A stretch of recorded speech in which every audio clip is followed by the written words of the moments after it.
What's up, Maggie? Comment ça va? All right, let's start this.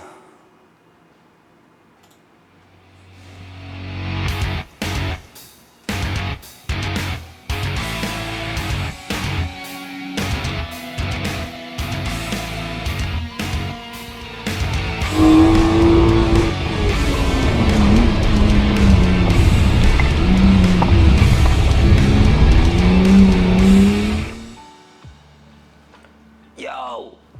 Boop! Hello! How you doing? What's up? Comment ça va, Maggie? Let's go! Fait longtemps! J'espère que ça va super bien de ton côté. Ça va numéro 1. C'est peut-être la journée qu'on start. Merci. Je pensais que tu l'avais déjà vu, fait depuis le début que je l'ai. Mais je veux dire, si le monde ne sort pas là dans les 5 premières minutes, je veux dire qu'il y a manque là. Fait que, obviously. Mais ouais, non, peut-être la première journée qu'on va starter le moteur. Peut-être le premier start-up du moteur aujourd'hui. On est comme so close to it.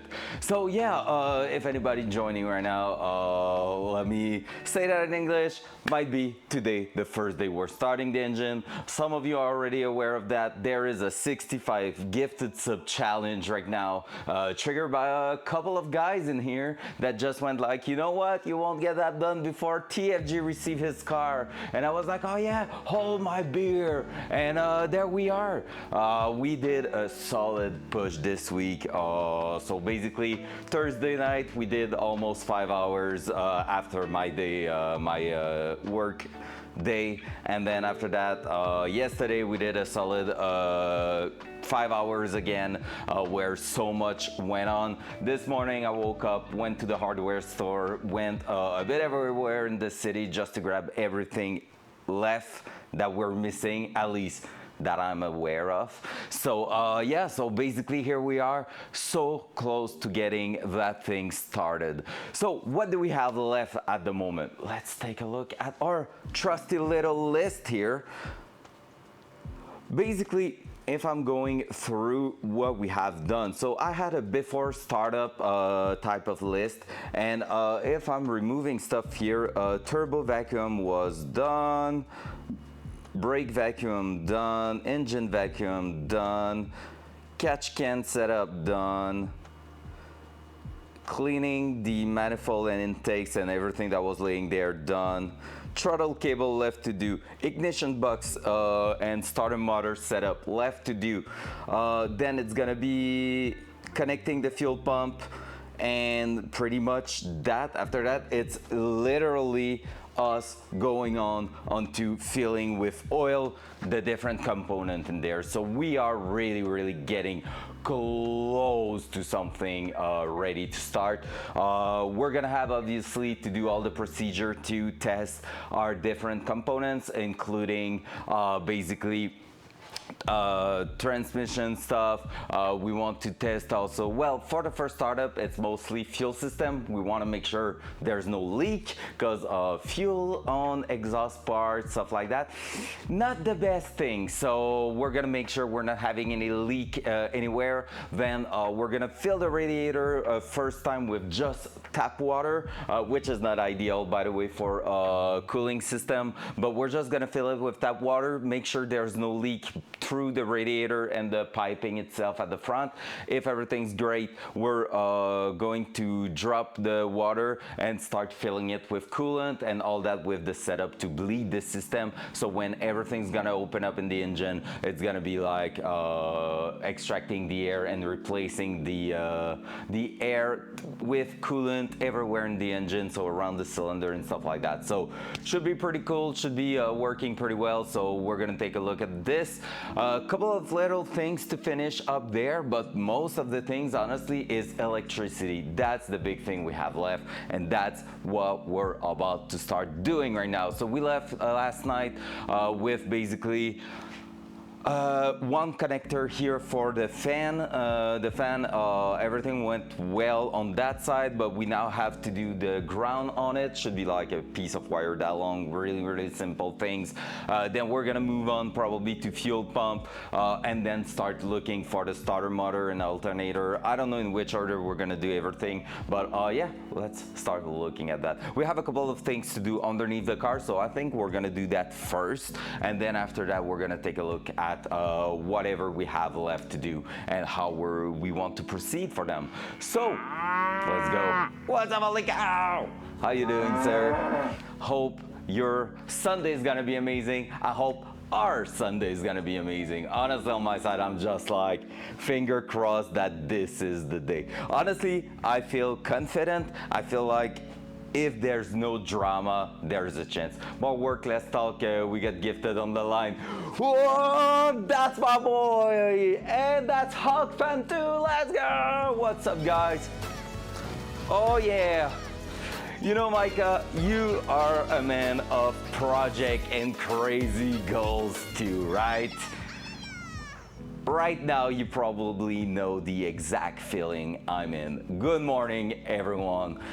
Honestly, I'm with a feeling that, you know, when you get to a point on a project where you see the finish line or a huge milestone, which is one right now, that milestone of the first startup is probably the hardest and biggest milestone to get on a project car like that. Well, when you're at this point and you can almost touch the goal there, well, it is at the same time super stressful and so motivating. And right now I'm pumped. Like I was saying, this morning I was like awake at 8 and I was on my way to the hardware shop super early. Then went for we have a fresh fuel tank ready to drop into the fuel tank of the Datsun, like a fuel canister I mean, and like we're ready. Like I think I have pretty much everything. My buddy came over and saw the ride in my Toyota yesterday and said, man, you got no time for project. He knows I want them running so bad. Yeah, I know that, and that's the exact feeling I'm in.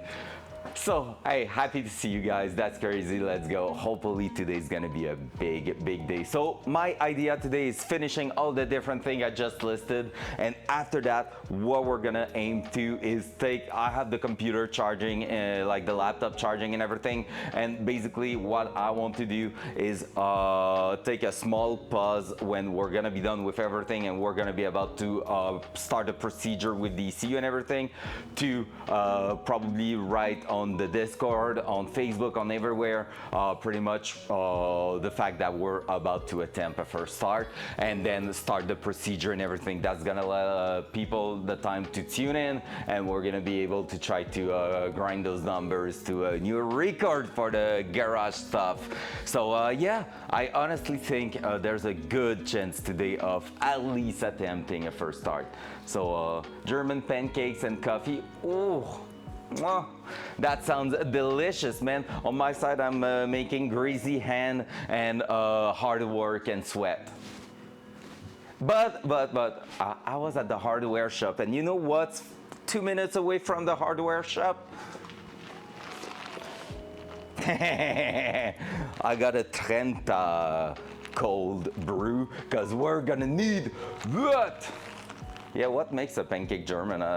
It was kind of my, hey, it was Timmy yesterday, and today is Starbucks. We need, you know, equality, Micah. You need to share everything, you know?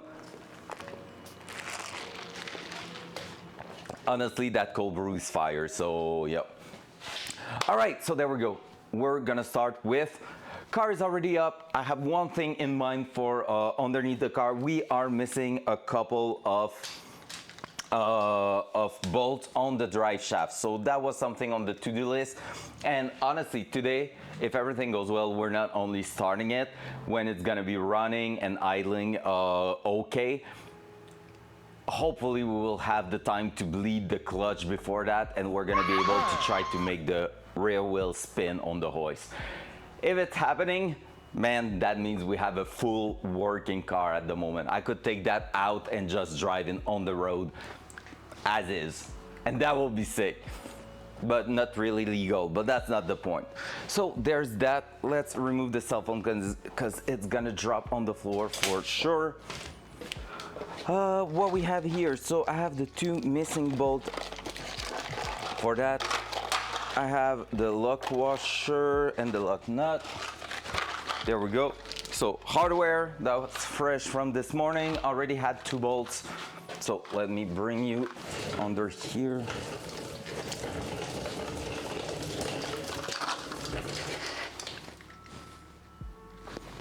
It's gonna be broken probably, but let me try.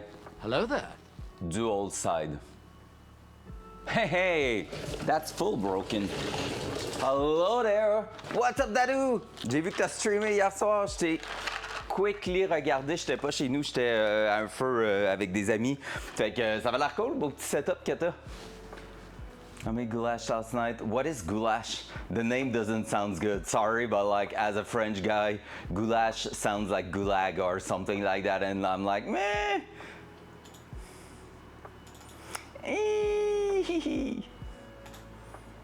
There we go. Whew, that's a sexy drive shaft there. It's like a soup. Nice. Well, you got me there then. Goulash sounds fire. Is it done yet? On our way, Triaxis. Prepare to pay. Micah told me less talking, more work. So that's what we're attempting to do, but it's hard.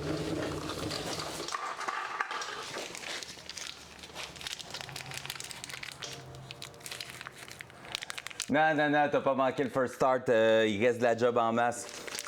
C'est un teaser title, mais ça risque d'aller en fin d'après-midi, to be fair.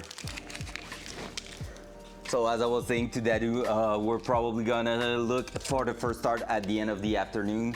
So at the moment it is something like 10:30 around that, and so we're gonna be attempting to finish everything on the car by mid-afternoon and then start the procedure for the first startup. Already installed this morning the software of Haltech on the laptop. Took a quick look at it, seems pretty straightforward, so that's pretty cool. So here what I'm looking for, I'm going to go right here on the flange. We're missing 2 bolts and we're gonna replace the 2 others just because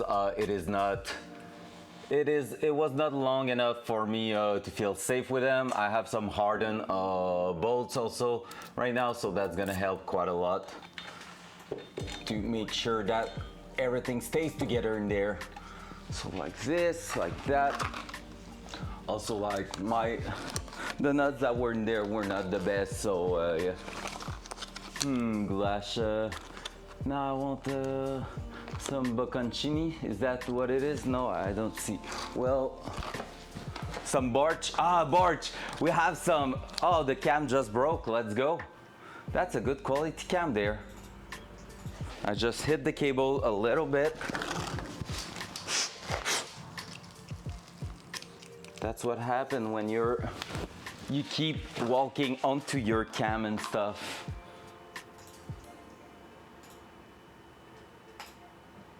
Hello? The cam's not happy. Wait a second, guys.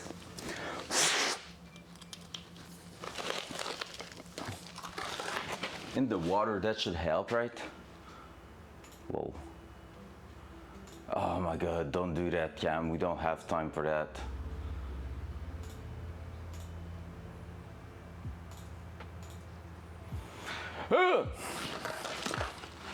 Let's try access. He paid to make that cam break. I'm pretty sure. All right, let me check what's up with it.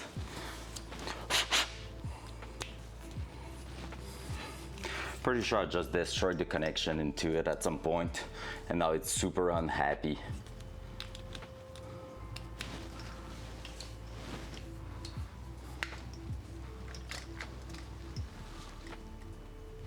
Connection here seems to work.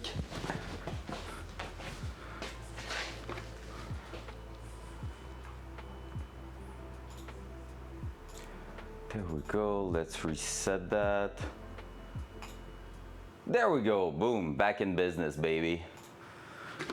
IT right here. I put a picture of goulash and food you can check out later. Sounds great. Sounds super duper great. All right, I'm gonna say it too. I'm so happy lately how the Discord has been more alive. Honestly, it's super cool and it makes me so happy.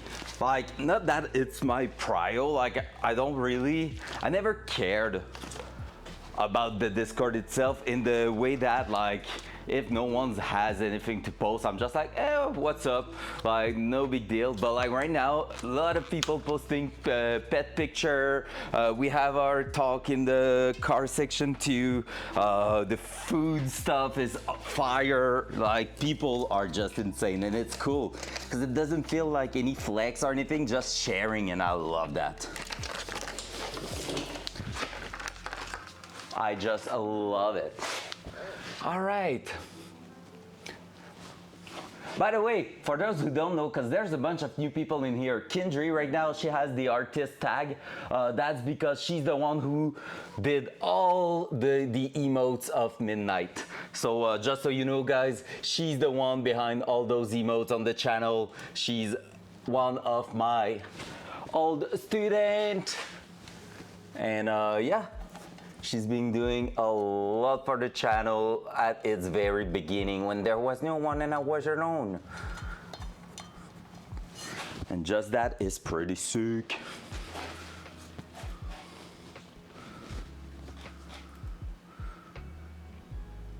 Name not so good, food, comfort food, love that.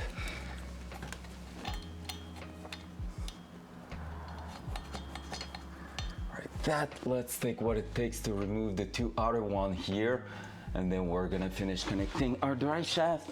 Because yeah, honestly, if we start the car, I would love to see the rear wheel spinning too. That will be sick. So it's probably a 14 mil in M8. We're gonna see. Don't know if I'm gonna have the space or if I'm gonna have to rotate the engine or anything. I will bet on rotating the engine, but hey, we'll see. It's again a hot day today. Like, no kidding, it is quite hot. So hopefully it won't get too intense. That's not fitting in there. Let's bring those two. Instagram ready, SEMA ready. There's still a bit of water, but really not bad. Almost everything dried. But like last night and today is some beautiful days, so no more water getting in here. That's for sure. That's a huge plus. Oh no, my mess is starting to slow me down. No. I need to find some tools. Oh, right there. That's the one I was looking for. There you go. Never mind, that's slowing me down. Oh yeah, baby. Clear sky. And like, it's really beautiful. This morning going to the hardware shop was just a little fun run over there. Like, there was nothing but blue sky, police officer doing some radar. I didn't get caught. I was like a little bit fast, but I saw him so much in advance. I had plenty of time to slow down. So GG. Well tried, Mr. Officer. We have no time for that. What the heck? How? It's 12 mil that. How much are those? Are they 12 mil too? Okay, the new one are 13 mil, but the old one were only 12 mil. Upgrade, I guess. At this point, 12. Put your stuff in art on Discord. I would love to see some. I miss doing watercoloring. I work too much. I'm finally in a place where I can start making art again. There was a time I was exhausted from work. Yeah, what's happening with that? I know last time we chatted, you were telling me that you left the job at the government because fuck that place. So what's up with that? It's not 12 either, so it was 13, but with a loose. Is that what it was? Feels like it.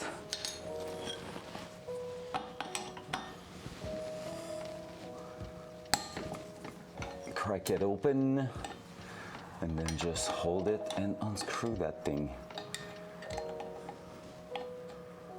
So sorry chat, might be harder for me to look at chat right now because I'm under the car. So let's upgrade that to a slightly longer bolt, just to make sure we have plenty of thread, basically. That's the main idea. So our flange sits in place with enough clearance and all. Should I put a washer also at the back? I guess it wouldn't hurt.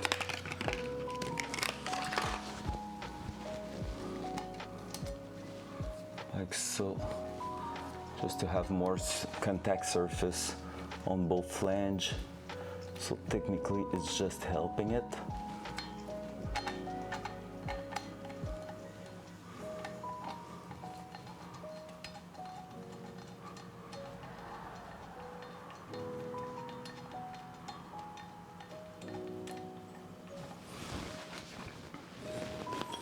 There we go.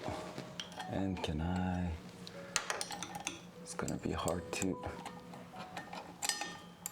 do all that, right?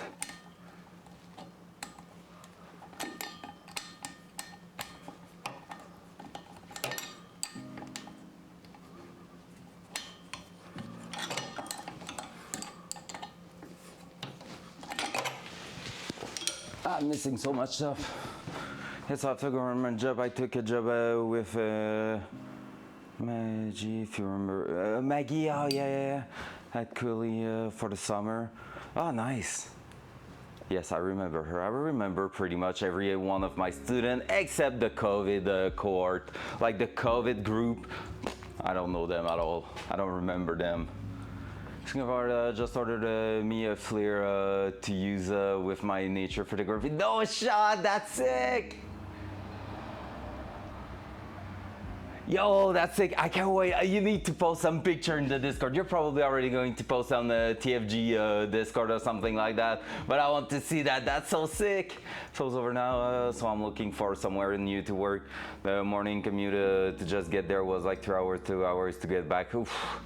But I got a car now. Let's go, GG. What's your car?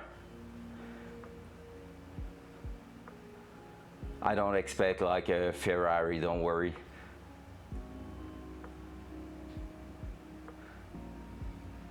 Flame nature, but not for photography. Micah killing the mood. Do you see what I did there? Killing the mood.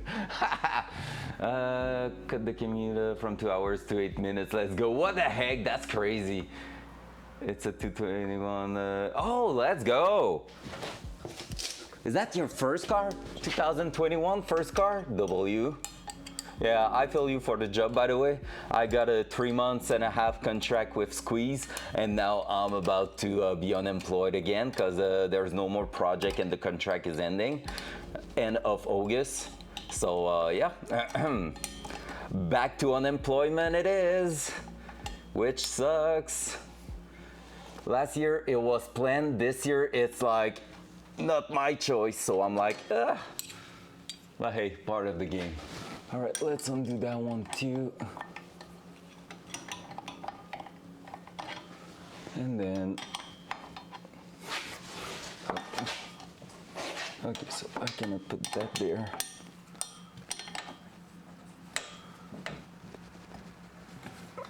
There we go. At least since they are brand new, they are really easy to actually remove. But yeah, there was a lack of threads on those bolts, so I'm happy to be replacing them.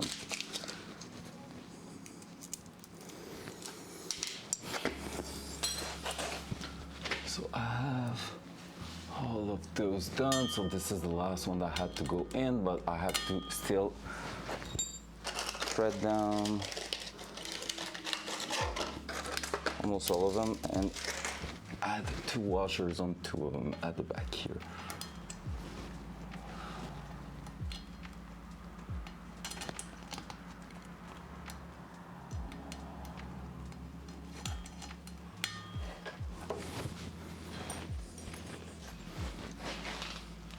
Oh shit, huge post. I want to read that. He's just trying to make me lose time, but don't tell him I know it. Smart for car, yes, hype your channel up to my car salesman. Well, he's a gamer car guy too and was interested to know what you were working on. Let's go, that's sick! Let's freaking go, gotta protect the cows, fair. Fair, Micah. I'll post some my mine existing stuff in Discord. The flare is to help spot. Been doing nature photography for ages as I'll be currently running a Sony A9 II.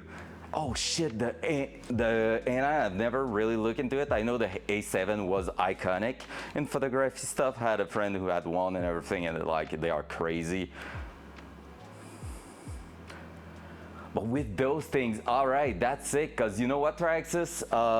That means like you're probably having close to raw type of file. I don't know, Sony, are they still using? Yeah, I had a A7 III before. Yeah, makes sense. Just a basic upgrade at this point. And like, is Sony still having their own picture format? Like, I don't remember what it was. I know they were running like a type of weird format that only them were using. Are they now in RAW or something like that? DSC, okay, yeah, so they're still on their own format. Yeah. Which is looking similar to an uncompressed raw thingy with like everything is gray, but you have plenty of data and information in the picture to colorize it up to your taste, basically. And that, sir, if you want to understand my job, this is exactly the type of thing I'm doing on my side, but in 3D animation for movie and stuff. So basically, on my side, it's like if you were taking a video with your video capture device like your A9, and then after that you were to give me that, I'm not only adding FX and stuff like that on it, like I'm gonna bring everything from every department. So if you were to shoot something with your A9, I will be colorizing everything. I will be adding any 3D elements in it, so 3D renders element in it, try to make everything fit together well and blend together, and add like if there's FX, explosion, stuff like that, I will be adding them on top of it too, and I will be playing with all the lights and everything to add lens flare and different stuff like that. So that's actually like my job, and I'm taking everything from every department in 3D animation process and making the final picture that will be seen on screen. So this is literally my job, not doing mechanic like I'm doing right now. And right now I'm working I'm on the end of a full CGI like a feature animation movie that is quite crazy, because it is in like a movie about a story that no one knows about, because it is like an old millionaire guy that created that story and just decided, you know what, before I die, the only thing I want is not my fortune going anywhere. I just want to see my story on the big screen. So he paid and financed the entire project by himself, and now we are at the point where the movie is pretty much done creating, and he's trying to find a publisher for it, like Warner Bros or something like that, to actually host it on the big picture. And what's crazy is that for the company, it's usually the other way around. They get asked to finance a project and then take the risk and like bring it to the big screen. But in that case, it's like, guys, we have a cool product and you can actually watch it because it's done, it's already paid for. Would you like to help us bring that to the big screen? And so the risk is minimal for them. Like, even if it was flopping, they could just ask like, okay, yeah, we're gonna do that, it's gonna cost that much, and we're gonna take like, I don't know, 20%. And if the client was to say yes, well, basically the only thing they have on the line is maybe not making any money at all. It's basically the same, but yeah, metadata and yeah, not and shit, everything handles these days. Yeah, so it's basically Sony standard now, that type of things, and like all the software adapted to it, so that's fair. All right, can we put that on neutral and flip it? That will be cool.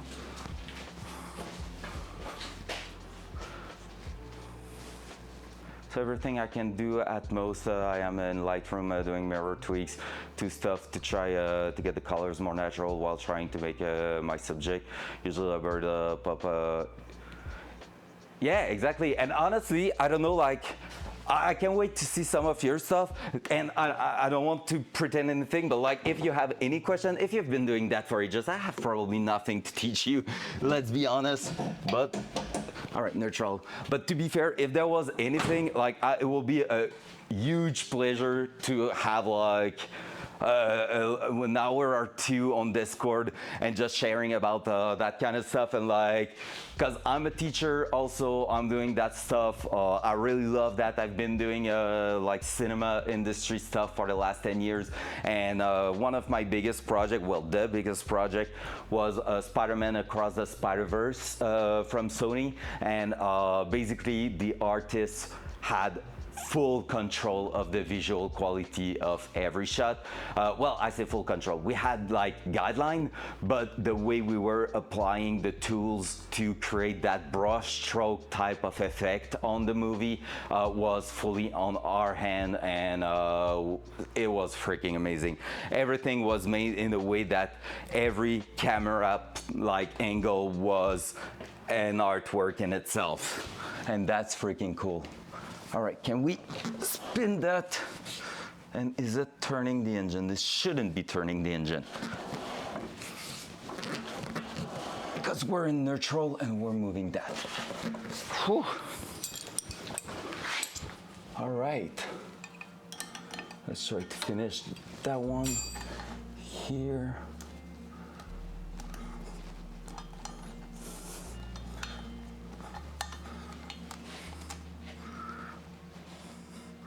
I have some crazy type of cheat for when I'm doing that kind of stuff also. Let me just try to undo that one quickly. I feel like no matter where we're gonna end up today, if we are actually achieving a first start or not, it's gonna be a beautiful day. I feel so pumped right now. I'm so on top of my energy and like my hype. It's just awesome.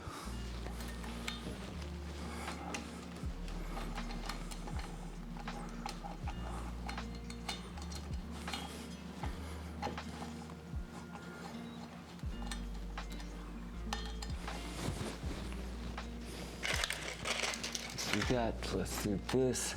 I saw the message. I'm gonna come and read in not too long. That's the only thing with having the monitor at the other end of the garage.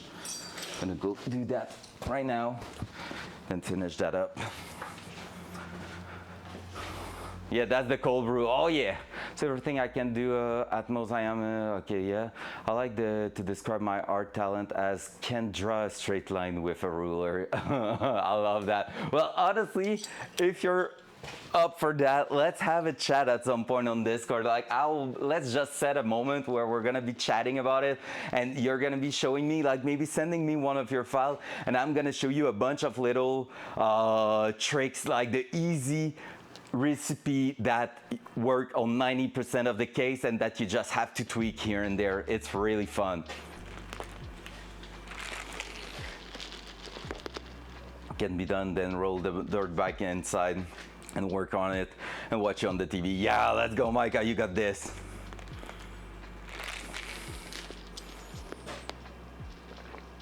CBS mostly in the sport area. I am a system engineer by trade, so generally I make sure the backend farms doing what they are supposed to be with as much as available as possible. That's it.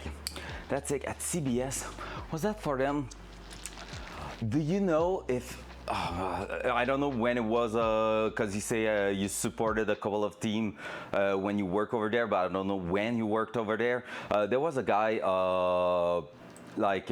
His name was Brad, and I think he was working for CBS. I did a couple of contracts for him on the sport stuff where we had to generate crowds, fake crowds in 3D and project like those crowds with full interaction. And it was a tool in a software called Nuke, and like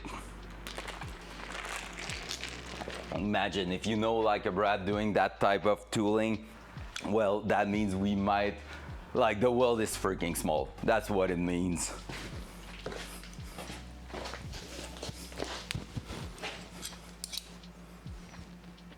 Yeah, a crowd thing, basically you were giving it like a shape in 3D and it was projecting a crowd with random parameters, and it was like a free tool at first but was not responding to everything the guy wanted. So basically what I did was more tooling, more tool development, so programmation in Python and stuff in Nuke, because Nuke is the actual software I'm always using. That's like the software I mastered.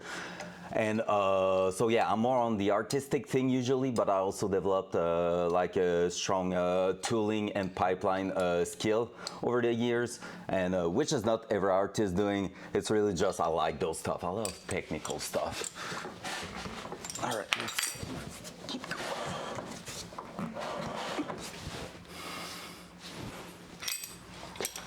And so basically it was like football stuff, and like if you want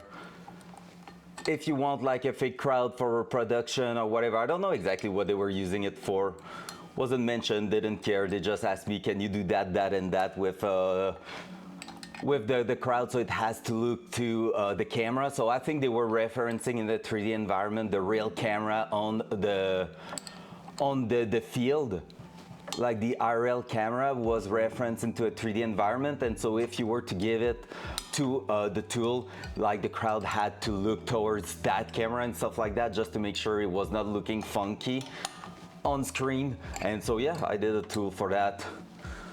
Well, modify an existing tool, and that was freaking awesome. There we go. Drive shaft secure, another thing we can cross on the list. Now we can start working on the important parts. Front cam. It would have been about 15 years ago now. That was like 3-4 years ago on my side. Unit responsible for the system of all the CBS properties, radio, sports TV. Damn, that's sick. That's freaking sick, man. I love obviously, I love technology things, like all the technologic progress we're doing, like in every different field, is just awesome. I really, really enjoy those things. I'm just a curious little boy who loves doing adult block Lego, pretty much. Like adult Lego where you're just playing with all the new tools in some old context, and it's just fun. Cool, let's bring the car down right now. Let's make sure we're clearing our chair. That. Unlocking.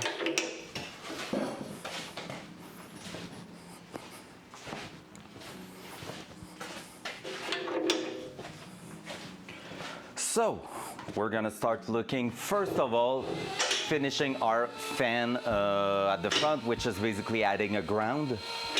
Once we're done with that, we're gonna add the alternator cable to charge the electrical system of the Datsun, so charge the battery and provide electricity everywhere. As said yesterday, what's cool with that wiring harness is that it's taking care of all the resistance and everything to make the alternator work properly.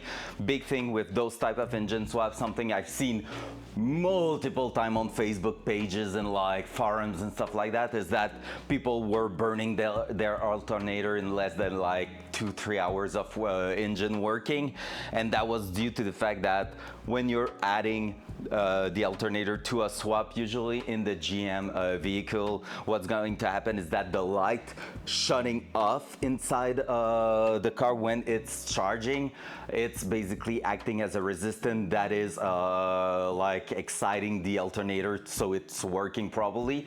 And basically when you swap it, you won't be connecting it necessarily like a charging light inside the car, so the harness provide a resistance inside the harness itself that is acting just as if it was the charging light. So basically that's a thing you have to do, and it's already done, so we love that.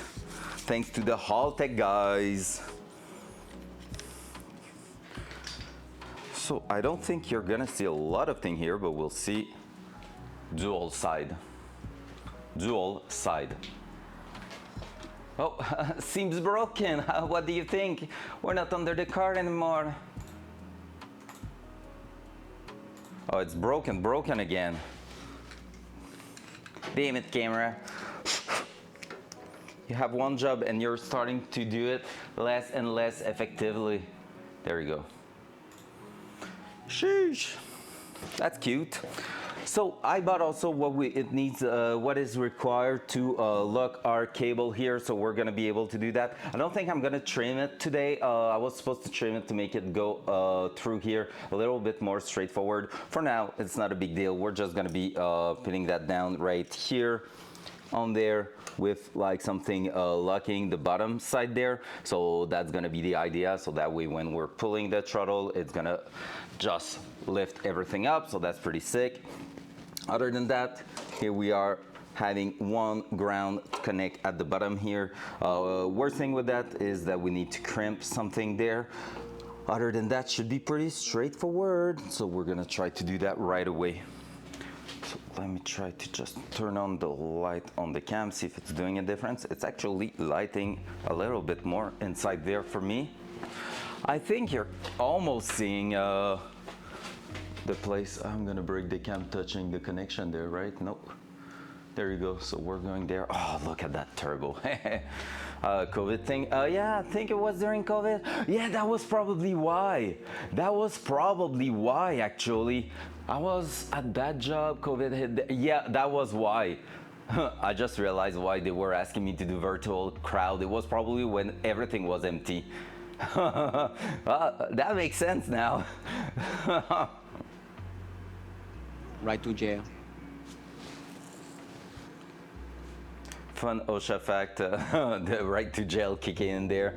Don't sit between a crane and a counterweight inside the swing radius or you may die. Yeah, that makes sense. Why would I do that? Why would I do that? Okay, let's take the crimp stuff. Electrical tool assemble.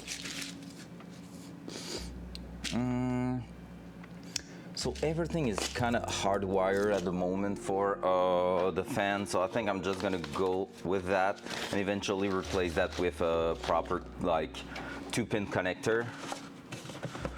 But Dutch connector wouldn't be the greatest things just because it is a little bit too small, the type of cable you can put in there. So instead we're gonna go here. Where's my plier for that? Oh, they are already out. Yep, right there. Just need to find my crimps and we should be good.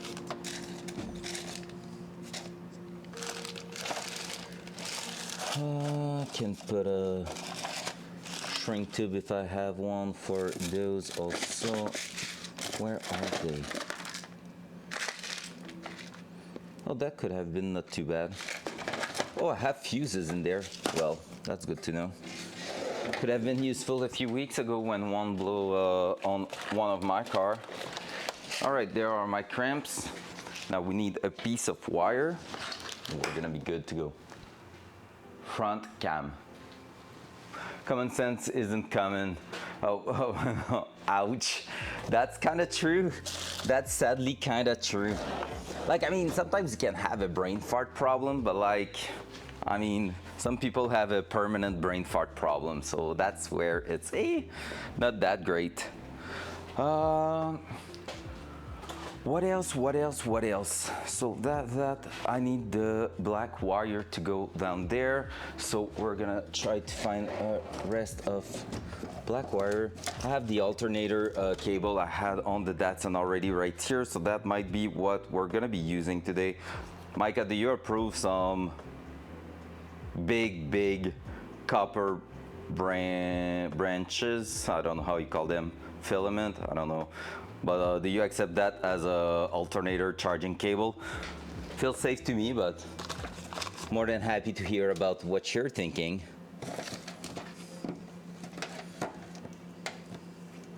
All right, black wire here, plenty of thickness. Missing it. Do you plan to keep the original paint on the car? Yes, but I want to redo it in a couple of years. Not now because I don't have the budget anymore. Everything went on the mechanical side of it, but I'm planning to keep it. Did you ever see Dadu the car at first? Let me show you. Either that or chop open a heavy duty extension cord. Yeah, true. That could be a way to do it, I guess.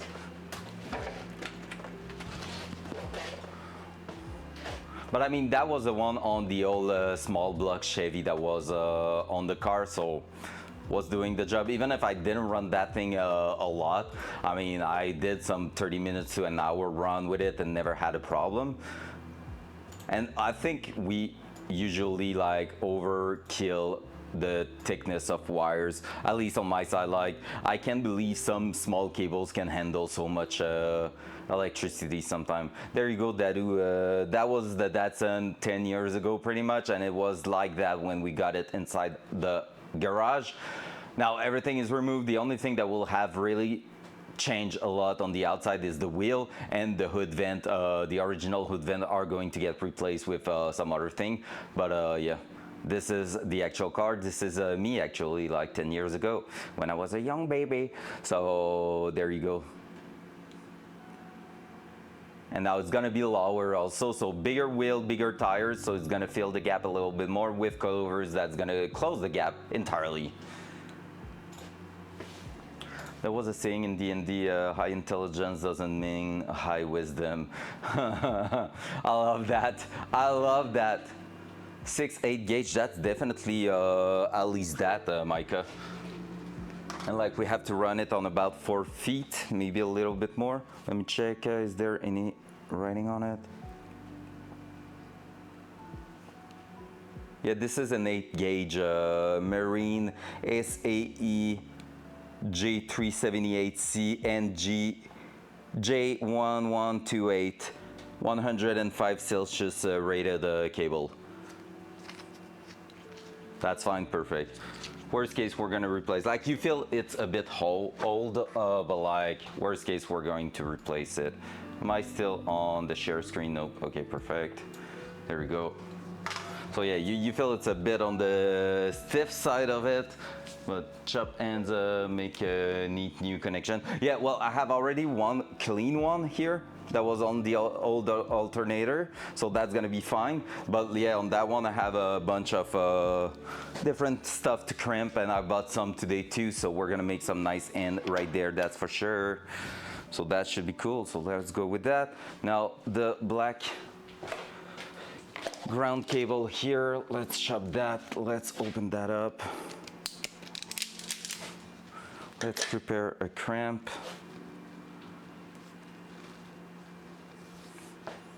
Yeah, the shrink tube, there's none on that one. I think alternator side, we're not like in a, we don't have to worry about it the way it's gonna be. But like, yeah, here we'll see, because I would like to have some cover actually on one of the last cable I'm putting on top that will cover the entire assembly on the bulkhead fitting. First start, don't care. That's all the thing, like heat protection and stuff. It's gonna be a little bit more down the road. Let's say that. So that, let's prepare one end already for that one. So I have, where are they? Whoa, I had a couple. So that here is only the clamps. I have a bunch of small thingy for that. That's not you. That's not you. Oh, I thought I had a couple. I bought some, so worst case I'm gonna use one of these. Yep, let's go with that. Up. We're gonna prepare already here front cam.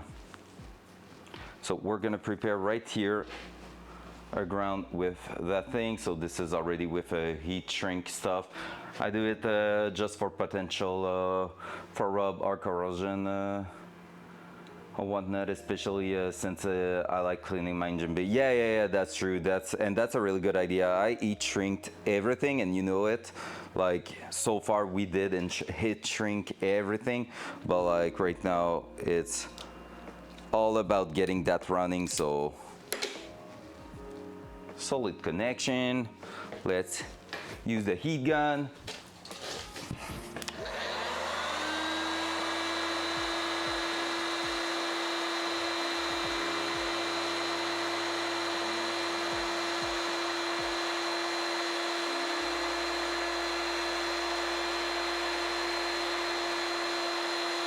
I don't know what we're gonna do today if the clutch system is leaking. I told you it's my worst fear. I do believe it's gonna be fine, but if it was to happen, like, are we sending it still or not? I have no clue. Because technically we'll just affect the possibility to shift gears. So as long as we're leaving the transmission in neutral, we could actually still go and work that out. However, it means that anything I'm gonna be filling with oil and stuff is going to have to be emptied if I want to take everything out. So that's the worst part of it. Put it on the punch list. Oh, you mean, what do you mean for the punch list? Oh, wait, what? You sent a link up there, I think? Did you? Why will it leak? Because basically it's a 3AN line I did myself. Oh yeah, let's go. That's cool. Alternator to battery connection with about, well, it's 5 feet to the main terminal there. I don't know the amount of amp, that's the thing. I think I will have to go in for gauge ideally, but I'm not sure. Honestly, I think I'm just going to order some gauge 2 thing. Just meant any small odds and ends and such for the end. Oh, yeah.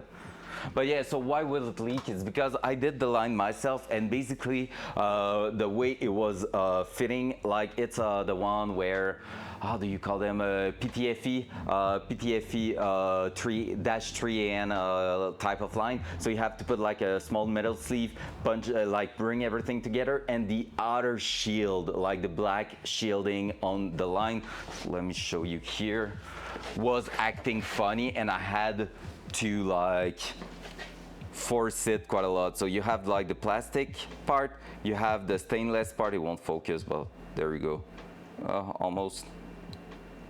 But yeah, so there you go. So basically you have like the plastic, the stainless braided part, and then the plastic part, and the plastic part was not fitting well. So basically it crushed a little bit on there, but in the end, like, I feel like it's gonna be okay. So that's why I put it in there, because like it was feeling really tight, sealed and strong.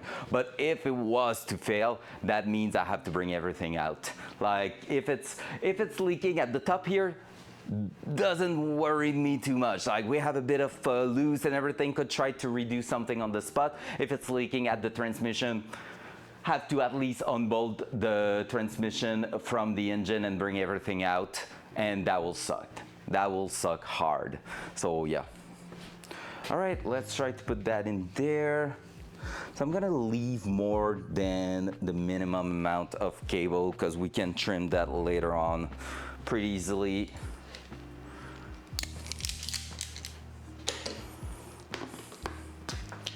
That, let's bring, do I have a heat shrink tube? Not too far.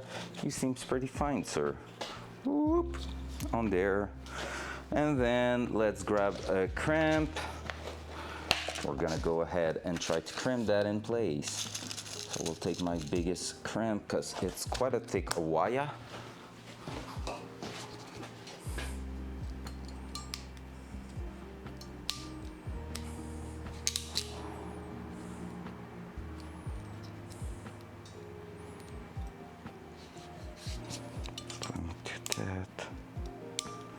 Just start closing it a little bit. So that way we're gonna be good to go.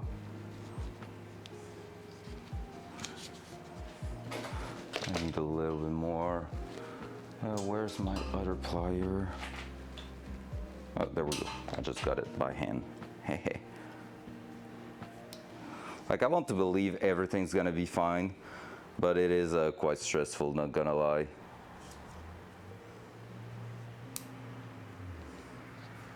There we go. Now I can insert that one in there pretty easily. Cool. Just gonna clean and dual side. Dual side. There we go. So that in there, if I can get that down there and fit it, that will be sick.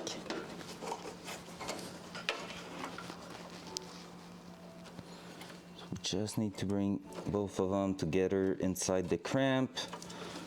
Honestly, anything in an engine bay, I will never recommend enough going for crimps and not like solding them together. Solding can be looking like the easy solution. However, it's always going to bring you some difficulties in the end to make everything.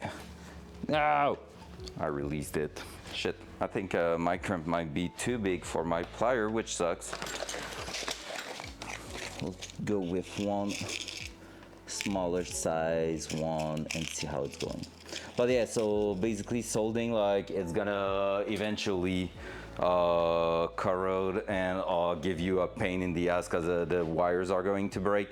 So honestly, I will not recommend. I've done it plenty of time and it always ended up being a little bit harder to maintain over time, because every time it's breaking, it means you have to shorten your cable, or if you don't have enough, well, you have to add a piece of cable, so another connection. So yeah. The line here, that's like in the idea to change them of place, or maybe just go ahead and put some heat protection on them. So we're gonna see. That's gonna be a thing that future is going to tell us. I do believe that there's a risk there, but like, we shall see. Leap of faith right now. For our first startup, should be good. Because I can just do that and leave them like around there. Gonna be tie wrapping that one over there. So that's gonna be good, but the hood is just slightly hitting there, so I need to already modify that. Might be modifying it and bring them over the front here. I don't know yet.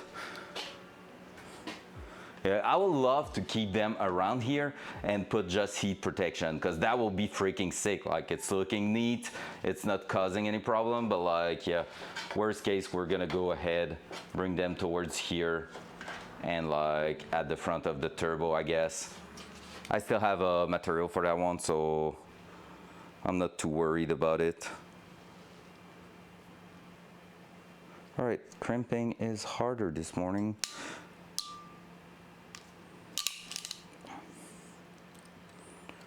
Just want to fit it in the plier itself, so that after that I don't have to worry too much about it. There you go. And then you, sir, are going to go in there. Whoop. It's temporary-ish. I would love it to work that way, but I still need to figure out if it's the good way. I guess that's the good way to see it. It's done until proven different. Which I'm okay with. We're on a learning curve right now, so you know, it's also part of the game. Trial and error.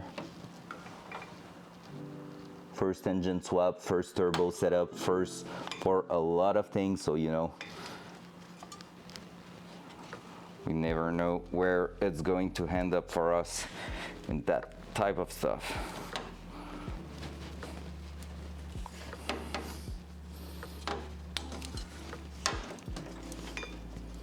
All right,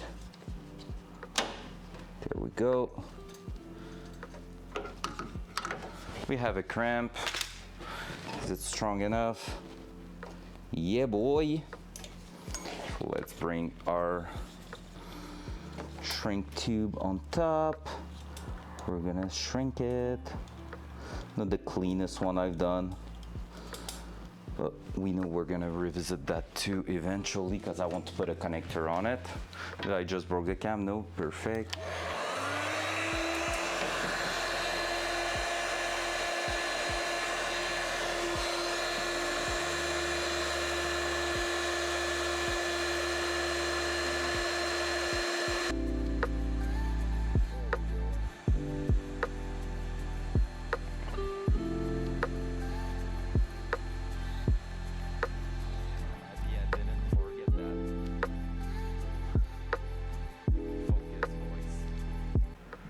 Thanks, Hawk. I didn't know if it was too loud or not. Thanks for that. It's fun now that this is working, actually. All right, there we go. That there, I'm gonna bring that around here. Just keep it away from that. And I need a 10 mil socket down there. We're gonna be good too. Is it you? Yeah, it's there.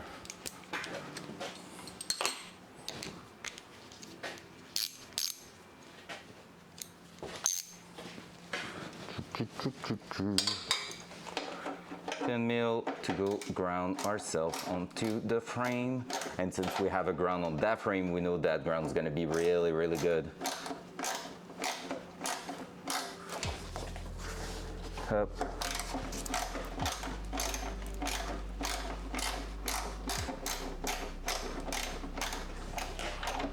Is it fun to go down there? Absolutely fucking not.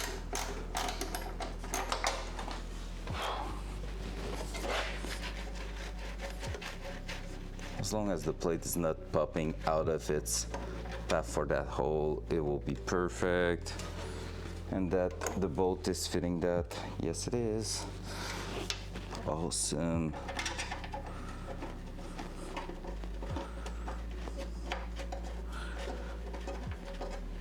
So last night I was like at a campfire with some friend, and we were having a chat about the Datsun. They're not like car person, but like obviously they know about the project and they know I've been working for a long time on that thing.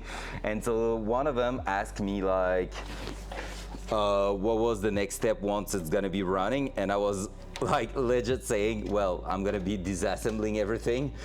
And everybody stopped and were looking at me like, what the actual fuck? And I was like, well, yeah, that's in the plan. Like, we're gonna get the thing running. We're gonna make sure the mechanic aspect of it is working okay. Then we are removing everything again to do the aesthetic part of it. So like everything's on primer in the engine bay at the moment, and that's not what I want. I want something that's gonna look better than that. So obviously at some point I won't have the choice but to disassemble and everything. And they were just like, what the heck, man? And I was like, well, that's part of the game. Anybody is afraid of blood? Ah! Seems like I cut myself somewhere. Baby. Oh, no, no. I hurt myself. All right, fan is done. Now we need to bring a wire from here to boop, there. Easy. That's more than 4 feet. Way too much work. It is a lot of work, not gonna lie, but that thing's gonna be a freaking monster, man. 600 HP at the wheel is what the goal is, and it should be easily doing that. So basically for the story that I do, that turbo here, I bought it secondhand. It has about 800 kilometers on it. It's such the best one. It's such the best one.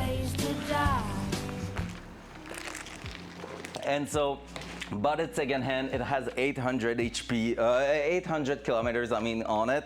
And basically the guy who had it had that on exactly that same engine, well, the same type of engine, so LQ4 6 liter.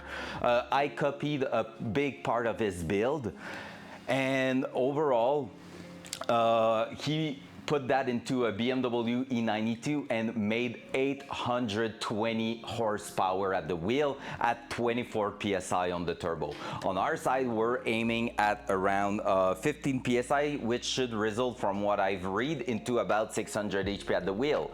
So that's pretty cool. And so I know that setup is technically supposed to be able to handle 800 HP at least, and the guy just replaced the turbo for a bigger one because it was like, nope, that was a maxed out turbo. I want a bigger turbo to reach 1000 HP, so that was it. So you know, like different type of problem, I guess.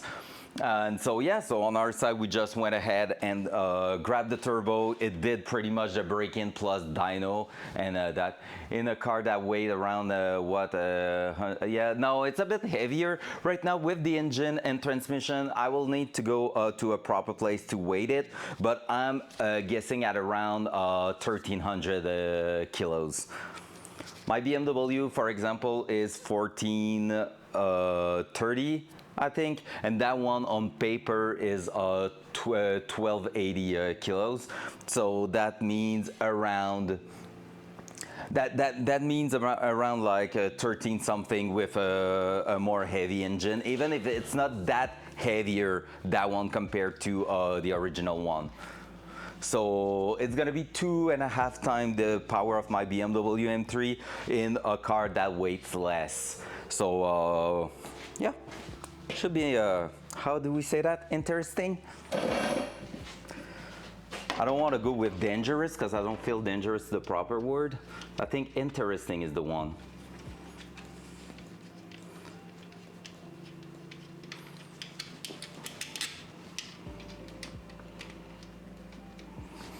Definitely not your everyday type of car, let's say that. Am I bringing that through here? I guess that wouldn't be bad. If I was to go like under here. What's in there? It's that line. I'm just trying to find a nice path for that big red cable because I don't think it's looking pretty, so at least we're gonna try to hide it a touch.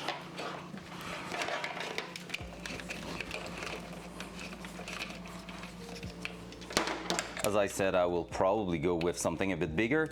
Micah, would you hate me if I was to go with a black wire from alternator to battery cable, but like putting a red heat shrink at the end of on each end? Might slow you down, but not for long, I guess. Yeah, I guess so. I mean, I was slower with Daryl's 700 HP supercharged Mustang than I was in my BMW, I would say. But like, again, that's only because you don't know the car, you don't know anything. Like, I'm usually doing better on every single people's car in a single run, not knowing the car, than the owner of the car itself. So I'm assuming I will have like a couple of even before getting good with it, and it's not like fully slalom oriented. Like, I want to still drive the BMW. I love the BMW. So it's really like, yeah, I mean, you do you, boo. No, but for real, do you think it's a good idea just to hide, like not having a big red cable? If I was to go in a gauge 2 cable, but in black with a red shrink tube at both ends, that will be good. Will look better. And yeah, that would like maybe that's something, since you're quite new to the channel now, something you might not know, but the idea of the Datsun itself, basically, the project in itself was a good big way to learn, and that was the main goal: learning, knowing how things are made, knowing like I was testing my own skill to build something. Hey, what's up, Steven? How the coilovers installation going? Hope it's done, because I didn't had any news yesterday. So basically everything from the start is a way to improve myself and do a first big build. Like I worked plenty of time on my BMW, redid the entire head and everything at some point, and did a lot of things. I did a restoration on an old Camaro Z28 that I still have. Maybe after that thing is moving by itself, somewhere October or November, I'm gonna bring the Camaro in here and have a look at it if we're saving it for winter drifting car or selling it. I'm still unsure. I want to sell it, but it's there, it's free, like I don't pay anything for it. I have a carburetor waiting on the side there and everything, so I'm like, oh, I might throwing a bit of time on it and try to make it good for this winter at least and like have fun with it. So I don't know yet, might be a thing. We'll see. I was supposed to ask chat at some point too, so there you go, you have the question on your hand now. And after that, basically what's going on is that this car is also a way to teach myself a new boundaries, like a new amount of possibilities on adjusting. Everything is adjustable, so I want to build. First step, we're on it right now. Second of all, I want to tune, so I want to know how to fine-tune my car, suspension, stuff like that. I want to ask myself the right question to become a better driver by knowing what I'm doing on the car. And in third position, the ultimate goal is also to be a faster driver, because like being fast with it will mean that everything's gonna arrive so quickly because the power and everything is there. So basically with all that in mind, everything's gonna be so quick that when I'm gonna jump back in the BMW for some autocross, everything will be much slower, which result in more time for reflex and stuff like that. So technically improving your capacity, because I'm gonna get out of my comfort zone, so that's gonna be cool. One install, drop a nut and search for 2 hours. I'm missing a nut to secure the brake line. Was welded on the stock chuck. What the heck. I'm not feeling well today. I don't know how much I will do. Probably install the 3 other and don't drop any nut in the engine bay this time. That's a good plan. That's quite a good plan. So yeah, so that's pretty much what I'm thinking of the Datsun project. It's really like a way to teach myself how to do the things properly. All right, we're gonna keep the full length for now, because like I said, well, I could cut, because we're going to replace yes, but like I don't want... PV. Sheesh, let's go! What's up, Ollie? How you doing? Beautiful! Let's go! You don't have a under tray that hide a fallen nut in your Datsun? Yeah, no, I don't. Maybe one day I will build one. I have planned for aero and stuff like that on the car, like subtle one, because I don't want it to be too intense. But yeah, indeed, I do not have that at the moment, and that's a huge plus. Same, how is it going?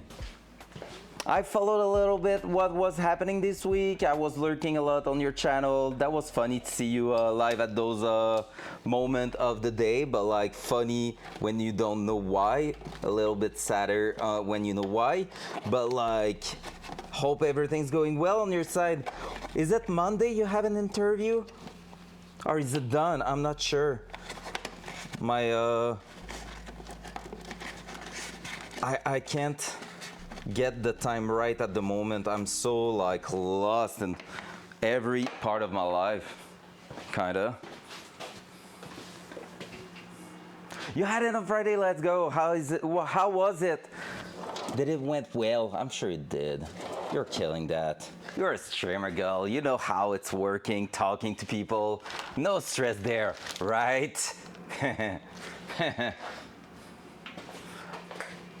I hope you're gonna have better news than me. Oh, I have a good one. I have a good one. Do I need to do the cringy little thing? Just for Holly, I should, right? But I deactivated it because it was triggering me. So let's wait. Wait. You know what? You know what? Let's do that. Enable. Story time. Oh yeah. Hooray, it's story time. Hooray, it's story time. We're so glad to be with you. And It's so cringy. I love it. I love it so much. It's so cringe. Just for you, Holly. So I disabled it right away. Stay there. So I had an interview myself last week too, by the way, Holly. That's the story I'm about to tell. I had basically an interview for a post of coordinator in the college where where I'm teaching at the moment. So not for a full-time job, just to give a help to the coordinator at the moment. As you know, at the end of the month, I'm gonna be unemployed again. And so being unemployed again, I was like, hey, I could take like something like more at the college to get that extra money and extra like spend that extra time there and make something of my life, right? So I was like, okay, let's go, let's do that. And I had a killer interview. It was freaking good. I was happy at the end of everything I answered. I was feeling like they were super interested in everything and like it was super cool. And this week they gave me the answer and I didn't nail the job. You know why? You know why I didn't get the job? Oh yeah, I did the roller coaster of emotion for a good reason there. Cause like that reaction in chat, mwah, mwah. I didn't get the job because they know I want to go back as a full-time guy in the industry, which is normal. Like I'm a teacher as a part-time job because I like it, but I want to work in the industry full-time. And they were like, "You're not available enough during daytime, and we don't want to be in a situation where we are going to tell you, well, we invested in you, and you're gonna be like, well, I don't give a shit because I'm going back into the industry." And like so. And that's a fair call. Now I'm a little bit unsure of who they picked, but seems like a super good guy, just lacking experience in the industry actually. So I'm like, is it going to be a good fit to make some call, to make some decision about the program and stuff like that? Who knows? Time will tell us. But the good thing with it is that they loved my interview so much, they actually built a post especially for the next semester just for me. There's at the moment a huge reform, is that how you could say it in English? Like where they are going through every 3D animation program through the entire province. So it doesn't matter if it's private school, public school, anything, all of them needs to be, yeah, I know, right? Time to winning sip! We're so cool. And so basically, they really love, because they asked me at some point, what is the main reason you want to be a coordinator and what's like your reason to fight and go to meetings and like argue with some people about things. Nah, it's a Starbucks today. And so basically, I told them like that part, the reform and like having a chance to actually do something and make a difference in the decision to make the program, the technique at the school in a better shape, in a better way that our student will get out stronger. They really love that part, but it's a thing that is like short term. It's not like I'm answering like, oh, it's because I want to help every student that will come through this school in the next 10 years. No, I don't think I will do that for 10 years. The worst thing, the thing I hate the most is everything related to government paperwork. Like the educational part, like the education government and all the paperwork linked to that is awful. It's so not straightforward, a lot of bullshit through those papers. Yeah, exactly, the bureaucracy of all that, I hate it. And so because of that, I didn't nail the job, but they said I will have like quite a bunch of hours every week, and I will be the main resource to write the new program, the new 3 years program of the school. Everything will obviously need to be approved, but I'm gonna be the one putting the ideas out and like showing them should be done that way for this reason. Yeah, honestly, best fit. Because I was already thinking, what am I going to tell you at Christmas if I nailed another job? And I'm like, I'm out of here, bitches. And like now they just gave me on a silver plate the perfect opportunity to get some more money, more hours, a nice goal, and at the same time, a specific deadline. And I know like around Christmas, my the target, the goal of this position is gonna be over. And I'm just like, fuck yeah, baby. So that's cool. But yeah, and that with all that story, I'm sending so much good vibe for you, Ollie. You're gonna get that. You're gonna nail that one.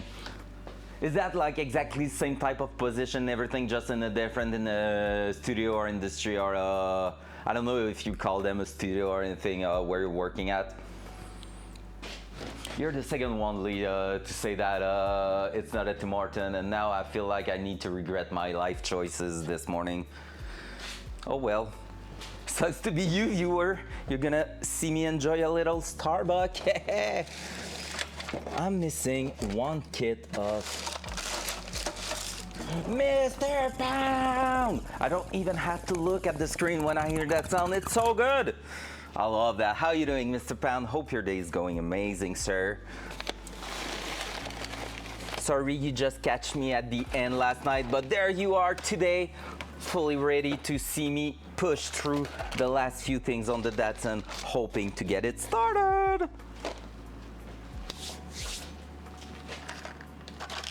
But yeah, I believe, Holly, you're gonna get it. I do believe. I had some electrical stuff and I can't find them. Why? I know I saw them and that's why I didn't pick some more at the hardware shop. Worst case, we're gonna do it like such in a bad way this morning that Micah's gonna call me Osha for the rest of the stream, which I don't care. But like, yeah, I'm supposed to have a kit of just like proper ends to make grounds and stuff like that, and I don't find them. They were there, I'm pretty sure. I have like big stuff like this, which is way too big, but I need to find the other stuff that ends into a good big loop and will make the dreams work. Well, worst case, I guess we're gonna go with something else for real. That's cool here, we're gonna keep that out. Maybe in here? No. What the heck, man? I'm sure I had that. Oh well. Well, I guess we're gonna deal with something different there. Micah, close your eyes. You don't want to see what's about to happen. Dual side.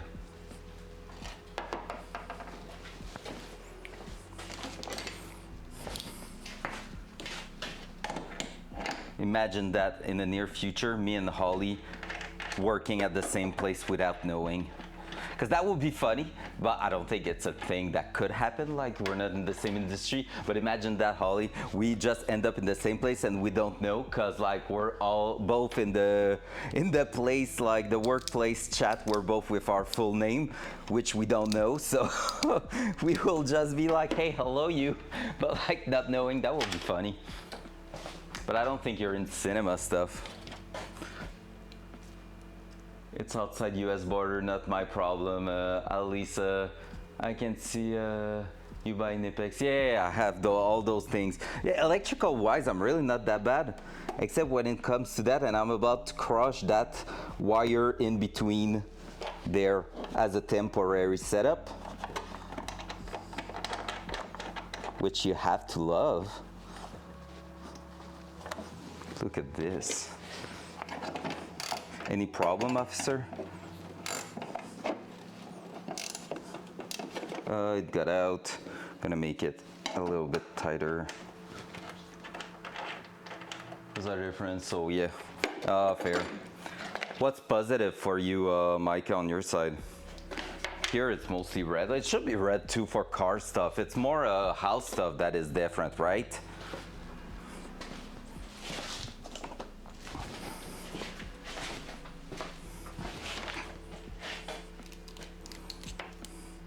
So again, disclaimer, this is a temporary setup. That's why I'm not giving a shit right now. Because we're gonna be replacing that entire cable with a better one that we don't have yet. But this one's gonna be plenty for a few minutes of running time without like melting, and also idling only. Maybe a few revs, let's be honest. Like nothing too crazy.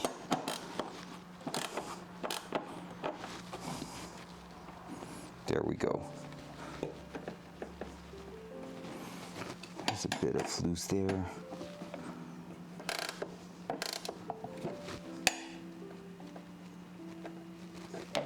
Good enough.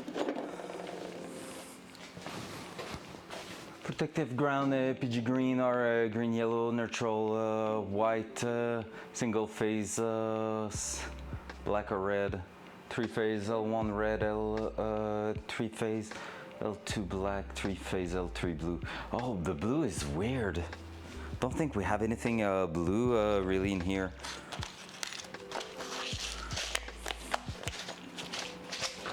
I'm really not understanding where were the kits for the electrical stuff, because like I know I had some, like I know it, but can't figure out where it is now. All right, that's another thing done and checked on the list. Now we're gonna need to find a bunch of different things. I think we did one big mistake, and I'm gonna explain it right now. When we did the wiring loom, we pulled out a big white wire from around this area here, and I think it was the starter motor wire. I think I pulled it out because it was meant to be something part of the kit, but I didn't know that it's actually not part of the kit. Now I could bypass the starter motor cable with the ECU itself and everything, but it will be a temporary thing, so it's not the ideal way to do it. So right now we're having like a bit of an issue where we don't have any wires to get out here and go to the starter motor to trigger it when we're turning the key. So we have to take a look at this. I don't think it's still available in the car. If so, I will need to find it. But yeah, I have a big doubt right now, so that might be a proper issue. The difference between US and Canada, I know, is 460 volt versus 600 volt. Every time I try to get a quote for an electric motor at work, they always quote me a 460 instead of a 600. Oh, that's fair. That's actually quite fair. So let me try to find it just to make sure, because I know when we're turning the key we have a proper click happening, so that is a thing. I will check if I can find the said cable quickly in here, in the box of unused cable. I don't think so, but if it's not here, maybe it's wrapped inside. Actually, I will need to take a look. Let me just check inside the car quickly. Hup. Do we have a huge thick wire? I don't think so, but technically it will be right around there. The actual trigger wire. Oh, that's not good. Why do we have a cutted wire? That's not something I like to see. Did we chop a wire without knowing it? That will suck, but it feels like it maybe. We'll have to take a look eventually there. If that's the case. There's a couple. Oh no, it's the wire I just pushed over there. Okay, that's all good. So yeah, we have to take a look for the starter motor signal in here, and that's not going to be fun. Cause like, what I'm talking about here is that technically when you're turning the key to the start position, you should have like a click from a relay, which we have, but we don't have the wire actually going to the starter motor and clicking the thing for real. So we're gonna have to take a look at this. Still need to bring one more positive thingy up here. So yeah, I really, oh, there they are. I think they are inside the car. The end I was looking for the wires. Yes, they are. They are not the best one. They are a bit small, but they will do the job for today. I think there's a lot of for today, but that's the kit of things I was looking for. So let's do that a bit more clean. That will make Micah happy. My Rofocopter goes soy. What the heck, Hawk? What you doing there? Some TTS just like that, freely. Damn. Oh,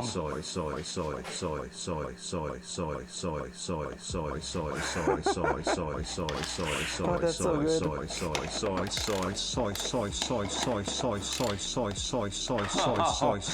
We're so proud of you, Hawk. We're starting to get you into the good meaning stuff. I love you, Micah. Sparkling heart. Oh, and there's a little I love you, Mike, at the end. Holy crap. Let's go. That's some proper TTS action right there. That's what we're all about in here. I love to see that.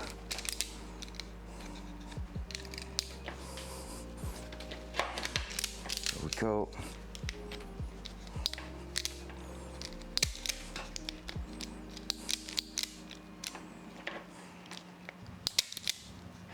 There we go, and we should be able to crimp that at least on a couple of thingy there.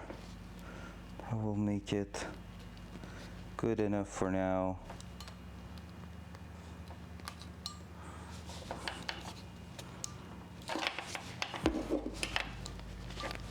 Oh, I think I fuck it up.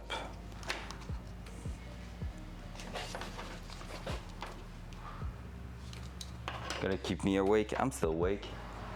These OSHA PowerPoints are making me sleepy. Oh man, I hate those pliers when they get stuck like that. There we go. That's better. Okay, it did crimp one part and didn't trim the other part here, so I'm gonna go for the second part there.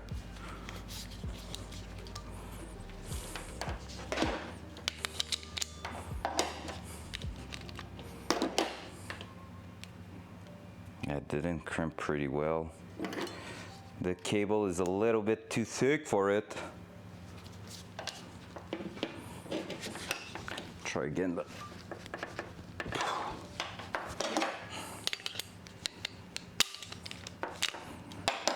not sure it's gonna be enough. I mean, it's doing the job. Am I proud of that one? Not at all, but it's doing the job, so I guess we're gonna do it like that for now, just so we have an actual connection there. They are so small also, like, yeah, nah, it sucks a little bit. They are poor quality one. I need some better one, that's for sure, because like they are so thin. Let's see, I do crimps like that with alignment pliers that have crimp dimples on the side of plier cutter. Are you talking about that? I do that, but I have those that are working pretty well too, but it depends on the thickness of the cable pretty much. Like I'm saying right now, I don't know how much those things will handle a lot of power or not, but we'll see. Still need a piece of wire to go down to the starter motor. Starter motor, Micah, do you know what it is? Let's do a Google that, I guess. Thanks everybody for being here, by the way. So cool to have you in here. We're here for a couple of hours for sure. Starter to battery cable.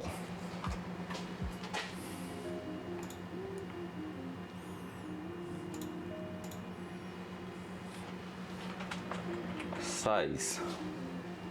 Starter battery cable size.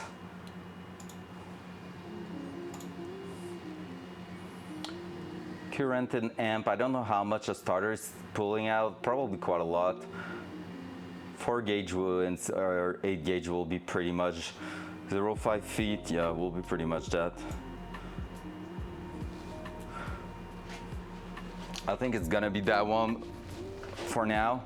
Hopefully we're not going to melt it. I have a bigger one there that I can use that is a 4 gauge one, and that will be perfect for what we need. I don't think it was long enough for the alternator, but like it is long enough for what we need in there. Wait, I'm saying that, but honestly, oh my God. Decision needs to be made. Because that one I have some proper crimp for it.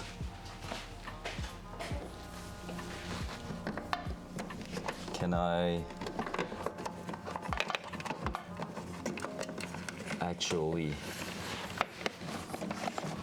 'cause that's a decent wire right there.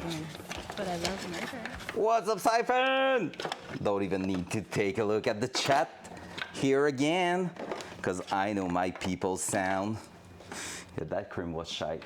How you doing, Mr. Siphon? Do you think we're getting this Datsun started today? Do you believe?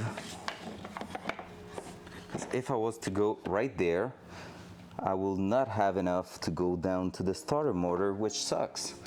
But that will be enough for the alternator cable, and that could be a permanent one, that one. Even if it's not black like I was saying, it will at least work great.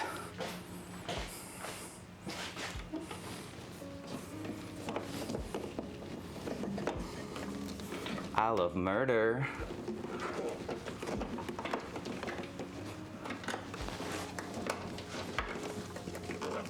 I hate it here, but I love murder. Such the best.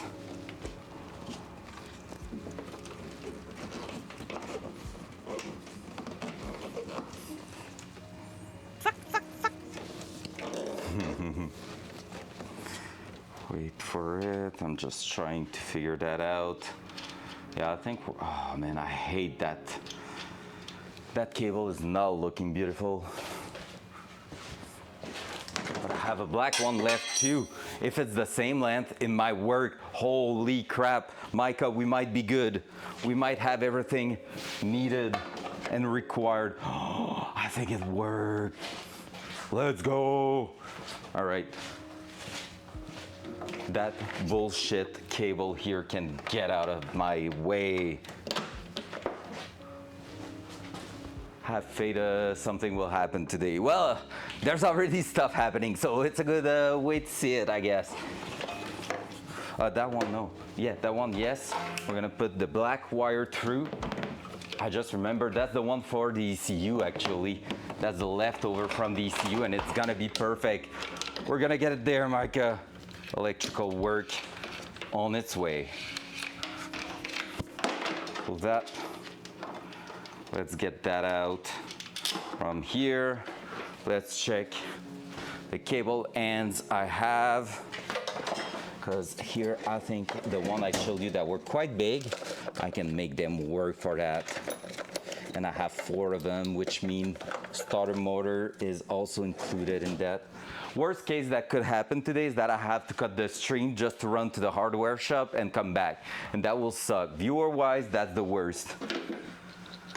But if I have to, I will do, because obviously I don't, I won't stop myself from earning a good result on that thing there. So like on the challenge, but yeah. All right, let's check that. Send the girlfriend. She's gone at the moment. She's gone, but she will be back later on. She's actually next to the hardware shop. She's next to a Canadian Tire, from what I know. So it could actually be a thing. Like, grab me that. So we'll do it for the coffee and the food. That's true. That's actually true. She's really. But I already bring her a Starbucks this morning. Starbucks was her choice actually, because she's a basic white bitch that love that, and she knows I'm calling her a basic white bitch. Gotta put you on the TV. Got friends over, so I gotta hurt the head of my PC. So you're gonna be in my living room. Oh no, stress now. How you doing, Rag? Have a good one, man.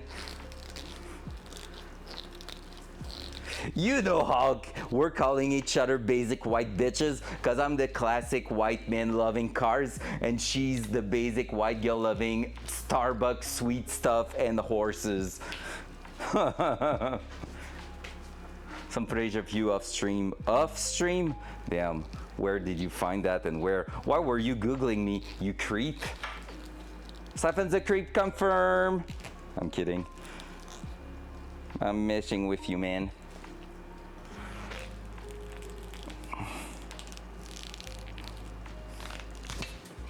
Whew. Sent on Discord, I'm gonna take a look at this. Just wait for it. That.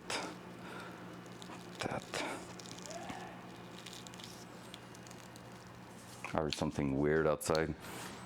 Don't know what it was. My cell phone's over there. I'm gonna check that.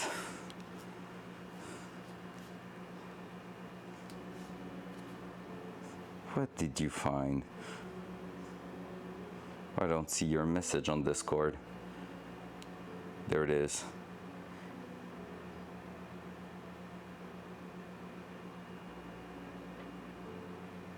Micah, what are you writing to me?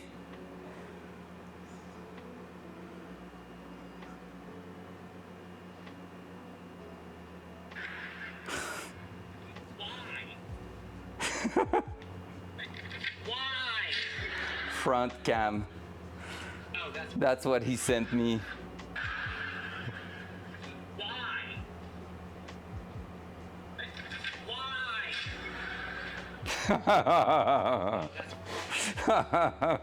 Yep, definitely me. No, we did all the supportive mode next to it. Don't worry. Don't you worry. All right, let's take out our kit to crimp that, because we're going to do some heavy duty crimp, because that's how we are rolling in here, and it's gonna be permanent, those ones. So that's a GG. Why? Like, why? That's a gauge 2 in here. Did I? No, I didn't use that one. That was the one for the actual stuff there.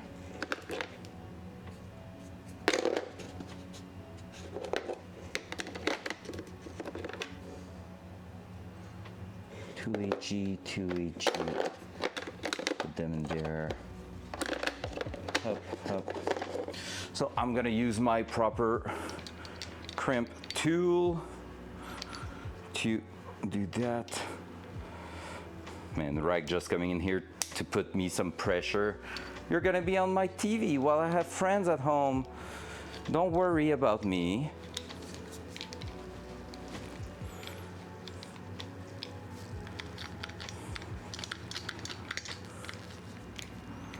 I will need to do that, and that.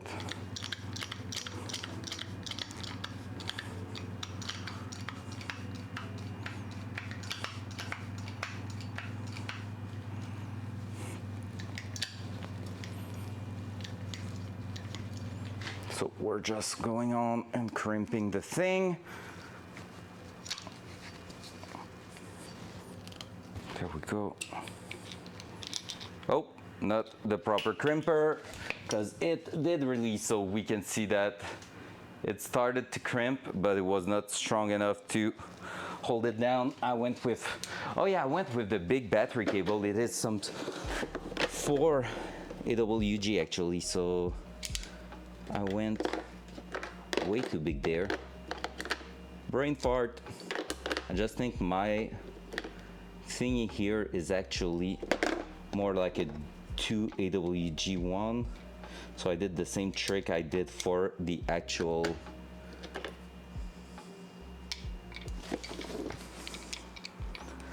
for the actual thing, check your DMs. Perfect, man. Gonna be checking that for sure. Oh no, he sent me a picture just to pick me the pressure again, I guess. Like showing me the setup. But I'm gonna check, don't worry.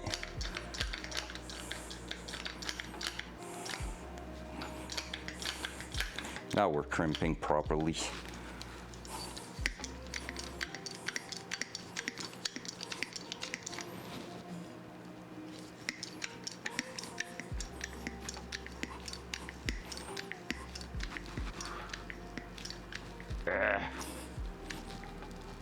That's good.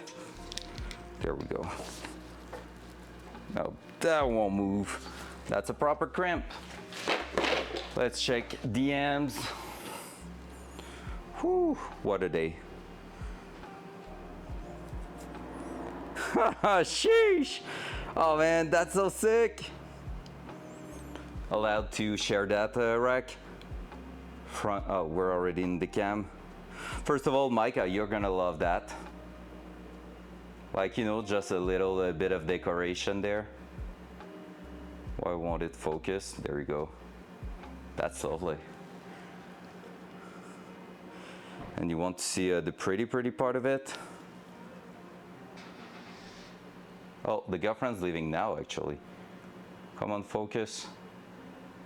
Focus should show it with just a share screen. There you go. Look, it's us. Easy. We're famous now, bitches. All right. Oh, let's do that. Let's grab a piece of red shrink tube if I still have some. Otherwise, it's gonna be a problem for future us. Oh my God, Mr. Pound. That one got me a little because I was closing a drawer and I thought I just did a mess.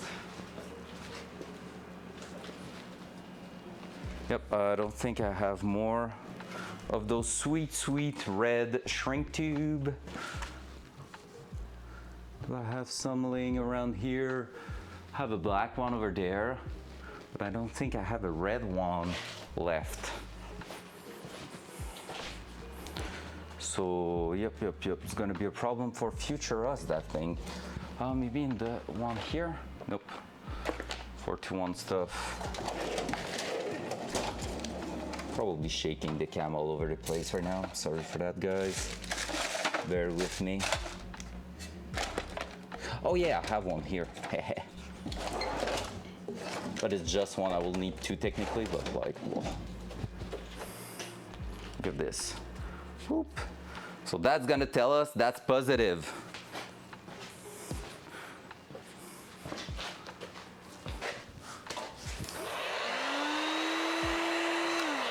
We're just gonna go with that here. We're gonna shrink tube that loud noise.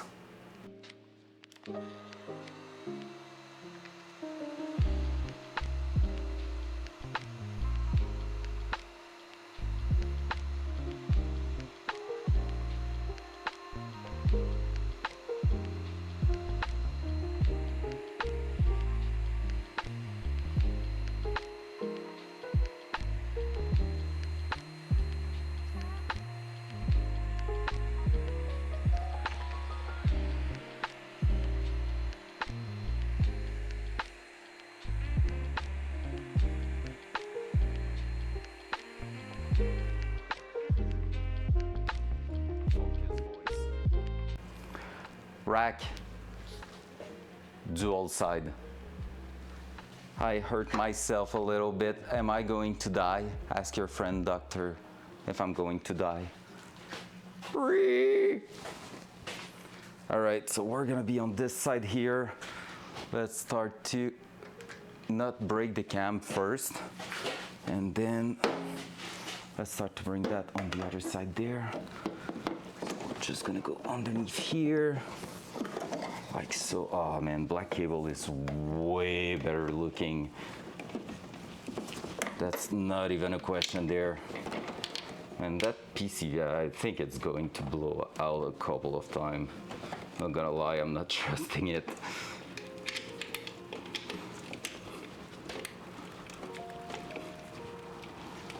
There we go.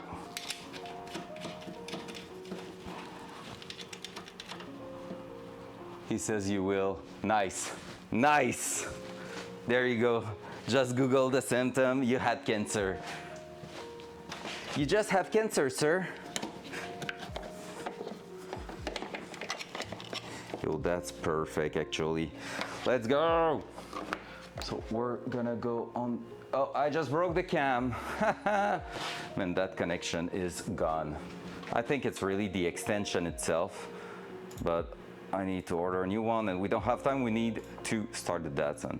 Yep, look, it's not even reactivating. Wait for it. I'm gonna do that,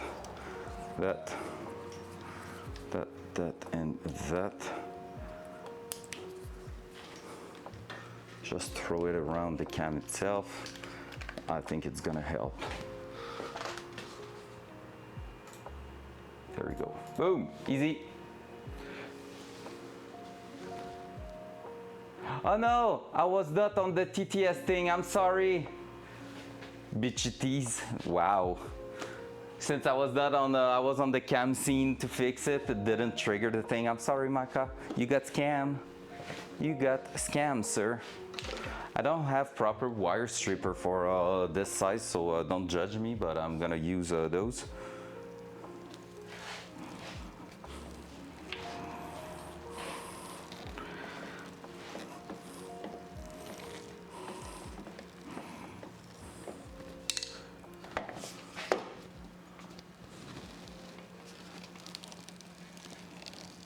They are so sharp, it's going through pretty easily.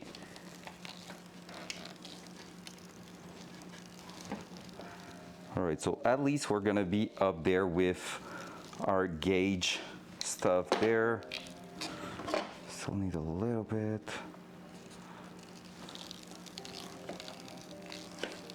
I mean, I'm saying no judgy, but you can judge if you want. As long as it's getting the job done, right?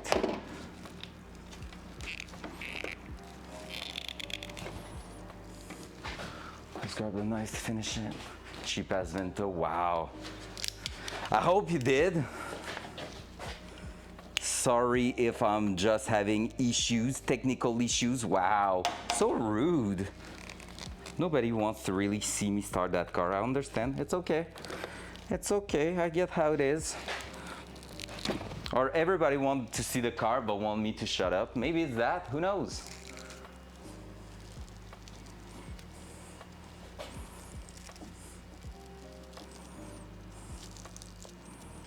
Who knows? All right, there we go. Let's grab the other one here and one other end there. Where did I put them? With all that, I lost myself again.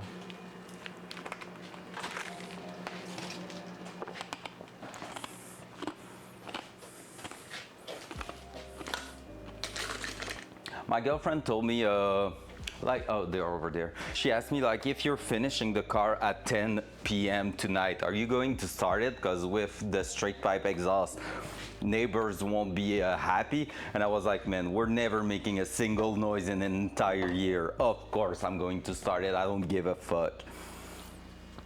Even if, like, the straight pipe part makes the hearth, like, tremble all around the house, I wouldn't care. And she was like, okay. I was like, get prepared. You're gonna feel it even inside the home. You're gonna be in the basement and everything's gonna start shaking and you know I will have succeed. And she's like, okay.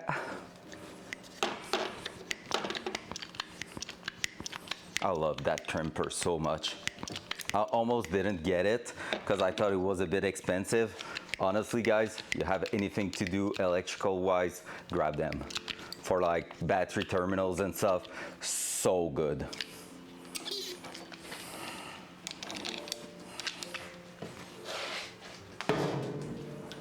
Worth every single dollars. That one here, that's gonna be right on top there. And now all we need to do is the one going at the bottom there. So that's gonna be a red one.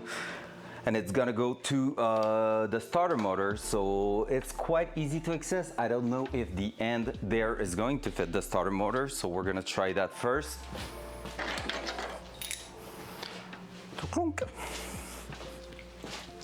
So from here, what I gotta do is go under the exhaust manifold right there and try to fit one of these. If it's fitting, we're gonna proceed to that.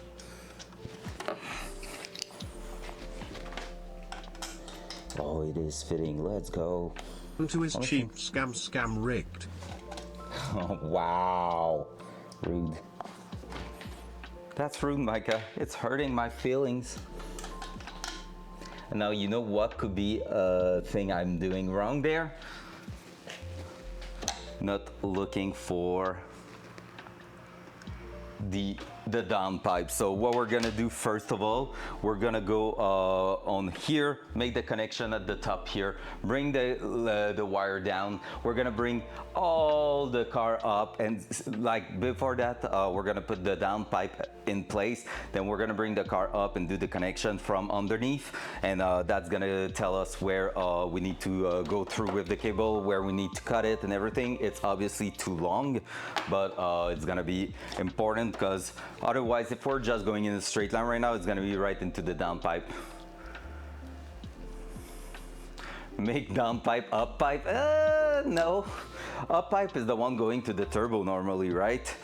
And like downpipe is the one getting out of the turbo and bringing the exhaust towards the underside of the car. But I know what you mean. You want a hood exhaust. Another guy wanted that. He's not in here anymore. I don't know what happened to Frankie. He forgot about us, guys. That makes me sad. Like, honestly, not gonna lie, I thought about it with the wastegate. The wastegate here, and we know we have a vent right here. Whoop, boop. And like, that would have been boop, boop, boop, flame right at the top. Yeah, but like, nah. Here in Quebec, that's asking for like a freaking inspection, and inspection means the car cannot go on the road again. So, because I don't think it's passing the inspection in its present state. Too much modification on it. Well, actually, the hole on the side already is not like passing the inspection itself. So, you know, not the ideal. Let's just say that. All right, let's crimp another one here.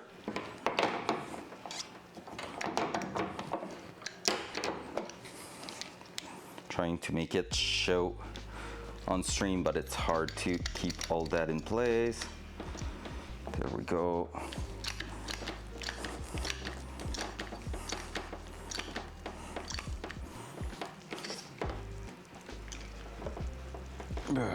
There we go.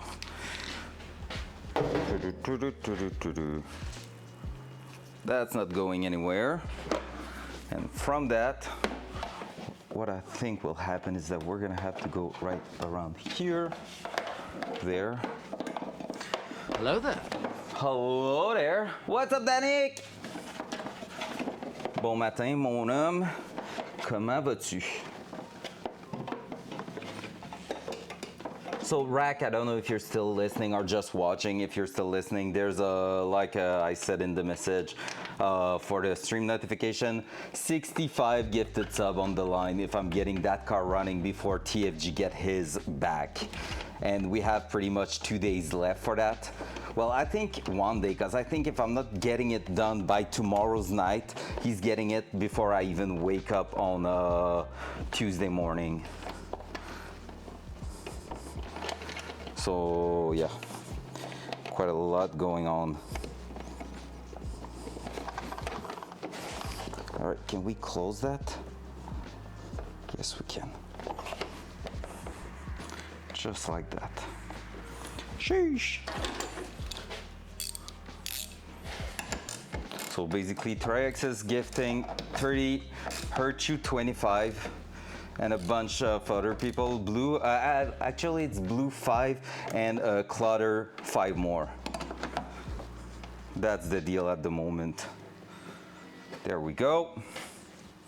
That's neat. That's actually neat right there. I need to cover all that, make sure to prevent any chance of shortcut, but like otherwise it's really neat. Like there won't be any at the moment, but like over time you just need to make sure it's not like exploding somewhere. But there we go. So I'm gonna bring that here and here. We're gonna go underneath the car from there. But first of all, let's put back our downpipe. Did I throw that? No, it's right there. Cool. Because see how that's going to affect the thingy here. I see how it will.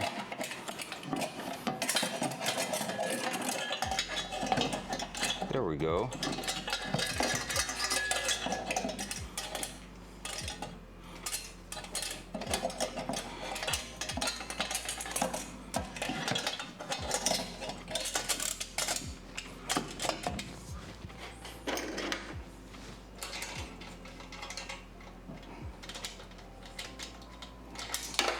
Nailed freaking it. Where's that bolt now? So you said, Lee, I was not able to lose a bolt on my side too in the engine bay. Well, guess what? I just kind of did, but I have it right here.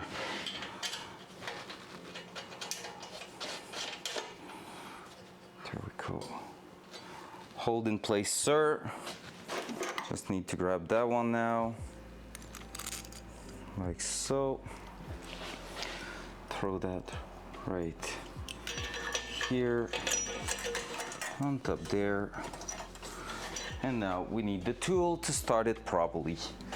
And it's there, up. Where's my, nailed it. Where's my 13 mil right here?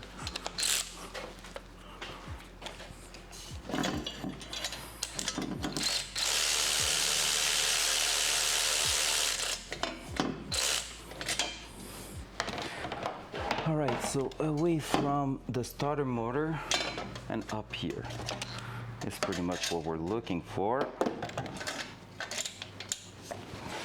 Like that.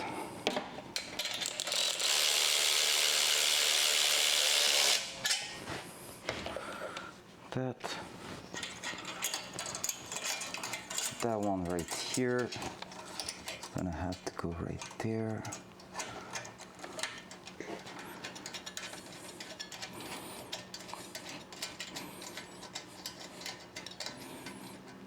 We're gonna have to remove it anyway, so it's no big deal right now, but it's holding in place, clearing the starter and the frame rail.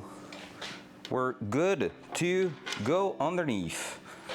And we have the bolt for the starter motor right here. Let's put that right on the side of the leg there. If I'm looking for it, it's gonna be there. Sent you my garage setup on Discord. At least you didn't have to search for 2 hours. Yeah, that's true. Yeah, you already sent me yours back then. I don't know if you changed it. If you want, you can put it on the Discord. Oh, that's sweet. Okay. Oh, that's funny. You put a monitor to watch the stream while working on the car like that. Oh my God, that's excellent. That's W. It's not even a monitor. It's a small TV, right? Holy crap, that's insane. Guys, you are amazing. I know only Cal did something similar, like getting a setup in the garage so he can watch Twitch while working. Rack in his house actually with friends, putting my channel on the TV. Micah who wants to do that, that's sick. Chromecast with a monitor, that's sick, man. You guys are insane. Focus, sorry. Front cam. Frame working, nice. Love that.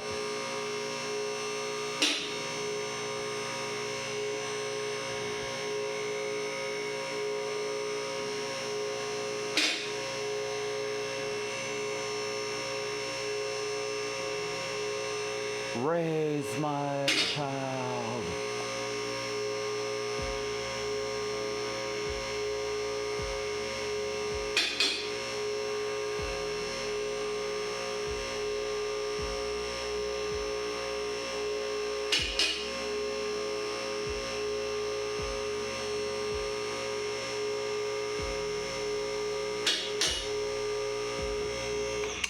There you go. Boop. All right, that's gonna be hard to show you guys, but we're gonna do our best here so that you can see something.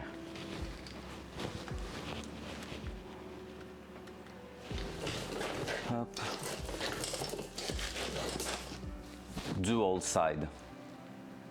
Hey, didn't break, that's good. So basically we need to break that cable here through there, that connection at the back there. The only thing is we need to make sure it's not going to melt on that. So that's why I already planned on throwing that in an angle. Now I need to also make sure it's not going to go against anything else, because there's something there. So ideally, up will be that. And maybe even that under the wiring loom and ground. We're not clearing a lot the actual frame rail, like it's at most good enough. We're maybe going to modify a little bit that downpipe when reinstalling it.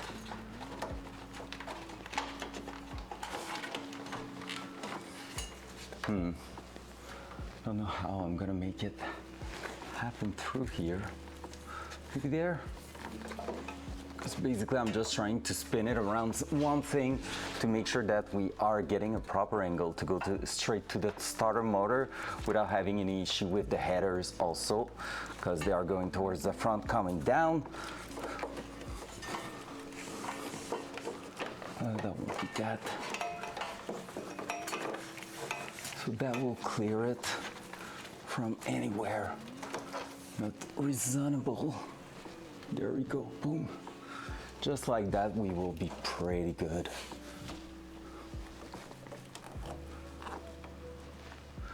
There we go. So I can click that there, and my pliers are far. All right, I'm gonna have to double check it. There we go.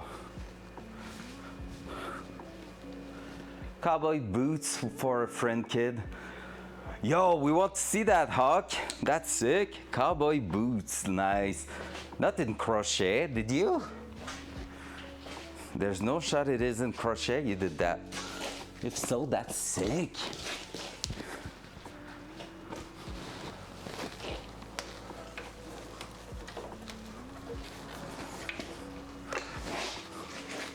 Oh, you want to know also, chat, how much flow is a wise girl? She was asking me today, well, no, last night. Well, now with tomorrow, when are we going to the sushi place to celebrate the fact you successfully started the Datsun, or the fact it didn't happen? Like, you're either gonna need sushis to feel better or to celebrate. And I was like, what? And she was like, yeah, just a good excuse to go to the sushi. And I was like, oh my gosh, calm down. But she was so funny. She was just trying to find a reason to go to the sushi place. And I was like, no, we're soon out of job. The unemployment's gonna hit hard.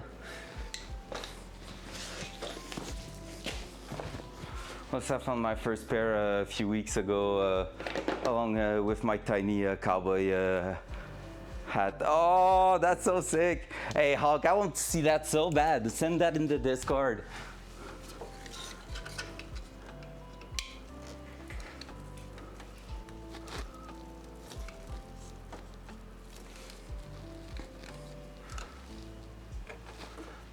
That, and we're gonna need to, that's the ground. Where's the, oh yeah, the starter is that thing there. Oh shit. Oh, we have it, that's true. I bought something for it, I just need to find where it is. Fuck, I just remember the Corvette starter motor has a special plug for the trigger, so we're gonna have to find that. I know I bought it, I think it's on the table at the back of the Datsun, but we really need to just find it. It's probably on the starter motor box, actually. Just forgot about that.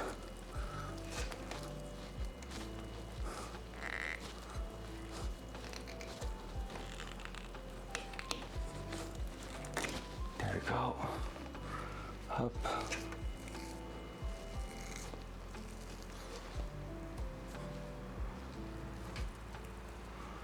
So what I'm doing, if you're asking why I'm folding that into, is that my end connection are too big a little bit. So I'm folding it on itself to basically go ahead, put the cap like that, and have plenty of material to actually like crimp the thing. Again, not the ideal, but honestly worked really great. I'm not even afraid to use that.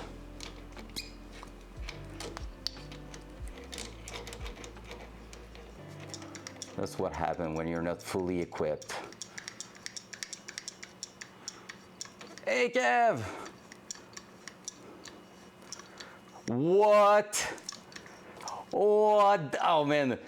Hog, no, why I said hog, because you wrote right under. Flo needs to never see that message, Kev. She's gonna jump in here and finish it herself. Sushi's on the line. She don't care about the gifted. If there's sushis on the line, she's gonna be just saying, dude, you gotta complete that Datsun. And she's gonna be like,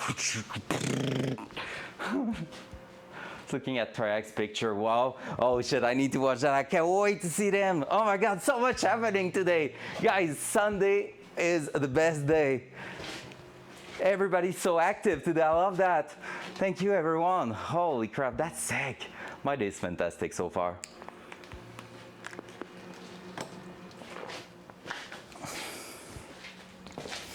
All right. So with that in place, oh my God, Kev, you didn't just say that. A chance I know at the moment she's at the store looking for some furniture and stuff for the house. Like she was like, oh, I need that thing. I think I'm gonna go. And I was like, yeah, go ahead, no worry. I'm just here working on the Datsun, so I don't care. And she was like, yeah, that's why I will just go and do that today. And I was like, perfect. Because yes, I did end up telling her like, this weekend you won't have a boyfriend anymore. Like, forget me. I'm not existing anymore. And she was like, okay.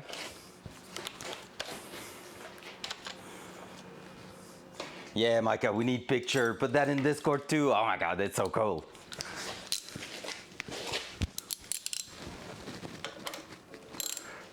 Also, guys, is there anything new in Tarkov at the moment? Is wipe actually going to happen at all? Or is that just like a fantasy? There we go. Starter motor hooked to the battery terminal. Whew, that's another good thing done. Let me check for the connector that is made for that, for the trigger part of it.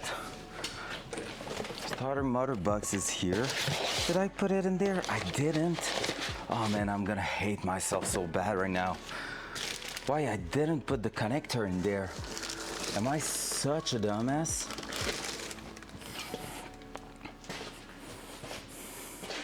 Because now that means I need to find it, and that's no cool. And it's such a mess in here, it's not fun to work around here.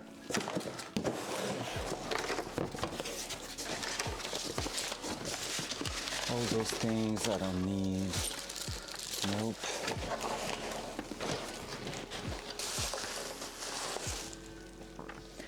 Nothing in there. Oh my God, we cannot be a starter motor away from starting the car. No shot.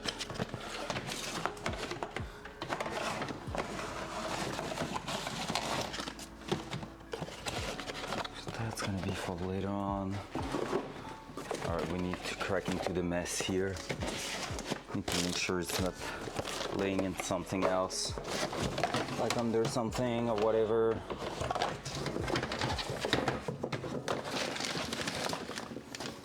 That's other parts. Oh, that's the part I was looking for the other day. That's interesting. We might be using it That's cool. Throw that over there. That's a good sign. I'm finding some stuff back. It's not bad. Push rod stuff. Again, different type of stuff here. Nothing I really need. Shit.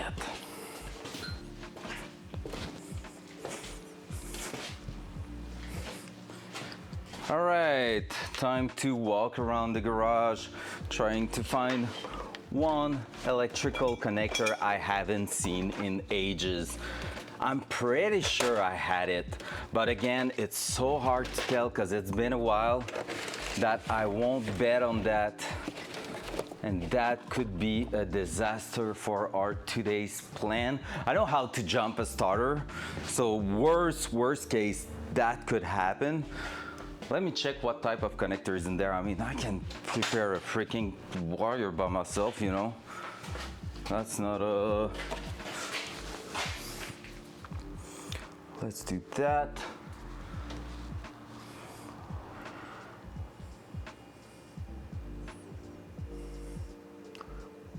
Let's put a flash on it. Let's go with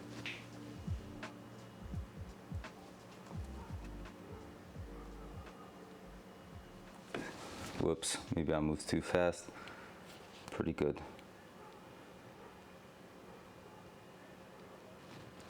Why is there some barking outside? I didn't get a proper picture. It's not up to my taste. There we go. Yeah, it's a 1-pin terminal in there, so we could manage something. So basically what I'm looking at is in here. That thing is a 1-pin terminal. So technically a connector. I'm so sure I ordered it. Let me check. Okay, I have dumped a sample of my shot on Discord. Nice. Yeah, Hawk told me that it was looking gorgeous, man. That it was looking cool. So I will take a look at that later on for sure. Actually, I'm too curious. Let me check quickly. Yo, these are sick. Oh, you put the before and after, or run through LR's AI enhancement? Oh, nice. Yeah, because I was like, that's not a before and after, because like you technically it will be even less colored than that. Yo, that's cool. Oh my god, Hog the crochet, that's sick. Oh shit, man, they are sick for real. They are super sick. I will be really curious to get a look at a raw file, like a raw file, and take, well, like the DSR, DS, so that thing, DSC. I'm not sure which one it was already, but like, yeah, we'll be curious to look at it for real. That sounds amazing. And no Taraxis, we're still not done. All right. So, from there, we're gonna drop the car again, and we're gonna start looking at something else. Why are you open here, sir? You're not supposed to be. Basically, what I want to look at right now is the actual fuel pump setup. So we're gonna take that in our hand right now, because here, front part of it, we're done, except one wire that needs to go in the starter motor, but that's gonna require us to actually take a huge look inside, like have a proper idea of what we're grabbing out there. Like we need a signal from a place, and we need to find that place. So it's pretty much when the starter motor signal is being sent from the key barrel, where is it heading to, and how is it working? Front cam. Oh yeah, why the Hawk is your favorite one, Hawk? Are you a Hawk fan? Just asking for a friend. All right, I'm stopping there.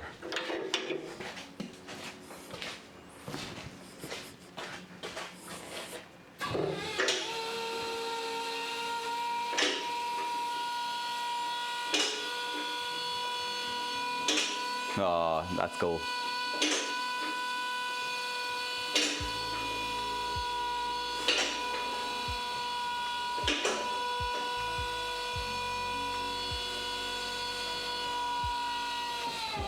Yeah, that car's solo. It amazes me every single freaking time because I'm so used to seeing it up on the hoist and I'm just like, oh yeah, you're not a super high car, right? It's so good. All right, let me bring you over here because we're gonna go inside the car now. If the cam is working again after that, like it's still working, I'm gonna be impressed. That's gonna mean my setup here is really not that bad. Maybe more like this.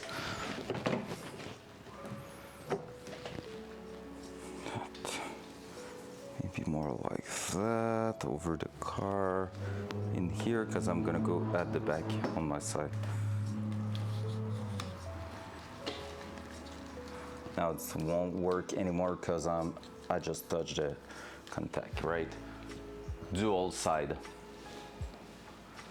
Yo, it's still working. Okay, I'm impressed. That's cool. All right, so what's up now? Let me open up the boot and we're gonna be looking at the fuel pump setup. Let me push the box underneath. So basically here I have two positive terminal to do and two negative one to do also. So we're gonna bring all our wires through here. We have the fuel level sender also to modify eventually. We had the plug right here for that. Not a big deal for now. I can live without it. We have the battery that's on the right panel here. So we have our battery terminal and basically we need to bring some stuff on it right here, so shouldn't be a big deal. Should be able to do it pretty easily. So we're gonna take a look at all of that. So yeah, grounding and sending that right in there. I'm saying I'm bringing that here. I'm kind of tempted to ground that somewhere else, but at the same time will be good to maybe make a frame ground at the back. I know it's pretty well grounded, that thing, but like, yeah, I'm gonna bring that right there for now. We're gonna see how it's going over time. So let's do it. So basically the positive terminals here, I'm gonna show them to you. You do see pretty well, yeah. Up. What they are that one right here that I'm gonna be unfolding right now, like cutting the thing. Yeah, I need a cutter. You're right, yeah. Okay, be right back. Gonna grab the cutter. And I can't believe all right, you know what? While I'm out, I'm gonna grab my cell phone and check if I really bought that connector for the starter motor. It's just like in my mind right now and I'm trying to figure out where it could be. Starter there.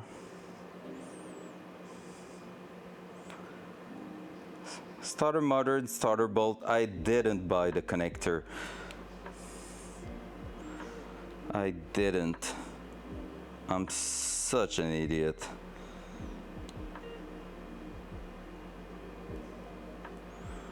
Nope, that's older. Alright, so I'm gonna need to grab that, but for now we're gonna have to bypass it. For the first start we can bypass pretty well and just modify the end after that. Alright, so for that, let's go back to our fuel pump. I'm gonna grab the things that were coming with it. Right over here. Of my fuel pump thingy. And we have like isolator and stuff in there, so that's gonna be really useful.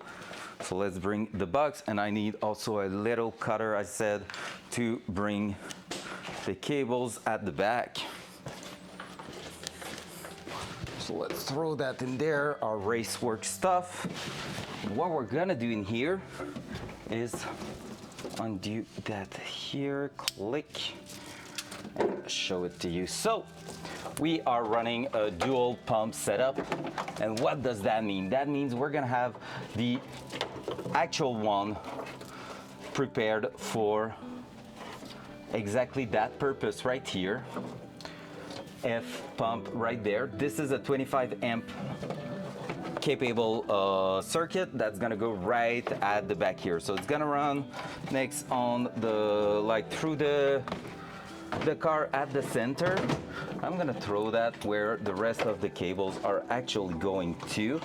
We're gonna see if it's going through here actually. I think it is. If we can make that happen, that will be cool.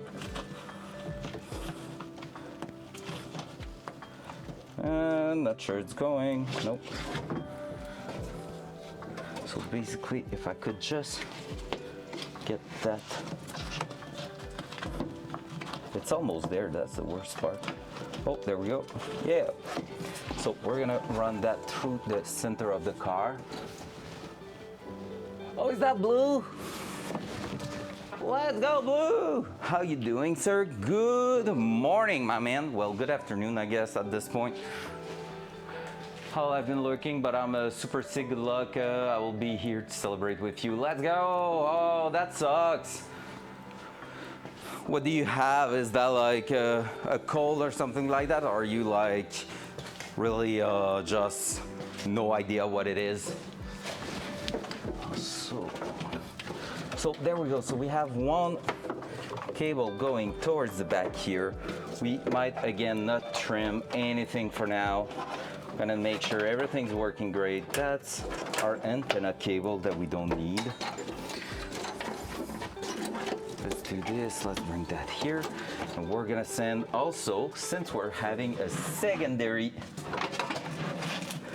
fuel pump setup, we're gonna use that one, which is a user-determined and auxiliary 25 amp signal. The only thing is that we could have used that to trigger the actual fuel pump. Not fuel pump, but starter. So I took a look at it last night, and we could use that as a signal. So bring our starter signal, our starter key barrel starter signal to the ECU as an input, and when it's saying like a click on that, it will trigger that and push power through the actual starter motor.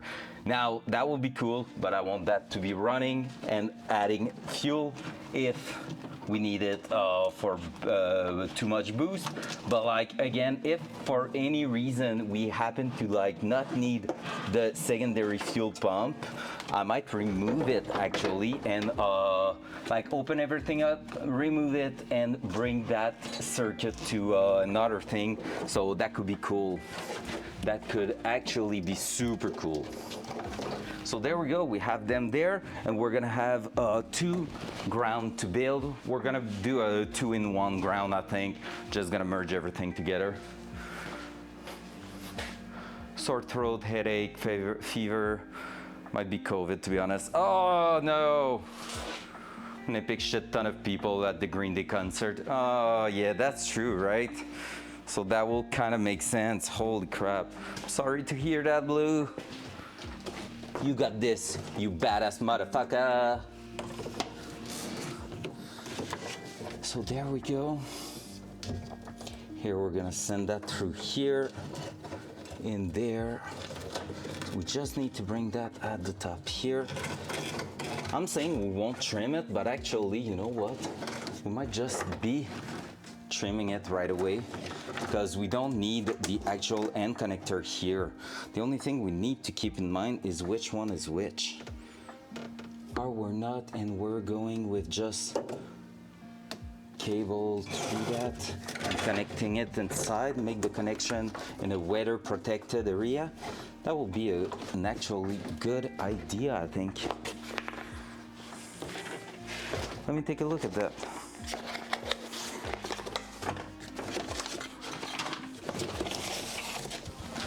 So we have the insulator there. Is there the rest of the thing in there? Nope. Let me check what we have left.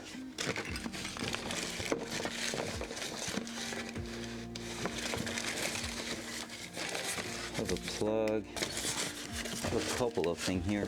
Oh, a can opener. That's worth. Hey guys, I'm gonna need to run to the bathroom quickly. Coffee is now low. So,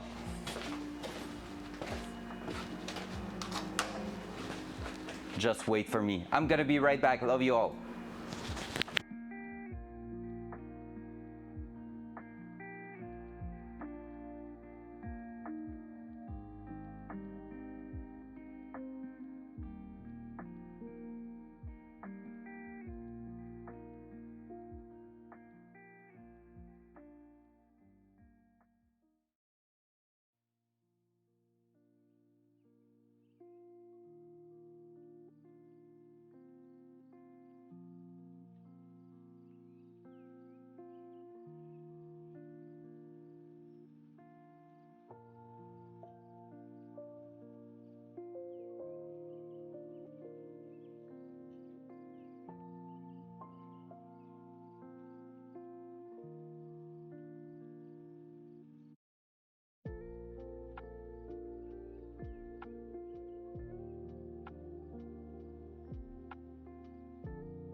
I just come back to Triaxis saying, what about now? It is done now.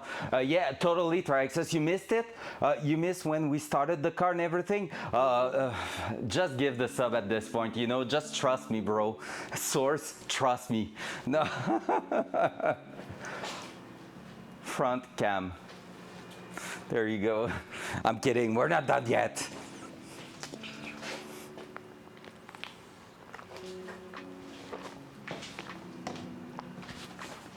There's a nasty cold flu going on around WA state right now that I got tested twice, no vid, but it's nasty, almost like a sinus infection with a nasty scratchy sore throat, headache like crazy. Ugh, sounds awful. We don't have time for that. Okay, see, that's where it's cool being on Twitch and not IRL. Like every single time other than that will be cool if you were all IRL in here. There, you can still watch and not give me that freaking shitty thingy, and like I won't be sick, but I can still work on the car, and that's cool.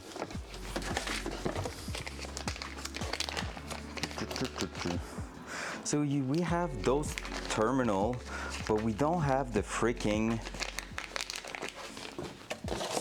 pump connector there. That sucks, man. Maybe I use them, to be fair. Let's see what I have in stock. I grabbed a couple this morning, so that should do it. We need 4 of them. I have 2 left here. And tell me I grabbed some more. Oh yes, I did. I'll love myself there.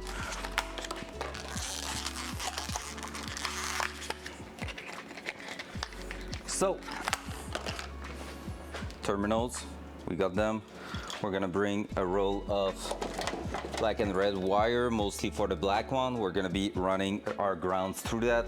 Quite a good, I don't know exactly the gauge of that. Should be plenty for grounding our fuel pump. I don't think I have anything bigger than that. So that's gonna have to do, but it's a pretty decent one. Oh, I have a good one here also. Might be using that. Is it written somewhere on it? Just need. I just think it's so weird when they are not actually stamping the thing every, like here and there, to tell us what type of wire it is. But you know, I don't have it there. All right, so we're gonna go with that and just roll with it. So let's bring that, and that. We'll see how much we need. And we will determine everything else after that. So this might need the heat gun, but for now that should do. Are you dual side? I just want to see if you're seeing at least a little bit of what I'm doing. It's okay-ish at most, right? I guess if I was to bring the extension at the back of the car, that will help quite a lot.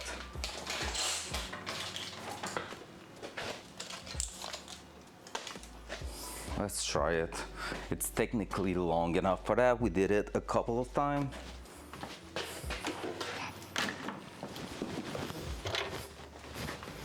Now that box, I should not need it for now in here. Coilover update, front coil install. We'll do it back later. Still need to adjust everything. Fair.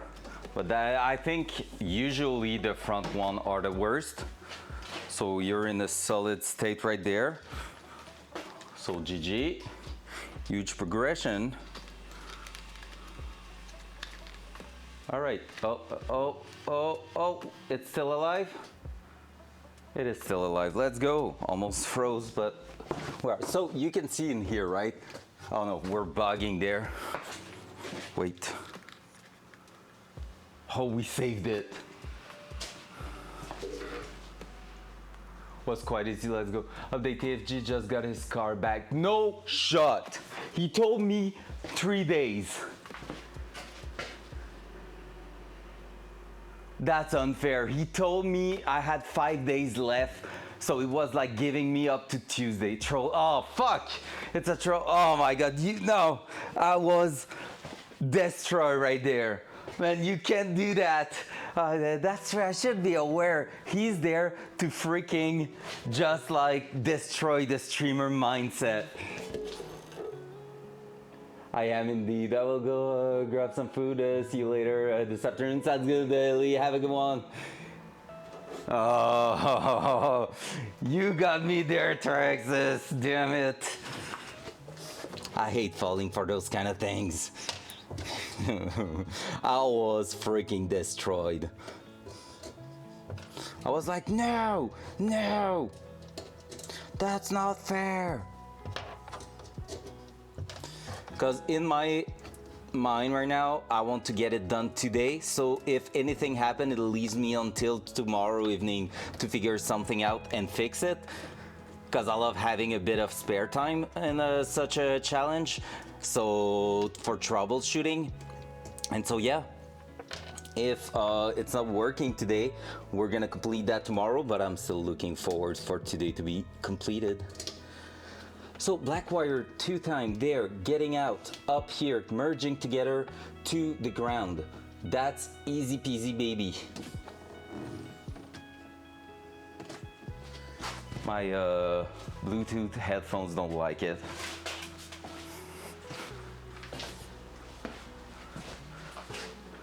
Happy it's moving along nicely, let's go.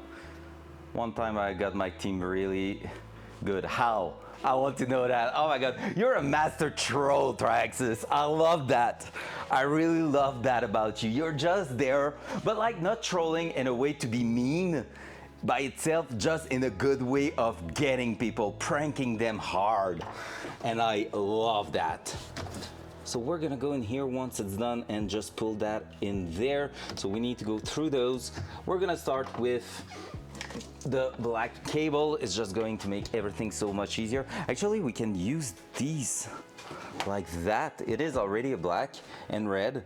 Should be plenty for the gauge itself. Yeah, we're just gonna use that positive, negative, bring that in here, split both positive at the top here, and then it should be doing the tricks. Let's grab our tools to get everything around the back there ready to roll. That, and that. Need that extension to move along the other way. It was after a major outage, like impacting tens of thousands of people, halting work across the company, etc. They finally get it sorted out and everything working again. And I asked on the bridge, are things supposed to be broken? They started panicking and said, oh, it isn't broken. Just wondering if that was supposed to be the case. Oh my God, man. Asking the question in a way they think it's actually the case, but it's not. That's evil, and I love it. And I actually love it. Yeah, that's my kind of troll, to be fair. Okay, you know what's one of the most easy but lovely troll I have, like I'm doing pretty much every single year? It's when Flo's birthday, so my girlfriend's birthday is close, and I'm just asking her, what do you want for your birthday? What present do you want? And she's like, I don't know. She's really awful to answer that question. So I'm always asking her, but like every 2 days I'm changing like my mind. I'm like, oh, but I already bought something. I hope you're gonna like it. And she's like, for real? Maybe. And then I'm like, hey, what do you want? I didn't buy anything yet, so I will need to know. And she's like, I don't know, but you didn't said you had something in mind. And I'm like, did I say that? And I'm just trolling her for like sometimes up to a month before her birthday, and most of the time I already picked something up or anything, and I'm even hinting what it could be, and like she's not catching anything. And when I'm giving her the present, I'm like, do you remember when I said that and that and that? And she's like, you're such an awful person. You hinted so much and I'm too dumb to understand anything. And I'm like, yep, and I've been doing that for the last 10 years. It's like one of my small pleasure in life. So easy yet so funny. All right, so we're gonna be opening up these like that. We're gonna go through black on black, ideally.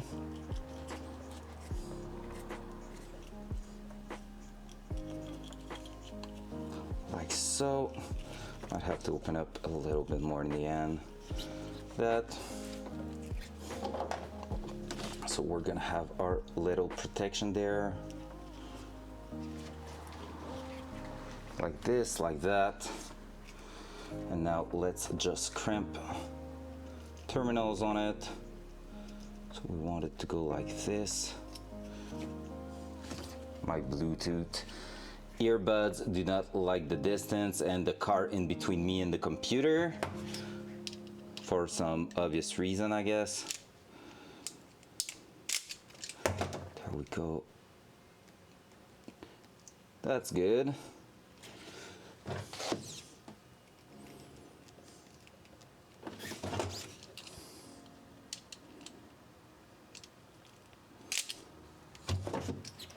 That's not good.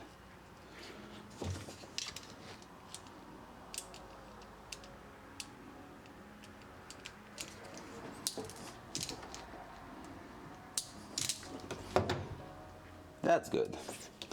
So let's just finish those two.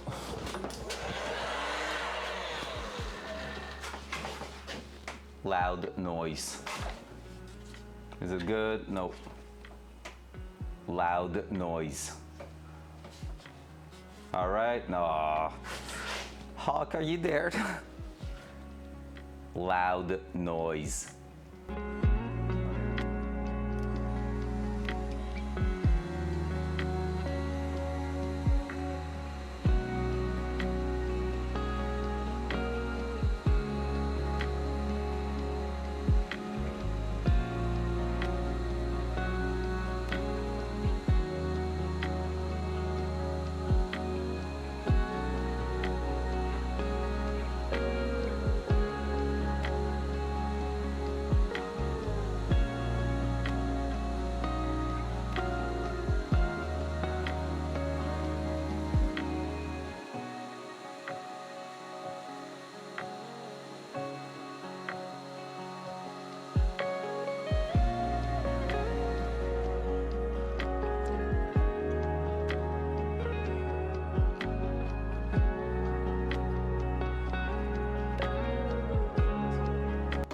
focus voice.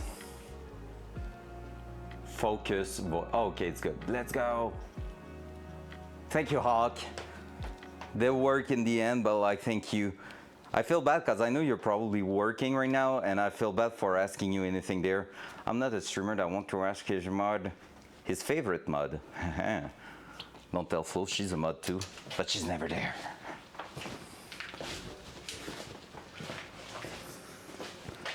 Aw, you're awesome. The simply trolls. My wife has learned to phrase requests very precisely. Can you bring me X? Gets a response of yes, but no action. Then she will ask, what am I doing? And I will reply that you did not actually ask me to get it, just if I could. Yes, I could, but oh my God, I love that. I love that. Yes, indeed, I can. I can. Like, I'm pretty certain I can walk up there, grab the thing, and bring it to you. But did you actually request it? No? So, I'm not going. I love that. All right, let's see if we fuck it up. Yep, because that won't go through there. So we're gonna actually bring that through here. Up. Should have went down there first, but hey, that's gonna work. So we're gonna do that for the second one. Second set there. So positive in here. Let's throw our things on top here already. That, and then the washer with nylon lock on it. That's perfect. And then the black one on top here. Ow! I just burnt myself on the tip there. Yikes. Not that it hurt that much, just you're not expecting it, so it sees a little bit. Alrighty. That 10 mil and small ratchet. Where is my small? It's there.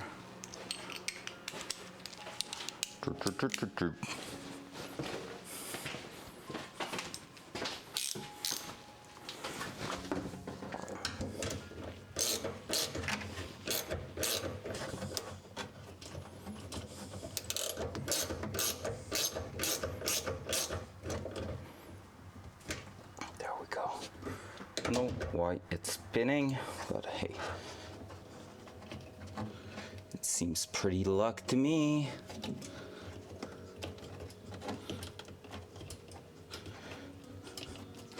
All right, can I get the cover on top now? These are awful to bring where you need them, but once they're there, they won't move, just like that. Right over the insulator and everything, there you go. So that's the sick part of them. They're really easy to work with, but yeah. They're easy-ish to work with, but at least you know they won't move once you're done with them. There you go.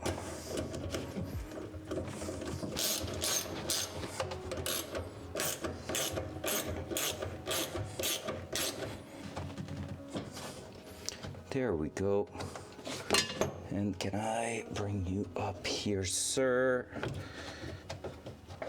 Oh my gosh, that one feel like it's gonna be a little bit more awful. Maybe not. Let's see.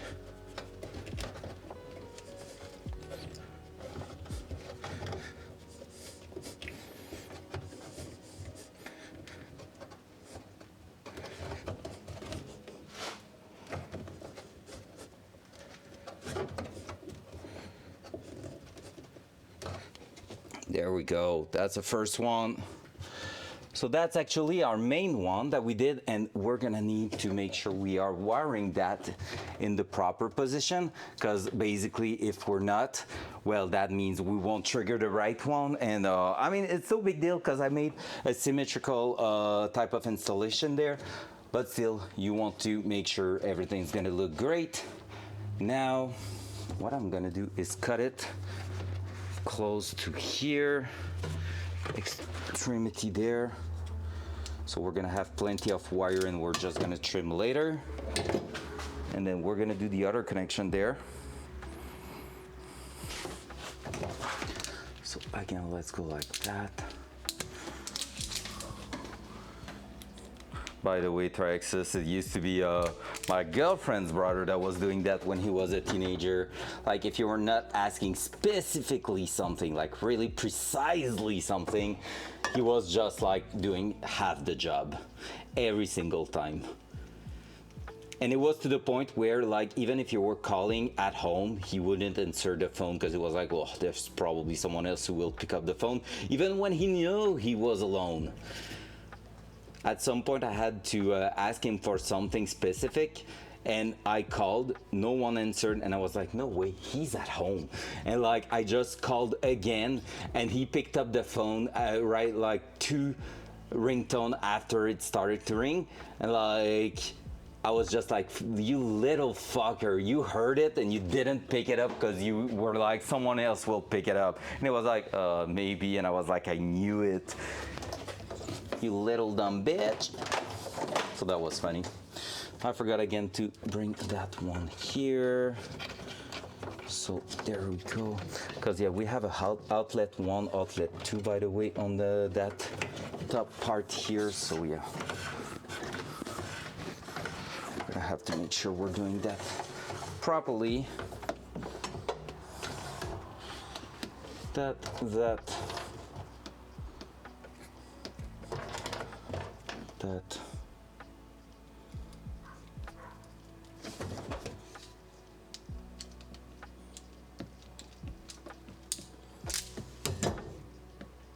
Properly cramped.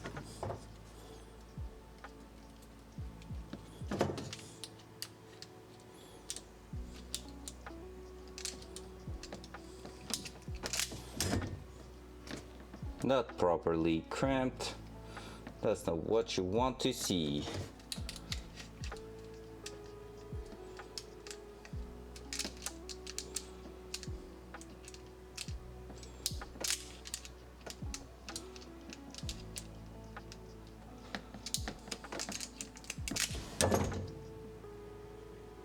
No, I'm not confident with it. I'm gonna change it because that one I just crushed it and now it won't connect properly, so no, thank you. Not my style to leave something like that, not on fuel pump stuff. They're not fun to work on, so you don't want to have to dive deep into there every now and then. You want it to be clean.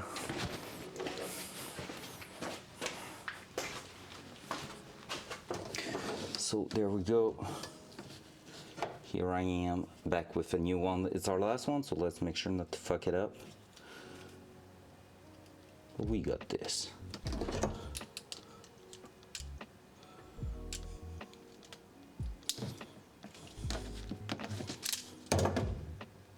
There we go. That's what we want to see. Now let's shrink those and throw them in there.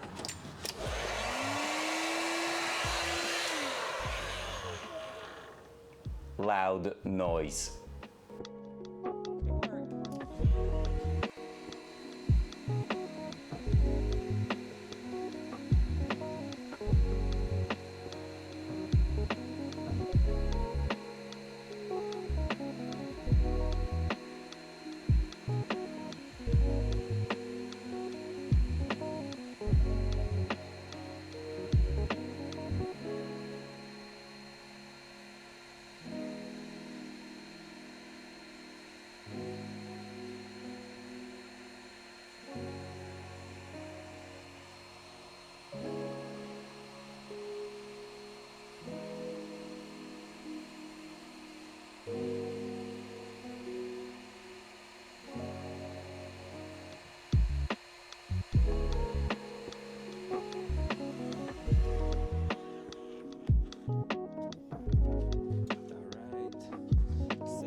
Focus. Oh, it worked. Let's go. Good butt.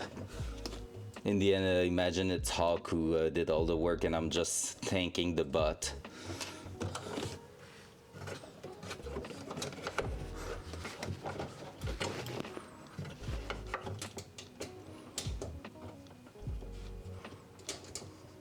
Will be funny and awful all at once. Let's do that. Let's do this. Fuck. Alright, that one. Oh, I think I see it. Steven is not there to judge me, but I dropped another bolt. Dumpster fire. Love that one. So good. Magnet, super important in a garage when you're dropping something in a place that your finger cannot reach.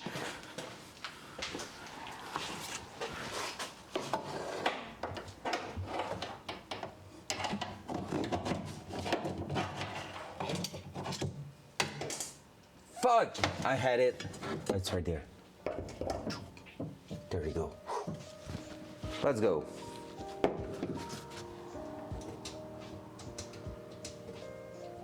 Yo, that lo-fi is so chill right now. What the heck? It's sick.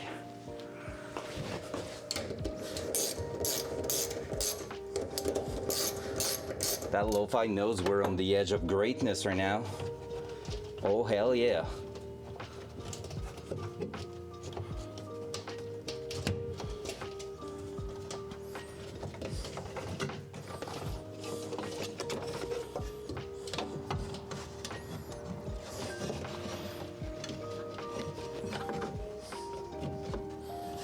Alright, so are we going to do that or bring it to the other side there to have more play with that? Like to be able to work it out a little bit better.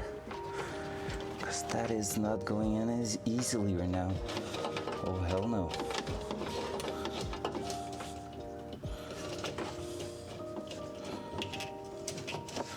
That one was easy. But that one here, what's going on? Okay, there we go.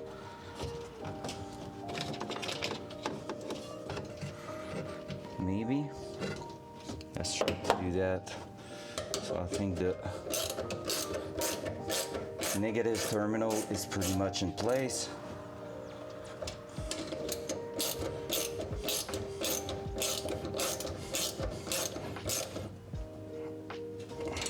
There we go.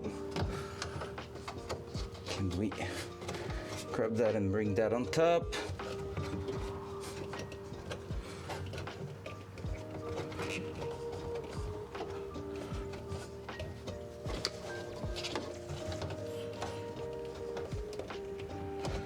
All right, hard part is happening here.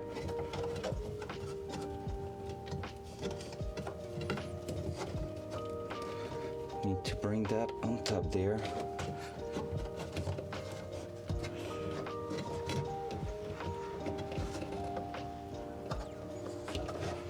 What the heck? Why are you doing that at the moment? It's out of my knowledge.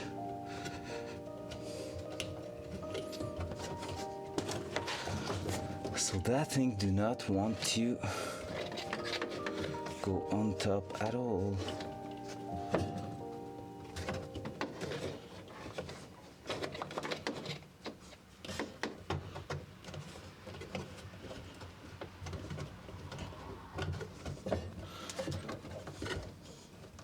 So I just need to put the insulator back on top and we're gonna be pretty much done with connecting the fuel pump in itself. We're just gonna need to wire it up to the ECU and the ground. Shouldn't be too hard to do, but yeah.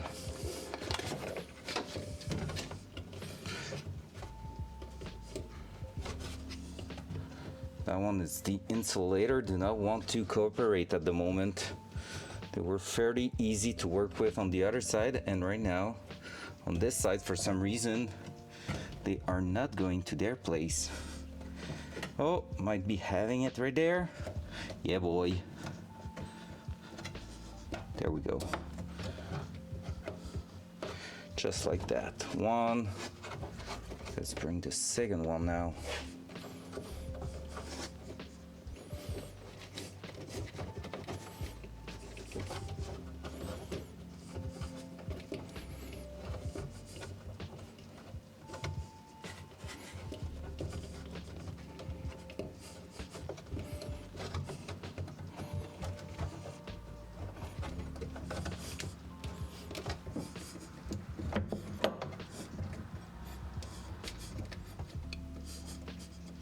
There we go. Right there.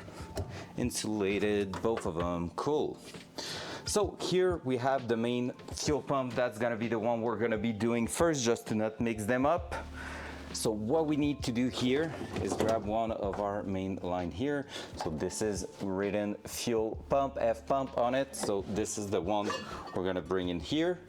And it's only all about opening these two up. So let's split them. Usually not quite hard to do. There we go. And we're just gonna throw that in there, boop, and connect that. So if I'm going like that, like this, all I have to do now is do that. And we're gonna double check that inlet one, well, outlet one, it's written, going in there, pushing that through, and just crimping and being ready to shrink tube the thing.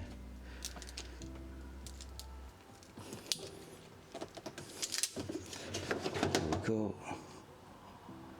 Really good, perfect.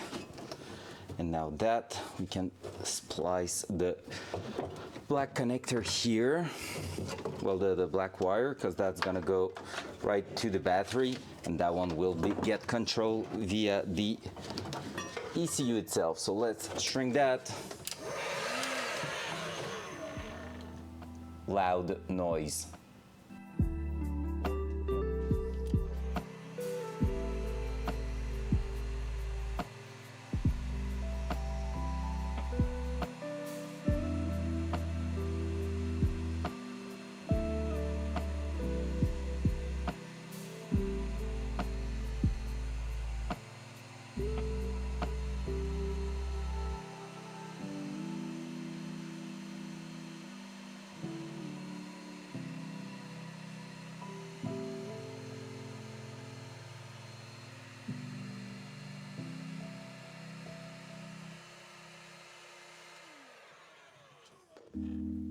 There we go. So that's a good way to make that work. I just drop some gear in there. Don't need that, don't need that. Let's throw that away.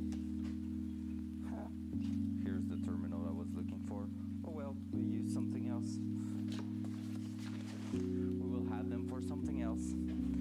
Cool. Now, that being done, we have the auxiliary one here.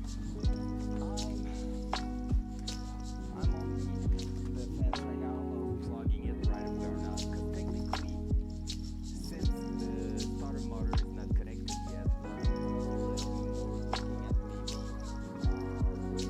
maybe making sure we get a starter motor signal. If we don't, by the end of the afternoon, we're going to be actually plugging that one with the starter motor, triggering it with the computer itself.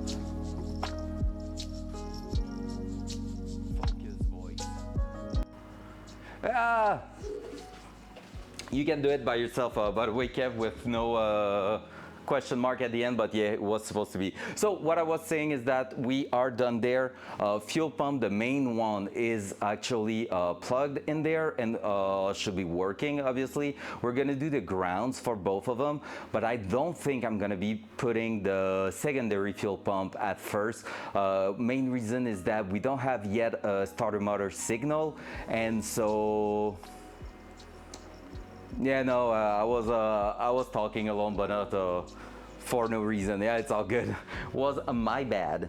But yeah, so basically I will wait because secondary pump shouldn't be something we need to start the car. So we should be able to start it without it at first. So because of that, we're gonna be waiting, and if we need to bypass the starter motor with that cable for the first startup, we will. So it's something we can easily revisit in the next few weeks. But for now, as we aim for the first startup, we're gonna wait before plugging the second one. So we have one like this working fuel pump. It's like those, by the way, 3 of the 4 25 amp are like circuit. You cannot rebrand them, like you cannot change them in the ECU.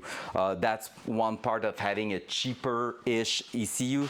By that I don't mean it's cheap, I just mean it's not made to be run as something else in the software. It's really something that will stay a fuel pump for its entire life. If you want something fully customable, you need to basically get a Nexus R3 or something like that from Altec. But yeah, on our case right now, it's always going to be that. Maybe in the future, who knows, they will release an update that will allow you to change that, but I wouldn't think so. Not for a $1,500 ECU. Which is okay. I mean, it's doing exactly what we want it to do in the end, so it's really no big deal. So that here, we're gonna be cutting that exactly the same way we did. So we're gonna bring that one here and make the connection to the ground. Right now the ground's gonna be on this side. So yeah, I did super well doing that there. So that, cutting that to the other side here. Boop. There we go. So we are going to remove the roll of wire from here. Also, there's a couple of wires I don't need over there. I'm gonna bring them back at the front just to remove a bit of noise in here. How about that?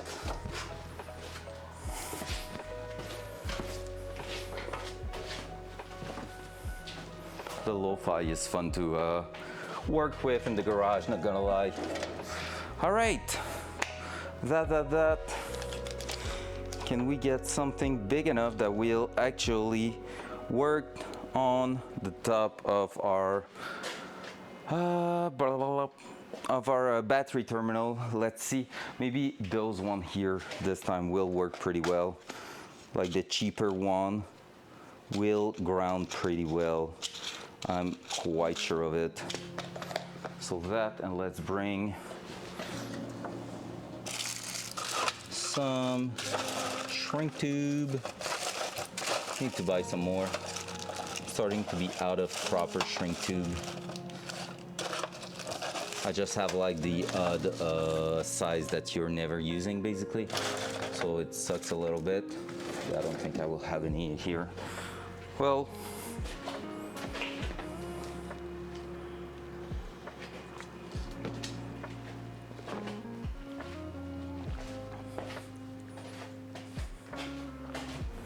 so I would like to maybe merge both ground into one connector, but I don't know if I will be able. So for now, I'm gonna bring 2 and maybe put them separately in there. So what we want to do here is bring that up to that one here and connect them on the side, right there. So right in there, boop, boop, 2 grounds that are going to go over there on the battery. Could have a look at something that fits in here too. I mean, the bigger one would fit here. Yep, maybe that will be better because here I'm always going to be screwing that into the battery terminal, while here it's gonna be clamped like that forever. So I think that could be even better. All right, let me grab the bigger one then. And it's gonna make a better, technically a better ground because there's more surface and everything. Oh, are they fitting? Let's check, I'm not sure of that.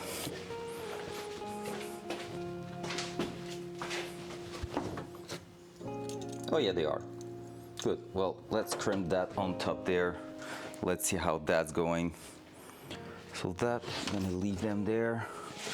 Gonna grab what I think it takes to unconnect that one. I don't remember if it's 14 or 15 or whatever that could be. So I'm gonna bring it for 15 for now, and 14 if I find one right here. Gonna check and we'll grab whatever else we need. Poop, poop, poop. Let's go. There's gonna be so much touch up and tweak and stuff to do on that car when it's gonna be running. It's crazy. There's gonna be like a lot of work left, but if it's running, at least you have something where to start. Like you can actually test it and everything, you know.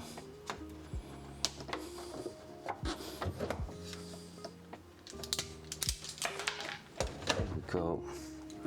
So again, that you can see pretty well. Yes, cool. So here, that one now should be working pretty well with that.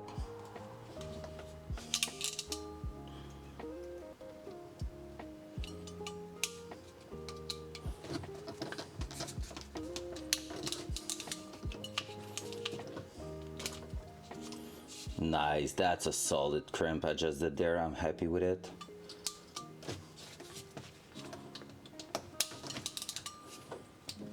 There you go. That won't release itself in forever. Perfecto. Let's try to do the same thing here. That one's our main one.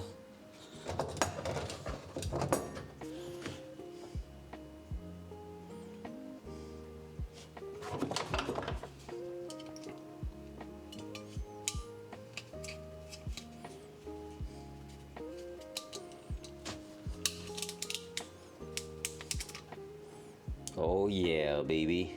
Love to see that. I love when I successfully make some good crimp like that. These are the perfect size for the plier and everything, and it's working great. There we go. There. So that will be perfect. I think I underestimate the size of what I needed here. It's gonna be at least a 17, but maybe a 14 here. Yeah, 14 and at least a 17, we'll see. Connect that to the battery terminal. Have the 17 already here. Let's try that. I have an 18 too, so I'm gonna bring it since it's already out.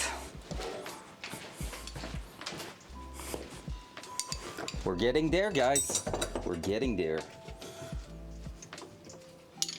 14 and 18, too big. 17. There we go.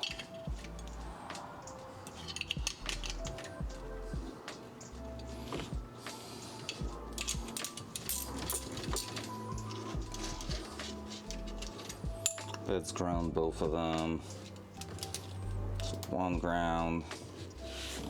And where's my second ground? Right here.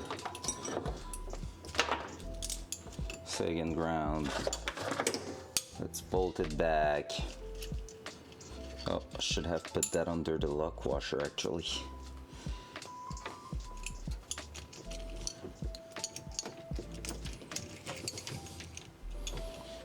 Well, if the lock washer is getting out.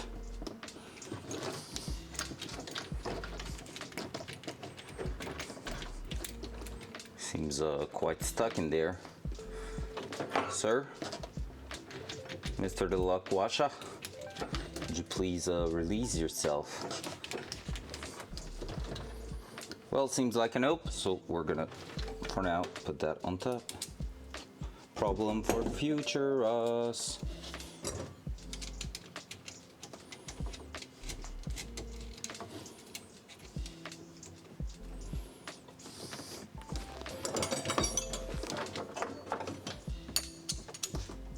Oh, I'm an idiot. Wait, before putting that in there, if I want to put the isolator on top of the terminal, I need to push my wire through it first. Just a little idea like that.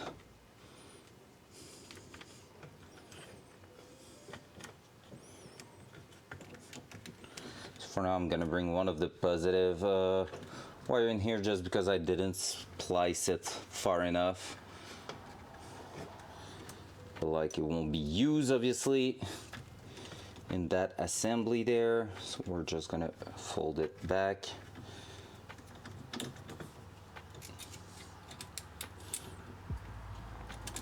Now we can go like this.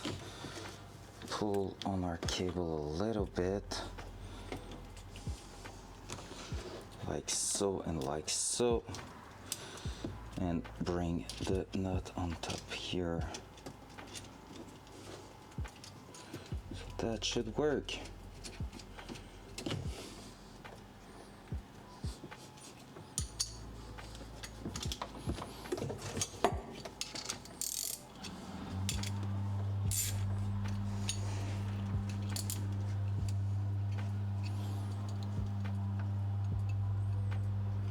Go.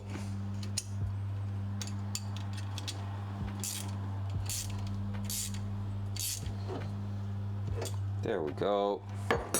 And now this can close entirely on top of it. Hell yeah. Boom. That's going right there. Now actually we're able to take the positive cable out and we're good. Bam. So obviously it's not cleaned entirely, but it is connected. It's all wired up. So we are actually ready to get the fuel pump running, which is exciting there, because that means we have one more thing left, if I'm not wrong, which is starter motor signal. After that, it's gonna be key barrel stuff. Basically, the plan right now, the match plan is, it's almost 2 at the moment, okay? So what we're looking for is probably going as far as possible with the key barrel and gauges and stuff like that up until probably 4 or 5.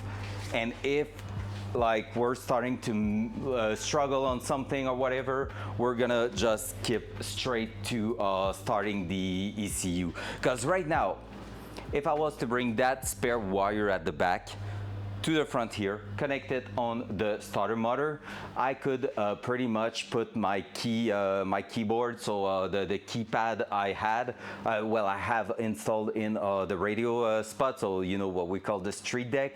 I could be putting that in there and saying that that button is now the starter motor trigger, and so my auxiliary 25 amp circuit that I will bring into the starter motor could be used as like the trigger to say, hey, start. Good afternoon to yourself, Mr. Goose. How you doing? Caca! I love the caca. It's perfect. So yeah, so basically at that point, technically, if I was to grab the laptop, bring that wire to the starter motor, we could start on the procedure to the first startup. So we could start on working around, like walking around this different circuit, making sure that all the fuel lines, stuff like that are okay, everything is tight and all that. But I kind of want to get a bit further even on other things here to make sure we are in a solid spot for the startup. So ideal scenario, we will have even the gauges and sensors and everything. Did you send something to Goose? I want to know. All right. Because if I'm getting that done today, by the way, if the car's starting and the gifted sub is trying to get a max trader, let's go! You can do it, Goose. You got this. If we were to get up to starting the car and the gifted were going by today, that will mean for the second time in my lifetime we will reach over 100 subs. Even if it's gifted, it's not like 100 pure people subs, but like it will be like the second time we reach over 100 sub. That will be sick.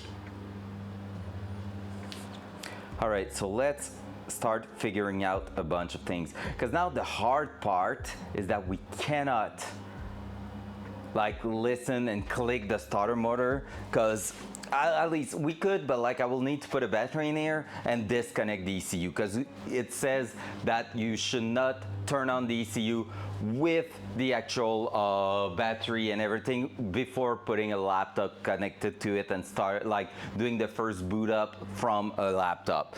So if we see that we absolutely need to do that, we're gonna go ahead and probably grab ourselves a little grab the laptop, start the ECU and everything, tune everything up to the first start, and then search for the signal. 2 strikers in lighthouse marked, but was not able to mark the BTR in roads. Still 0.04 shy. Oh no, you got this, Goose.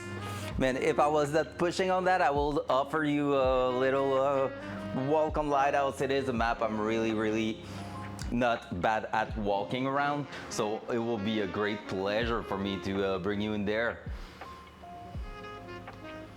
All right, starter motor signal. We're gonna grab the book, actually, front cam. So we're gonna go ahead, grab the book, and try to find where the relay should be and have a look at it. I think I'm gonna have to remove again the AC and heater core and stuff like that, but I think we're gonna be not too bad. So again, just as a recap, we're going through that once the starter motor is plugged. If it's not too late, we're gonna try to push hard for getting the gauges in place and all the dashboard.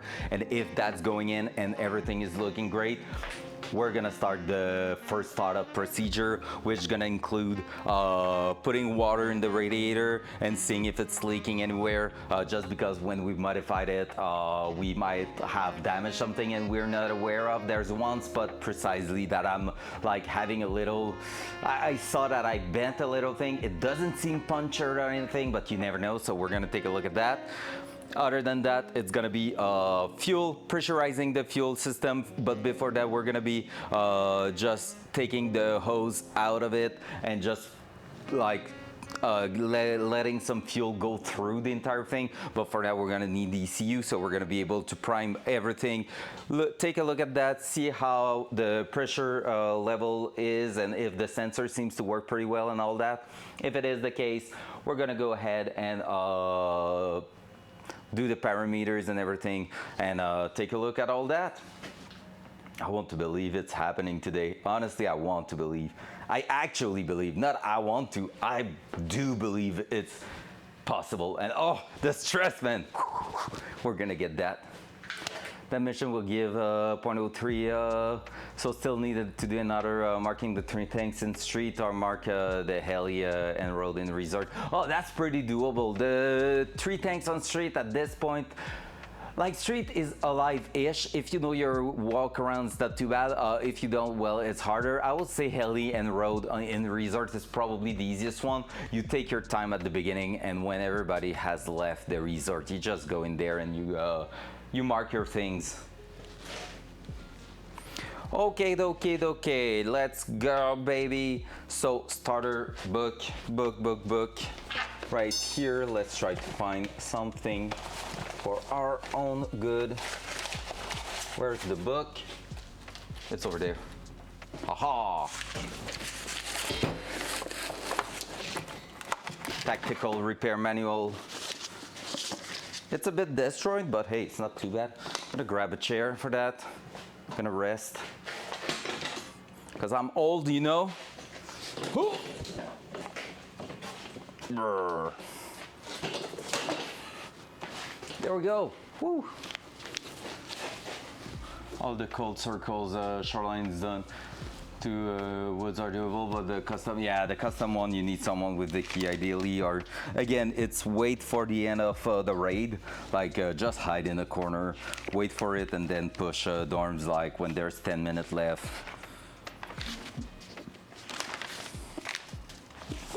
All right, engine electrical system. Did I just get the starter motor? Starting motor. I just open up dual side. Dual side. Just took the book and it opened up right into the starter motor thing. So we're gonna take a look at that. Front cam. So, our dual front. There you go, look at that. You can see me like and have a look at the intercooler and everything. Oh, that's lovely. So from the ignition switch, we have the ignition relay. Yes, inhibitor switch, okay, automatic transmission only, that's all good. Starting motor, and that's going from directly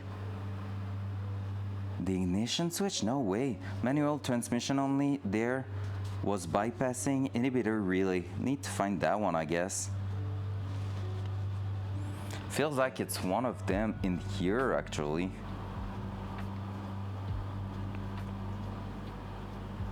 Ignition switch going to that. To the green connector with a yellow cable and yellow to the starting motor. So it's a yellow cable inside there. All right, let me check inside the car then, because we have, I think, a yellow cable at the back there. So in the green connector, I need to take a look if I have a yellow cable. So let me try to do that right here. And I need my cell phone to enlight the back corner there. I didn't watch the YouTube, I didn't have time. Pushed too hard on the Datsun and then went for a campfire last night. So when I was back, I just went to bed because I wanted to be full energy today, which I am. But I will, man. Honestly, just the thumbnail just hyped me up so much. Like, so much. It's crazy. You know what? I'm actually going to see that yellow cable right in the plug on the dashboard because it's going to the key barrel basically. So here, that one, I have a yellow. Do I have a yellow there? Third one from bottom row. Third one from bottom row. Is that you? Nope. Should be a top one from key barrel. That means it's going to the top corner there on the green connector. He is a perfectionist. Oh man, maybe not that type of guy, so I'm sorry. I'm not I wouldn't consider myself a perfectionist or anything like that. I think I'm trying hard on that car, but it's not my my strength. Like, I'm usually getting things to work, and when it's working, if it works, it works, and I'm not looking too much at it. So it has a 4-pin separated there. It will be the one on the opposite side. So let me check again on the dashboard. Yep, that's the 4-pin, and that will be that one. So it is on this era of core. If it is the right one, I will need to check also over there. Red with blue strip. I'm gonna take a look inside of the car on the key barrel side and see if we have exactly that same color over there. That could give us a good idea. No, that's a thick yellow one on the key barrel. Yep, that one is thick.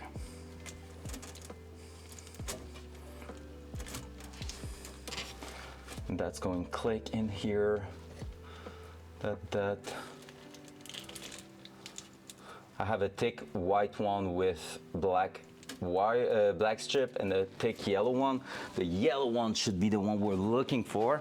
So do I have a second green connector somewhere that I haven't seen? Should be that one technically, but I don't have those wires getting out, so that's probably a different one. Or that one is the one. It's so hard to get where everything is.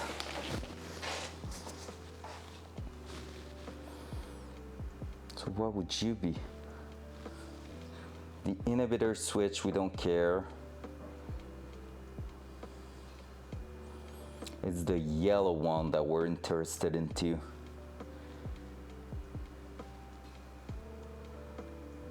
The thick yellow cable. We don't have that at the bottom here. Getting out of there. And that thick yellow cable is the one. We might have to go through our bucket of removed wires just to see if we have something fitting that description. Like if we have something matching that description, we are up for some big trouble. I have the big, thick, white and black one here, going down there. Don't have anything else here. That yellow wire is definitely not the one because it's not thick enough. I need to check which one will be our actual starter relay. That could be it right there. All right, I think we're gonna take our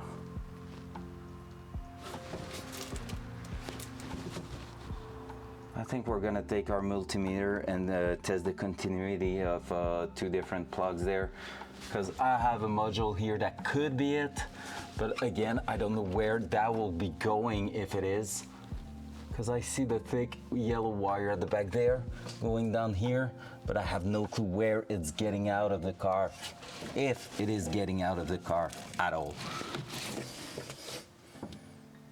All that there seems good. We still are pretty good there. Not my greatest job, Dad, but it's doing the job for now. Because we do need that starter motor. Okay, let me check also on the connector there, the ignition switch connector. What we do have, and yellow, black and white, no, white with black strip on top there is going to ignition relay. So that one is getting out in here probably.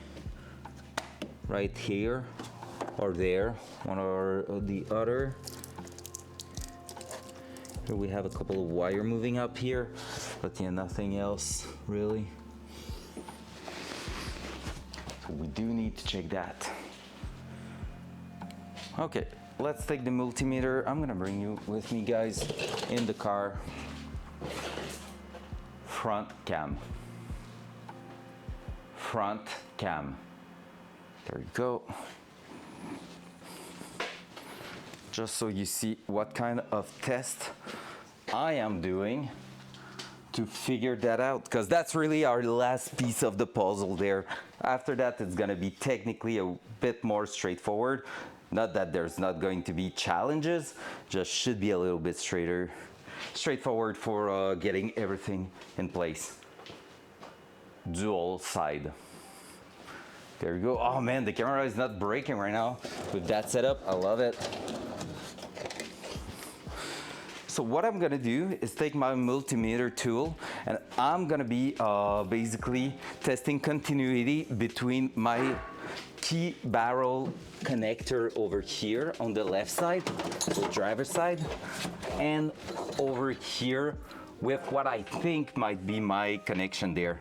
So what I'm gonna do is go into that mud right here, and what's cool with that one is that I can put it, no, function like that, so I don't even need to look at it. It's gonna be beeping if there's continuity, and so I can test the big, thick, white wire right here up to there. And it is not the same one. So see, that's a good way to test. I'm saying that I'm gonna unconnect it properly just to make sure. So there we go. So I'm gonna go with that one in here. Is that the good one? It's at the bottom there. That one here and that one here. Nope. So that's not related to that, at least not as far as we know. So I'm gonna connect it back and assume that it's not something that has to do with what we were looking for. So that's a good way to track down our stuff here, even though we're not getting anything so far. We might be getting it eventually. So technically it will be that one here.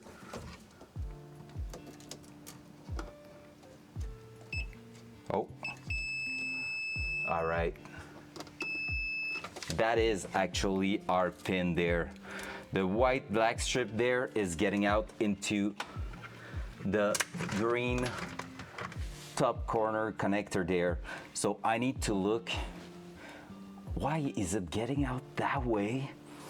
So that here is sending a signal through that, that's going through the dash, because it's the dashboard connecting there. Wait, what? I need to look back at the diagram there.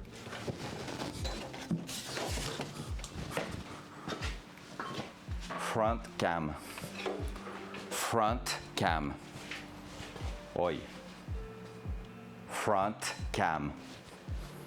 So basically, based on what we just seen there, we now know that it is indeed, like our key barrel, it is technically not the right one sending the signal to the green. It should be a yellow cable, but it was working like that, so I have no clue exactly what that's up to, because we didn't play with those connectors. But the green there, assuming it is now not a yellow at the top there. Let me check what we have on this side again, because I have the green connector here that's gonna get in there like this, and that's sending a signal through that, or a light green. That was not a light green, that was a that pin there. So if I'm tracking, what the heck? Because that here needs to go back somewhere. If it's that and that. All right, let me check something, because I have 2 times the same color in here. So let me check that it's not looping in between 2 connectors, and I have to trace back something that's going back there.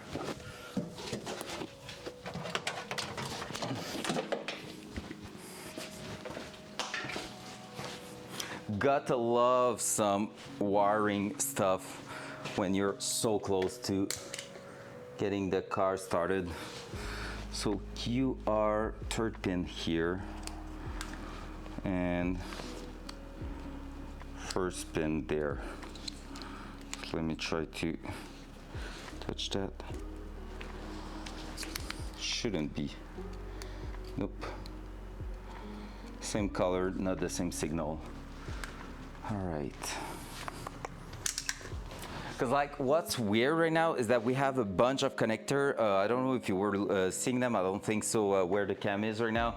But we have a bunch of connector on the right side of the car. And all those connector are plugging to the dashboard. So technically it is a signal for the dashboard itself. But based on the plan here, it should go to that switch.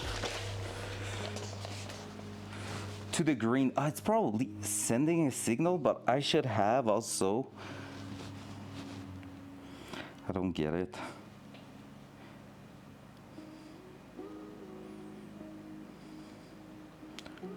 Because the key barrel switch is right now talking to something else.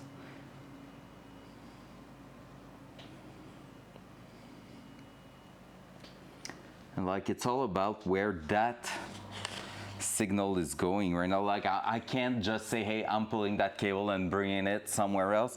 I need to figure out where maybe the relay is going then. Let me check around.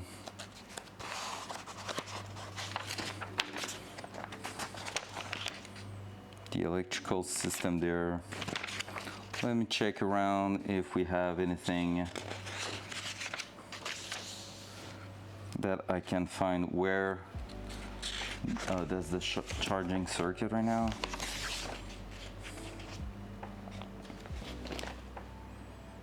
It's not telling me where that is in the car. So we got to the right specific page, but it's not exactly the one we're looking for. We need a little bit more of the electrical diagram right there if we want to make it work.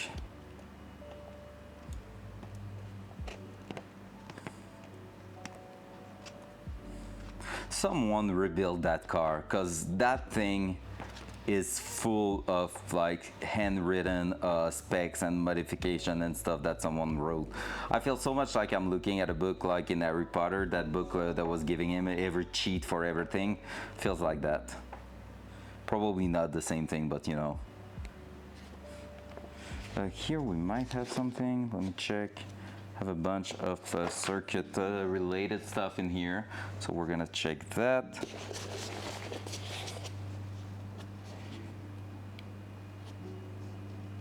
Antenna relay, no. Inspection lamp, no. Horn, no.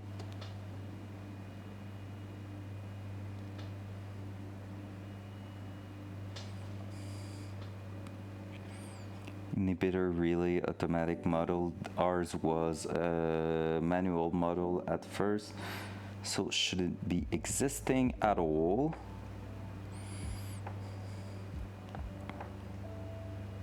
But let me check where it should be, the inhibitor relay, just for fun.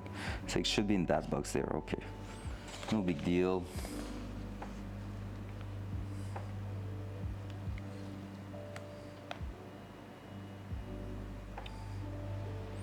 That box there.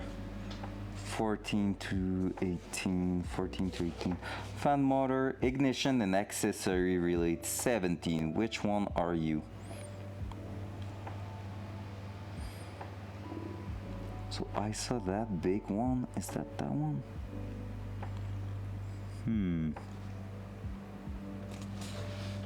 I'm back in the garage. Hope everything going well.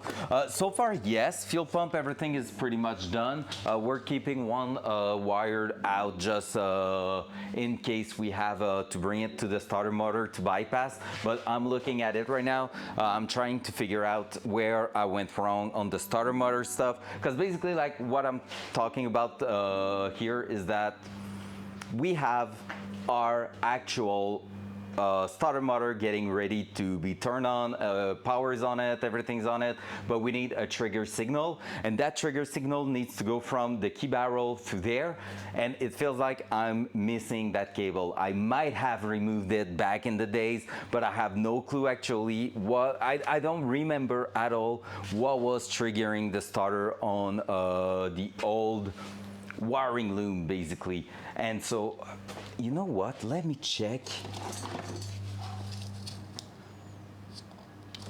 Alternator connect to gauge. Let me check the labels in here just in case. Because the starter motor on the old one should have had the same exact thing. So, flashlight, no. But yeah, so basically I'm looking for one little cable to trigger the starter motor. What the heck? Churchill is looking for more power for the last 6 months. Hello! How you doing, sir? Welcome. Good afternoon, man. Hope you're doing amazing. Hope you had a great weekend so far. Happy to see you. Let's go. So it's not here. We did pull some yellow wire inside. I think we're gonna hate ourselves, guys. I do believe we're gonna hate ourselves.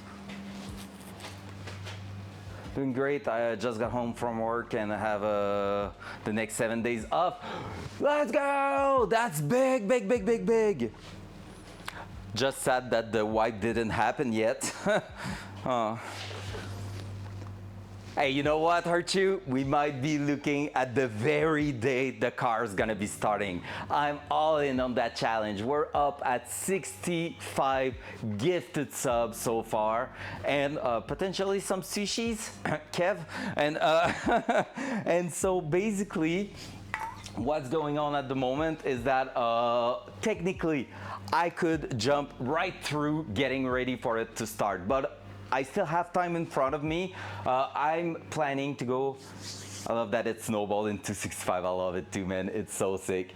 First COVID test was negative. Guess that's a step in the right direction. Yes, let's go. Might be what Micah was talking about, Blue. Finger crossed.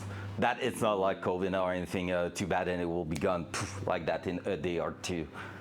And so, yeah, what I was saying, yeah, so basically, if I was to jump through the steps and push hard towards the first start, basically at the moment we could almost get it ready to start.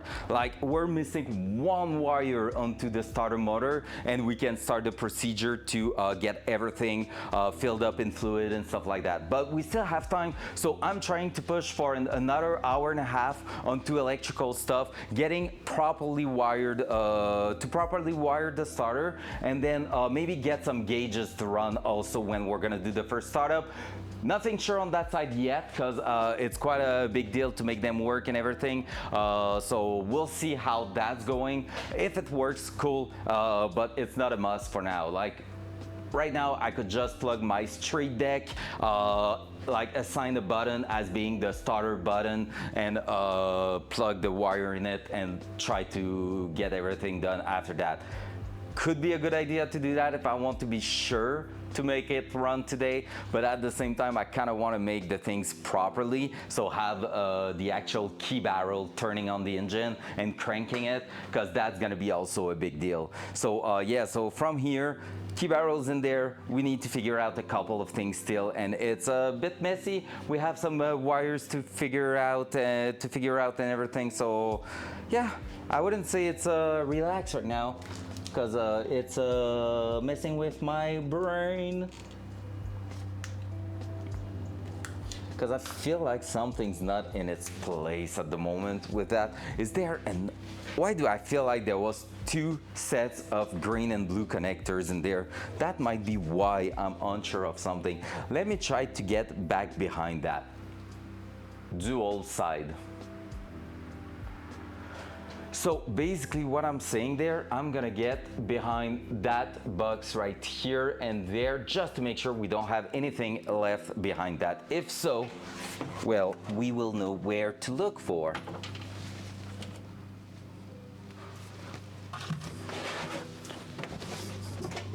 Because I have also an idea of how I'm gonna bring all the sensors through, so maybe we're gonna take a look at that too eventually. Well, let's make sure we disconnect a bunch of things here, because we know we were having a few connection stuff happening in here, that and that.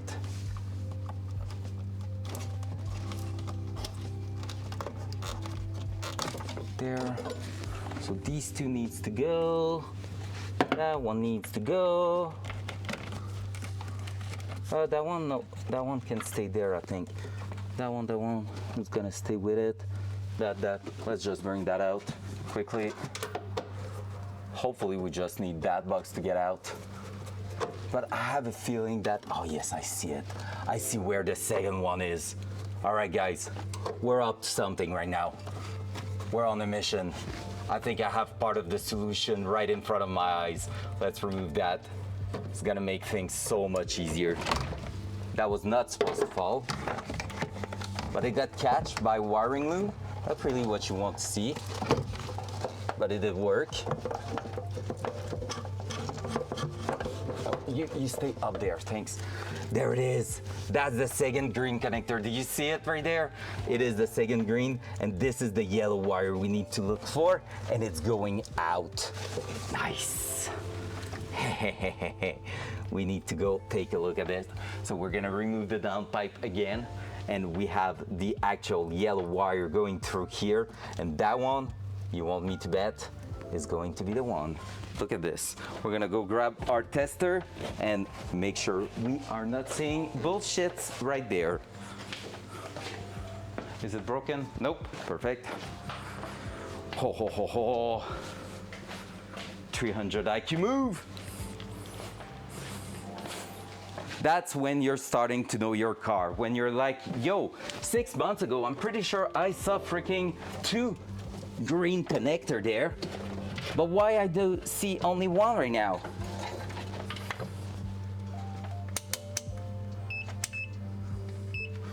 So again,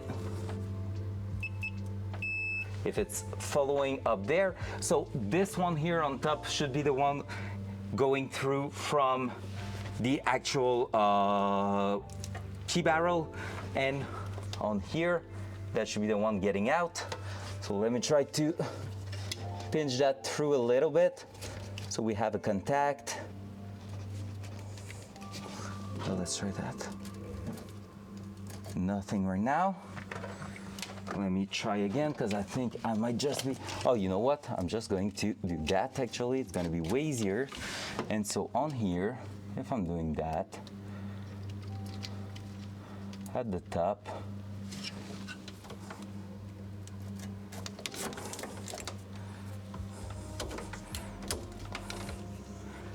all right, that's hard to keep in there. Let's just do that.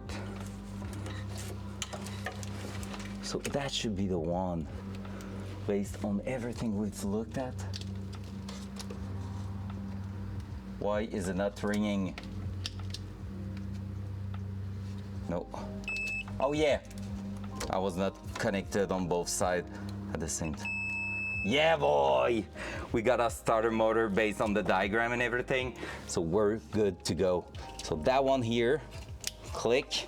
We need to go check on the other side and find where that's exiting our engine in our engine bay. And that's gonna bring us to the starter motor signal. And that's the cable we need to make the crank happen. I'm really happy right now because that means a lot. That means I haven't done a shitty job cleaning that wiring loom, and we're able to troubleshoot and track something well.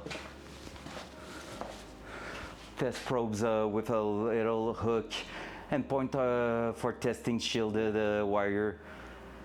It's a lot easier. Yeah, that's fair. That's actually fair. Yeah, I'm not super equipped for that kind of things, but yeah, that does make sense. All right, do I have a yellow wire here? No. So we're gonna need to look at it, and it's probably just hidden in the heat shield underneath the exhaust. So we're gonna do that. Front cam. It poked through the plastic easily and give a solid connection for testing. Yeah, but isn't that damaging the shielding if it's poking through the plastic? Or do you talk the plastic of the connector? I'm not sure. Not sure exactly what you're talking about on that part.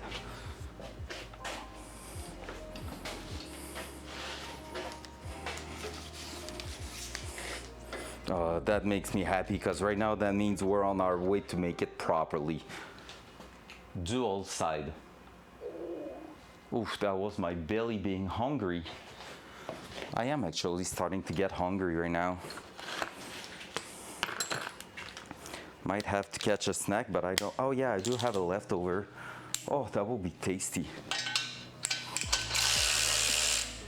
That, then that other one there. Oh, that one I never finished to clamp it properly, so should be able to, yeah, disassemble it. I knew I will have to go back under there. Oop.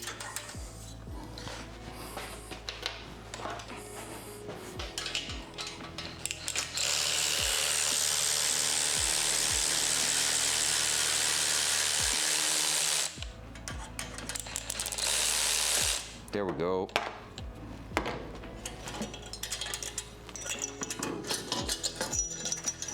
This side, clip on that side, and then go around that, and that.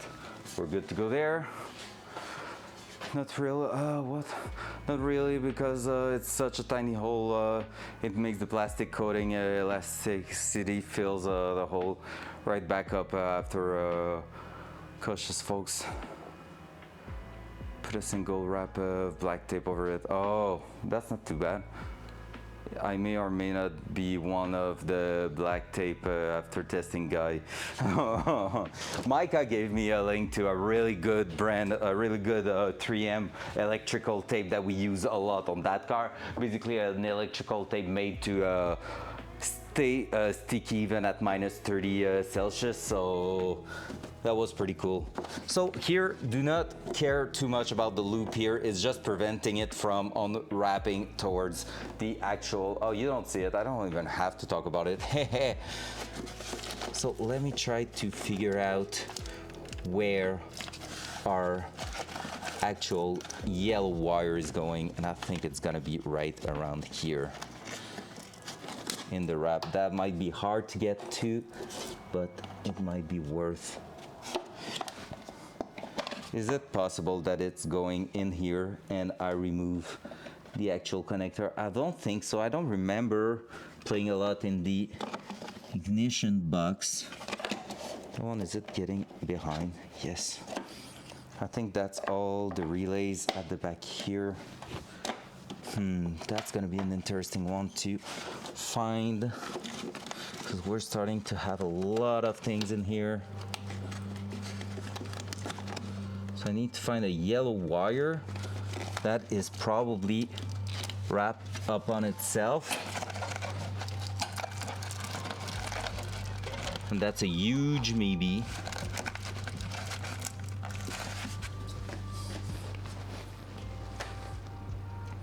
Feels like I'm gonna have to remove a bunch of things here. At least the ground over here. A couple of things, because I really need to get to that yellow cable that is somewhere in there. Maybe I'm going to also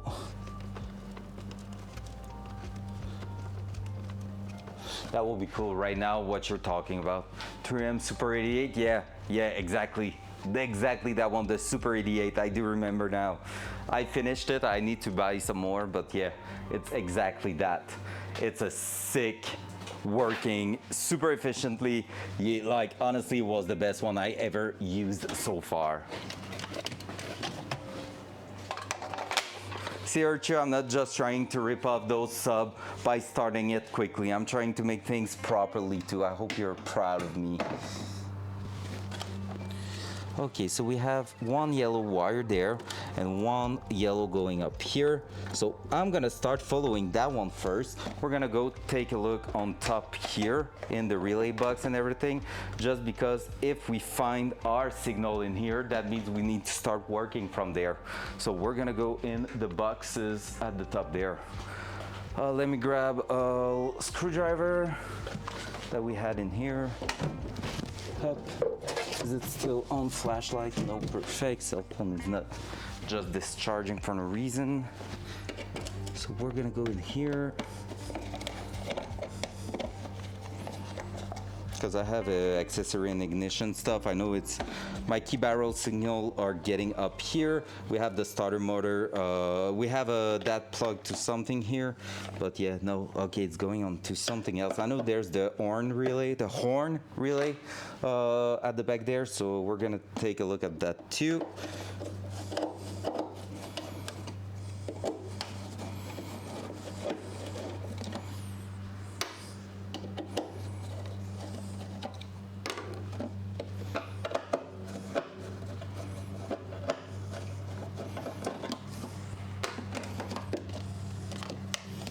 Okay, so that's the horn relay, if I remember correctly. So let me check that to make sure, but I don't think that one will be the signal we're following. 3 wires, including a yellow one, but that's probably from the blue connector and not the one we're looking for. But we're gonna still test it. But I remember this is the horn relay, that old thingy. Whew. Let's take a sip of coffee there.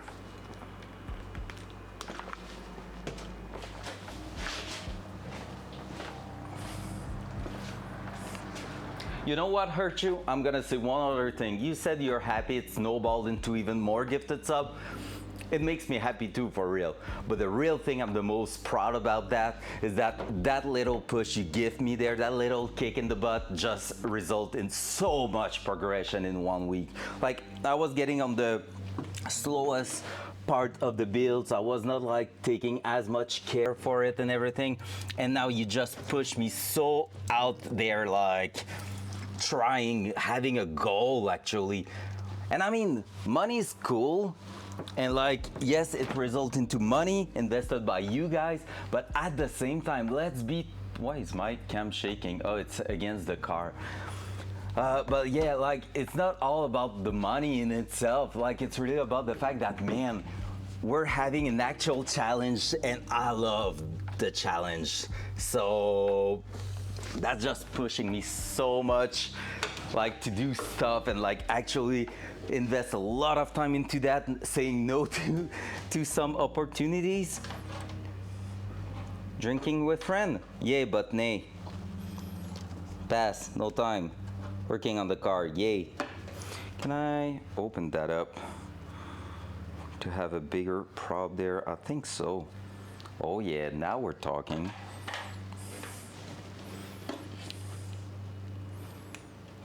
That's actually what I want to have. So I can do that. That shouldn't be that one, but let's try it still. Ow, I just hit my knee there. Nope, not that one. So yellow here, we need to trace it somewhere else. I'm gonna try to do the same thing with that one and just push it into the connector. Ow, that was my head. Like that. So we're gonna be able to push it around in here. So we shouldn't have anything there, but we could have something in here that goes to a relay right in there. All right, that here, not the greatest. Like, it's clean, but it's gonna be hard to get access to anything in there. There we go, horn relay going back in. Let's reposition everything in there.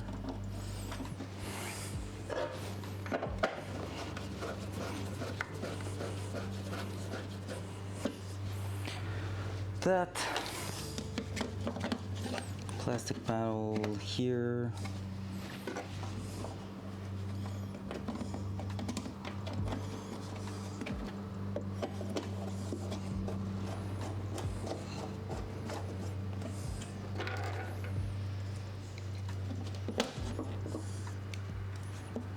That and that.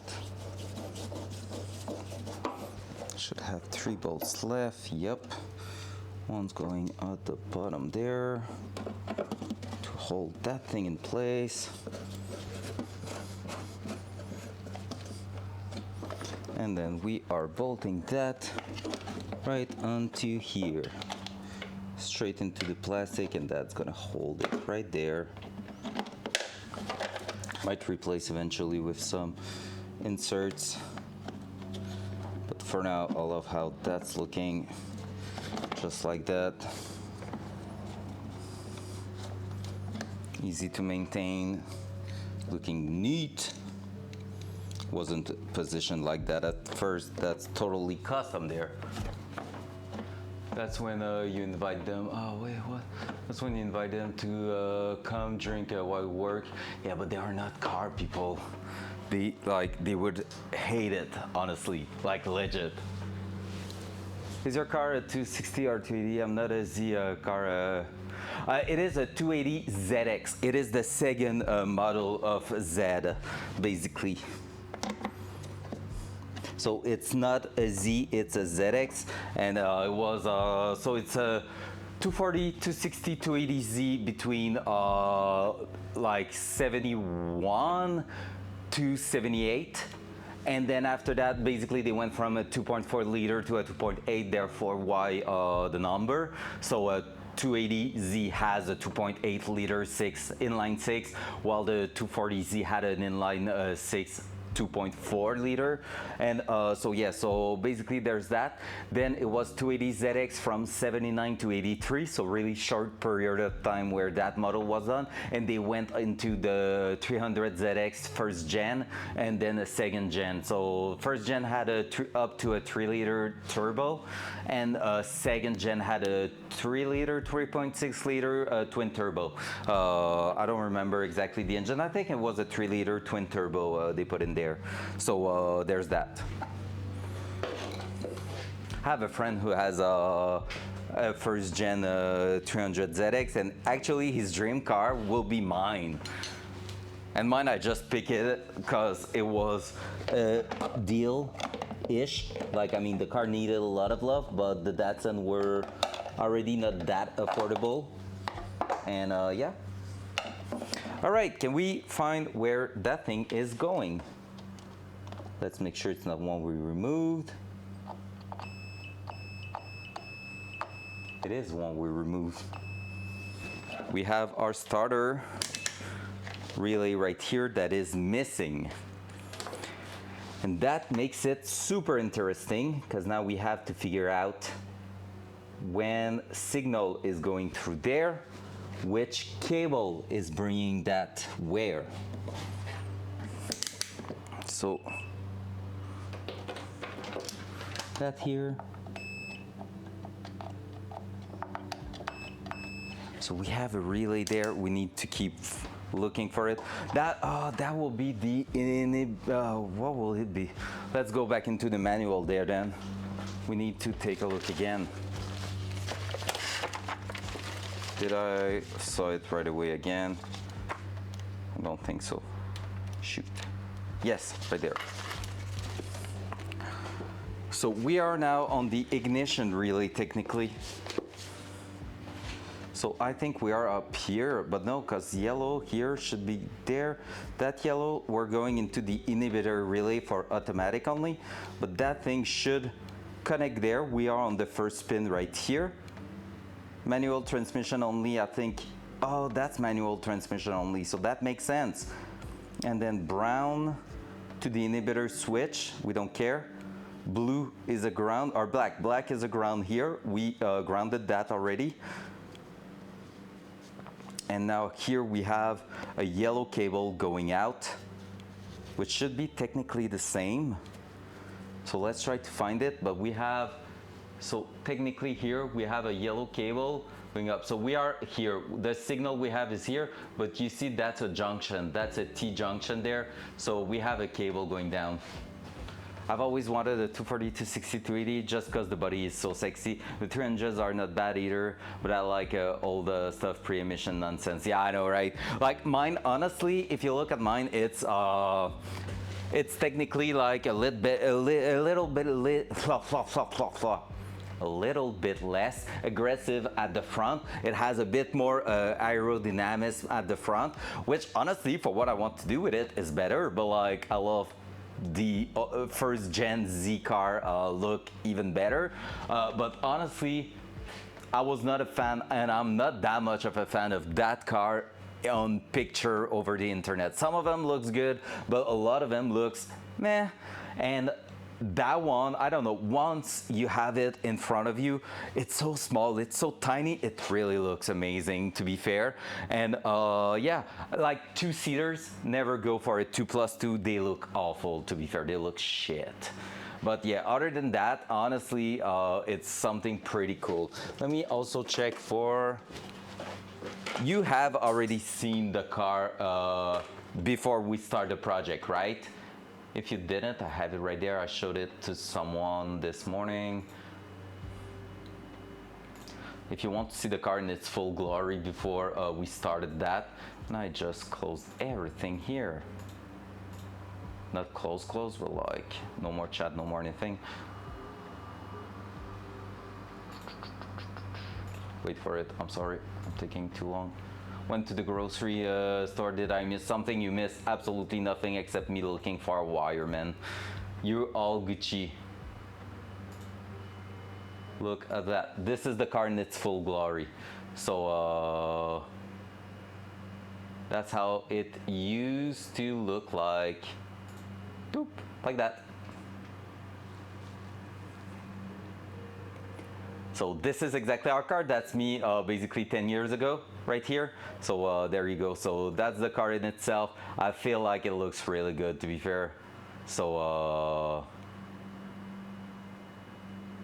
it is a sexy machine, but like again, less of a big vent at the front, like a bigger bumper bar and stuff like that. So technically, like it's more pointy, less like sharp edges, like square cut there. Yeah, but we don't have those wheels anymore. They are on the side of the garage. I need to sell them. They won't fit ever again because of our big brake kit. But the new one we have are pretty chill too, so I'm okay with it. So yeah, but like the car is really looking amazing, and that's why I put so much effort on it. But like not technically my favorite one, but I bought it when it was still cheap. Now they are starting to get pretty intense. But yeah, if you don't remember the wheel that we have on here now, let me remind you.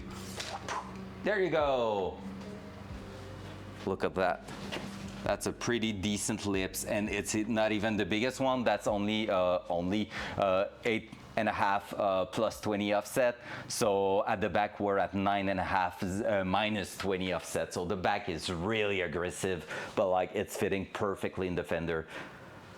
Yep, exactly. Yeah, we keep the same kind of spec with the same kind of look, with also more of a Watanabe type of wheel. So the classic Datsun one, it's a Rota wheel, that one.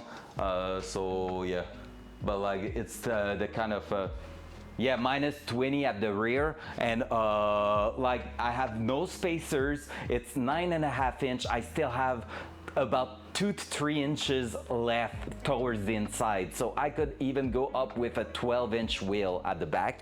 And you want to see the fitment? Look at it. Look at it. It's perfect. That's the fitment there. 9.5 minus 20, and that's how good it fits. Though the original wheels were 14 inches by 6.5, and they were like so tucked towards the inside of the car. It was disgusting. It was legit disgusting, the original setup, but that was how it was back then. So yeah, well, like I took, if you ever do a crazy build, guys, honestly, front cam. There you go. Buy that. Dadu, we know each other, so ask me that if you're doing a build at some point. It's not cheap for what it is. It's a piece of plastic with a piece of raw aluminum there, and this is some crazy thing for what it is. Like, I mean, I paid it, the cheapest one was $80 pretty much for that, but it's so worth it. It gives you the spec. You have all the numbers in here. So I say, hey, I want a 17 inches wheel. Then on top here, I can say how wide they're gonna be, so 9.5 or 8.5. Right now we're at 9.5, and then on top you can set the offset minus 20, and I bolted that to the hub. And like technically I bolted that first, left everything loose, put everything until the red pin was flush with the fender, just a slightly bit inside, took everything, like just tighten everything there. I had my spec, and I was like, oh, so that's what I need to look for. And that's how I avoided putting some spacers. At the front I have some spacers though, because there was no wheels with the exact spec I wanted that were doing both rear and front. So I'm staggered right now. So yeah, 245s at the front, and then my 185 filled my Volkswagen front, and up 245s are Monster. Yeah, I'm running 245s on the BMW, also exactly the same size as the front one. So technically my old tires on the BMW could go on there, or those one could go on the BMW depending on what I'm doing. And then after that, basically at the rear I'm on 255 at the moment, but I can go up to 275 with those wheels. So and that's the plan. But for the first time while I'm gonna be like breaking in everything and like fixing anything wrong with the car. I was like, man, I won't spend $150 per tire on top of that. Like, fuck that. I wish I knew that existed on my last video, right? Like, honestly, I just saw that. It's thanks to 3D printing and stuff like that. People are now doing crazy stuff there. Dual side. All right, let's dive back into there because we need to still find our, let's do that. We need to find our yellow wire stuck down here. I see one right there, could be the one we're looking for. So we're gonna need to take a look at that closely. And we're losing a bunch of wire right here. So we might be right at the edge of where we want to go because that is getting super thin after that tie wrap right here. So let's check. Let's undo that. I'm gonna unplug, or maybe I can undo it without breaking the tie wrap, but worst case, I'm gonna break it and put a new one after that. Have a pig there. So what I'm gonna do now, I'm gonna try to show it a bit better. Yep, right there.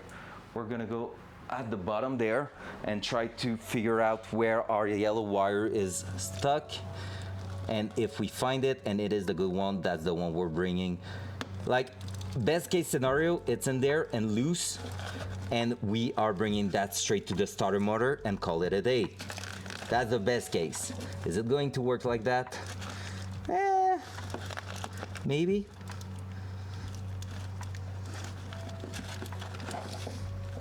Come on. Love to, man. Dude, I have plenty of that. Fuck that. I'm not spending any more second on that. Let me grab a cutter. We're cutting that tie wrap. It is a tie wrap with like a special clip to plug into the actual, into the frame, into like a mounting hole. So like, let's cut it.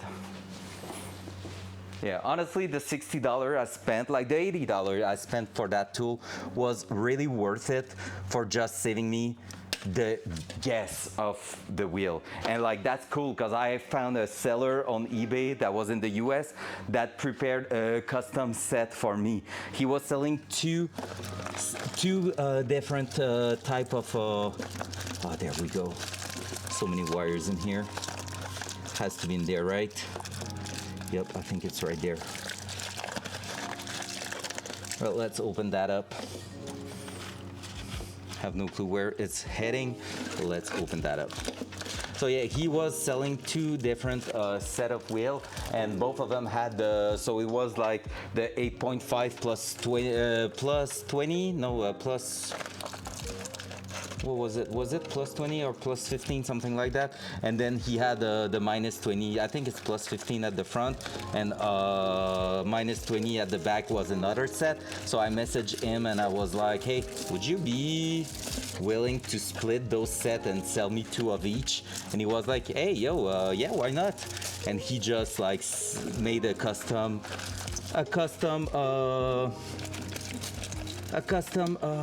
listing for that, and I was like, yo, thank you so much. All right, we're gonna go in there. I'm sad to open up that, but hey, gotta do what you gotta do. I'm gonna rewrap that afterward, but for now we need to go into that wiring loom and try to find the truth, because we have our starter motor wire somewhere in there and we know it now. We have the proof for it.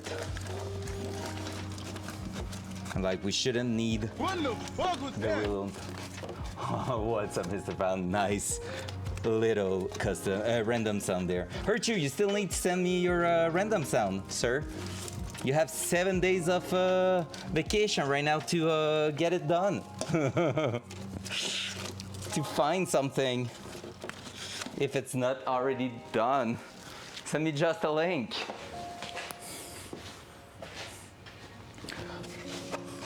So far, I think Kev and Mr. Pound are the one that makes my life the easiest with custom sound. They are always sending me the exact sound already trimmed, already like on Discord an audio file, not even a link or anything. It's so funny. And on the other hand, I did some custom sound for LUM that I was registering my voice and trying to play with modifiers and filters and stuff like that to get it to work with the LUM Cena one. All sort of project, man, I swear. There we go. Let's take that out there. There we go. So yellow wires going up, and it should be connected somewhere. Oh, is it only going up here and never actually splicing with something else? Oh man, I will hate that if it's the case, but it's looking so much like it. I think it's only doing a loop, and it's what's arriving from the inside to here. What are we doing out of that?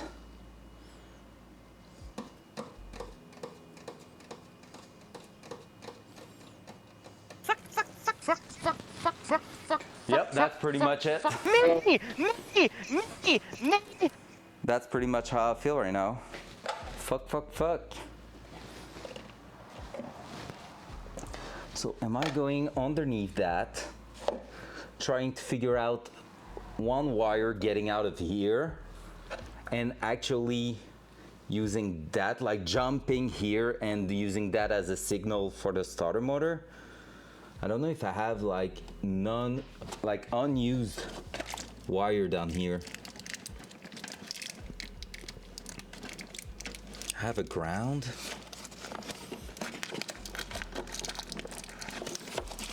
Because like if we're following the wiring loom, that was close to the wheel.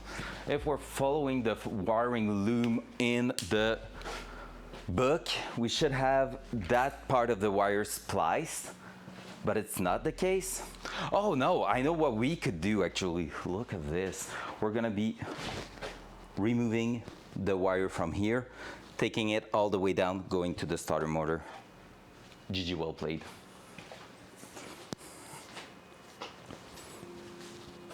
That should be working. That should actually be working. Because it is our starter position. So it's gonna turn 12 volt on when I'm gonna bring that from the key barrel up to the starter position, and then I'm gonna release that. It's gonna cut it out, and it's just a signal that goes through there to actually bring the power from the battery through the starter motor. So it's acting as a relay inside the actual starter motor. So technically that should work. I just don't know if there's an actual relay fuse linked to all that. I kind of want to assume yes and just send it. Not gonna lie, I don't think I'm gonna ask myself the question for too long. And is it again the best thing to do? Maybe not. Am I going to do it? Probably yeah. Reason for that, because I do believe it's going through already like the fuse linked to the key barrel and stuff like that. Because technically here we're at a point where it's already going through the entire car, through the entire system without being like it was naturally going there. It's already the cable going down to the starter motor on the original diagram, so that's why I'm keen to do that. I'm not doing that like YOLO. I'm really just thinking, hey, I think we can do it that way, like because of what I see in the starter motor part in the diagram. Sorry, I'm doing confusion talking right now because I'm looking for something like a small screwdriver like this. So we're gonna go ahead and try to unpin that. That should give us, yep, I should be able to unpin it there. So we're gonna take it out, take the fuse box out, grab that wire, and check if we can make it work from there. 10 mil somewhere. Let's grab the keyboard and put it away.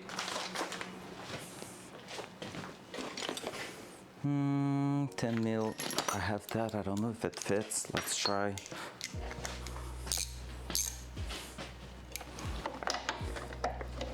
Kinda.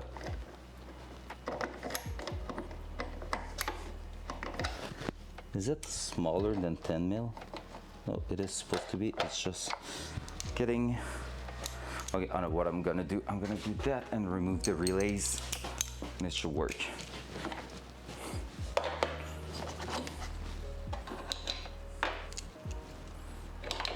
There's a danger of that going to the ground, so let's do that. So they are 2 times the same relay, yes, same piece part number, so there's no chance of mixing them up. Perfect. Always important to check that kind of details.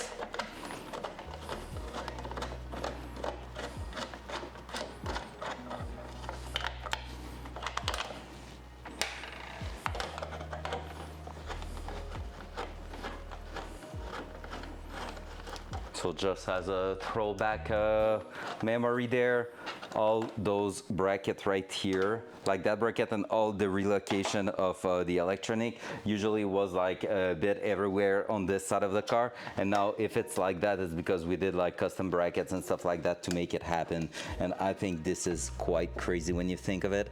Really happy with how it turned out. Okay, like this. So I'm doing that and grabbing that and trying to pry underneath here.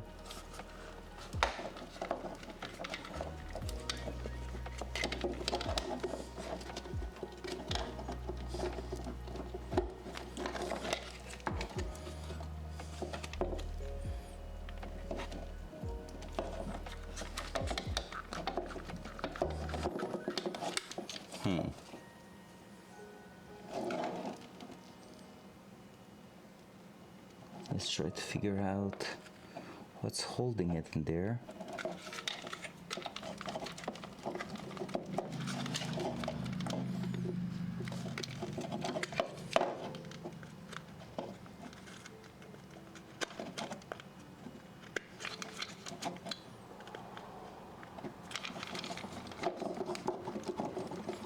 Brr.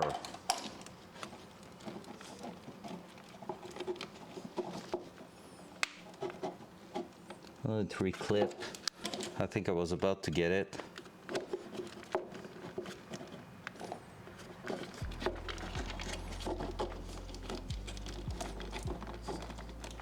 Come on. Unpinning. I don't know where my unpinning toolkit is, and that's why I'm not grabbing it. I think I didn't put it back in its place last time I used it. Let me check in the car because that could be there, but I don't see it. I have a tool, like a small kit to unpin wires, and it's usually working great, but I don't know where it is anymore because that garage is a mess. Oh, I think I know where else last time saw it. Where was the last time I saw it? It was around here, which is actually the messiest place. So that's not really helping. But hey, that's at least a place to look at.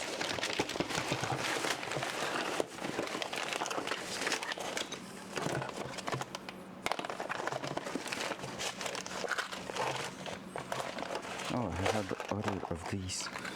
Good to know. Let's put that there. Oh, I don't see it. Maybe in here. No purse. Nothing the tool. Oh, there it is. Let's go. Easy. It was technically in the right spot. So these are all the tools you usually need to unpin wires and stuff like that. So you just throw them in there and you can feel the little click when you're getting in the right spot. If you can figure out the right spot.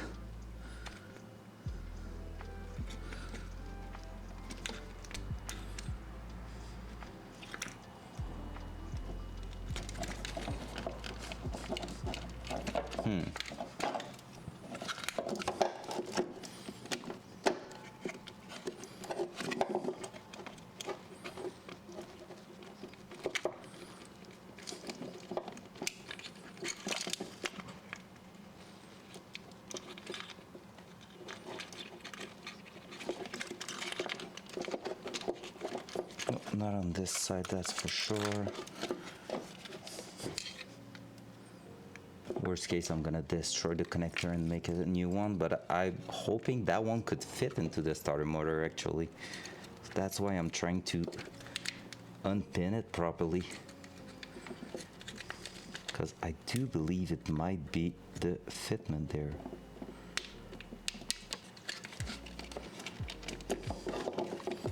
Damn, it's hard to unpin those type of connector that has been stuck in there for 40 years. Holy crap. I don't think I've ever asked what motor is that. I mean, obviously it's a LS, but it is a 6-liter LQ4. It is a LQ4 6-liter. Basically, okay, you don't know the story behind the actual engine, right? I bought for $800 a van that had that engine in it, and basically I drove the yeah, man, I know. And like technically yes and no, because it's a Gen 3, so it has a smaller H-beam, like smaller rod, connecting rod. But like again, let's get to that right after. I bought a van, GMC Express 2500 2003 for $800. The car was unregisterable, and so you couldn't register it with a license and everything to go on the road. So I bought it, went there at night. It was a Halloween night. I had my job party technically. I canceled everything, jumped in the car because it was one of my friends that said, yo, let's go take a look at it. It's so cheap. And so he said, don't sell the car until we're there. We're coming right freaking now. So basically we went there, grabbed the van. The guy was selling it for cheap because it has a problem where it was just shutting down on an unexpected matter on the road. So he was like, I just needed to go basically. And like we got that, we paid for it, and it was probably like fuel filter that was clogged up or something like that, because we started the car, tested the compression on the few cylinders that were accessible and everything was great, and we just did 50 kilometers of illegal road to bring it back somewhere, did a burnout with it, and then put it in a garage where we just basically disassembled the entire thing. And so I bring the engine here. It sat in the corner for 3 years. Sold the van, the body of the van with, we were not caring at all. They usually sell for $1,200 to $1,500, just the engine block itself. Now I had all the wiring loom, PCM, like drive shaft, stuff like that. Anything I would have maybe needed was technically included with it, which was fun. So basically I ended up with everything I needed. We cut the floor to get access to the transmission and the intake and everything, just to make sure everything was okay. And I could show you all of that, because at the time I was filming everything I was doing for a potential YouTube channel, which never actually went on, but like it was all in mind of that. So everything is filmed, and I have like pretty much a full episode of it done. And so I could show it to you if you want, guys, eventually. But yeah, so that happened, and then after that I just left the engine on the corner of the garage for 3 years, and now we are on it for the last year. And no, I'm not using the stock bottom. I bought some LY6, so another 6-liter LS3 type of engine, like full aluminum one, but a Gen 4. So I have a Gen 4 internal rotating assembly, so it's still my Gen 3 crank, but with a Gen 4 connecting rod and piston that are exactly the same size, with brand new rings on it, everything gapped for boost, and everything has been balanced with the new flywheel, because I went from an automatic flex plate to a flywheel, and with the new crank pulley also. So because the crank pulley is a Summit Racing aftermarket one, so it's a bit heavier but a bit more heavy duty also. So yeah, I know, right? I know. It would have been, there was already one this morning, so you know. So yeah, so I took my time, did everything, upgraded the rotating, which is technically still the weakest point at the moment, but they are good for about 600 HP without worrying. And balance, rotating assembly, everything got cleaned professionally. Cylinder were honed by the shop and everything. Basically, I disassembled the engine myself entirely, sent that to a machine shop, they cleaned everything. It came back as a bare block with everything in crates and stuff like that, and I reassembled the entire thing myself. First engine I'm doing, so honestly, we could be looking at a total failure for the first startup, and let's be honest, like, it's a thing, could happen. By the book, everything is spot on into the actual, I'm cutting that wire, fuck that. But like, everything is by the book, spot on, middle tolerance range. So if it's, let's say, 0.01 of an inch to 0.02 of an inch, it's at 0.015. Like, everything is spot on for all the gaps and all that, all the tolerances into the mid to high performance application. That includes our bearings and stuff like that, and our bearings, hey, let's go, Micah. We are one wire away from being done on the electrical side pretty much. Well, for the major stuff, but we're gonna go on to like not so necessary stuff because we still have times. I'm giving myself about an hour and a half from now to get some gauges in there and everything. We just chatting, no, nothing, we didn't work since this morning, but yeah, so basically did that and like reassembled everything is in the spec, and everything is refreshed.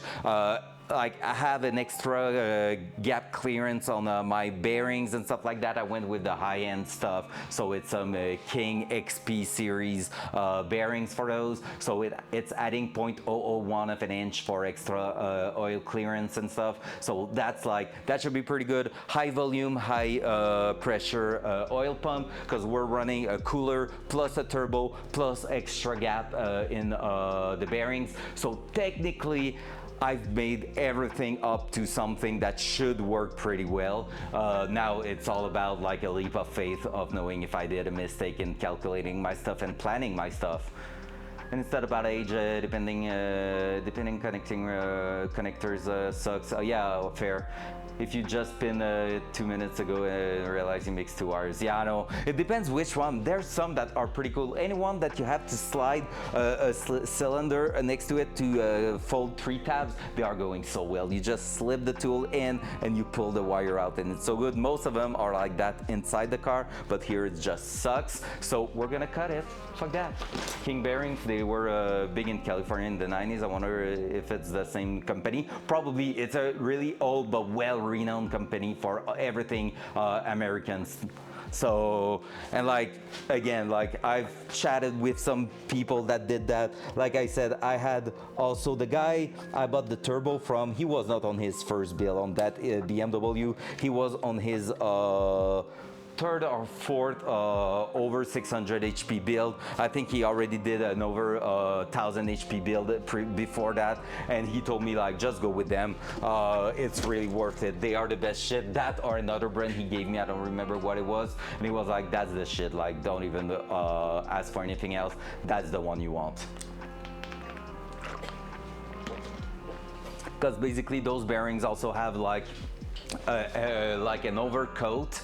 Like, it's the XP series black, and it has a black overcoat on it that is softer, and so if there's any small metal particles on first startup or something like that going through them, it's gonna just like get crushed into that soft part and won't actually scratch the surface of the bearing itself. It's preventing any bad friction from happening. There we go, pushing that back. Micah, we are undoing some wiring from back in the days when we did that. But I found my starter motor wire following the diagram in the book, and using the multimeter to trace that wire. So now that wire is the one that connects to the key barrel and goes to the starter motor. Technically, we'll see if I'm wrong later on, but I'm pretty like 90% sure of my pick there.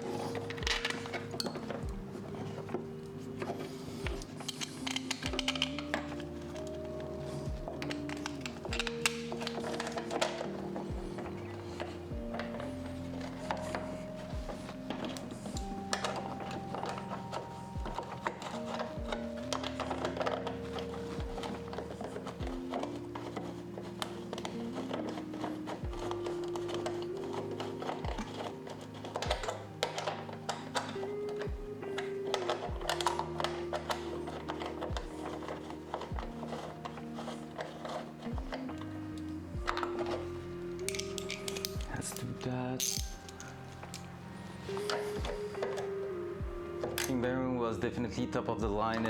If you wanted the best, that's what you went to. Yeah, and they are still big. Not the cheapest, definitely not the cheapest, but like this build is all about not cheaping out on stuff. I did my dream car pretty much right now. Cause like some people asked me over the last year on stream, like what is your dream car and everything. And honestly, as like cliche it might sound, it is that one technically. My dream car is not a specific model, it's not a specific brand. I'm a guy who has an American car, a European car, and two Japanese car in his driveway, okay? Like I have pretty much everything, front wheel drive, all wheel drive, rear wheel drive, all of them. I just freaking love driving.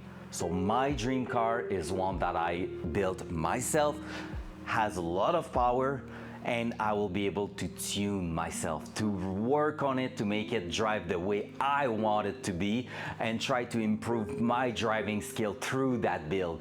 It's not about having the best freaking car in the world based on XYZ like reviews or whatever.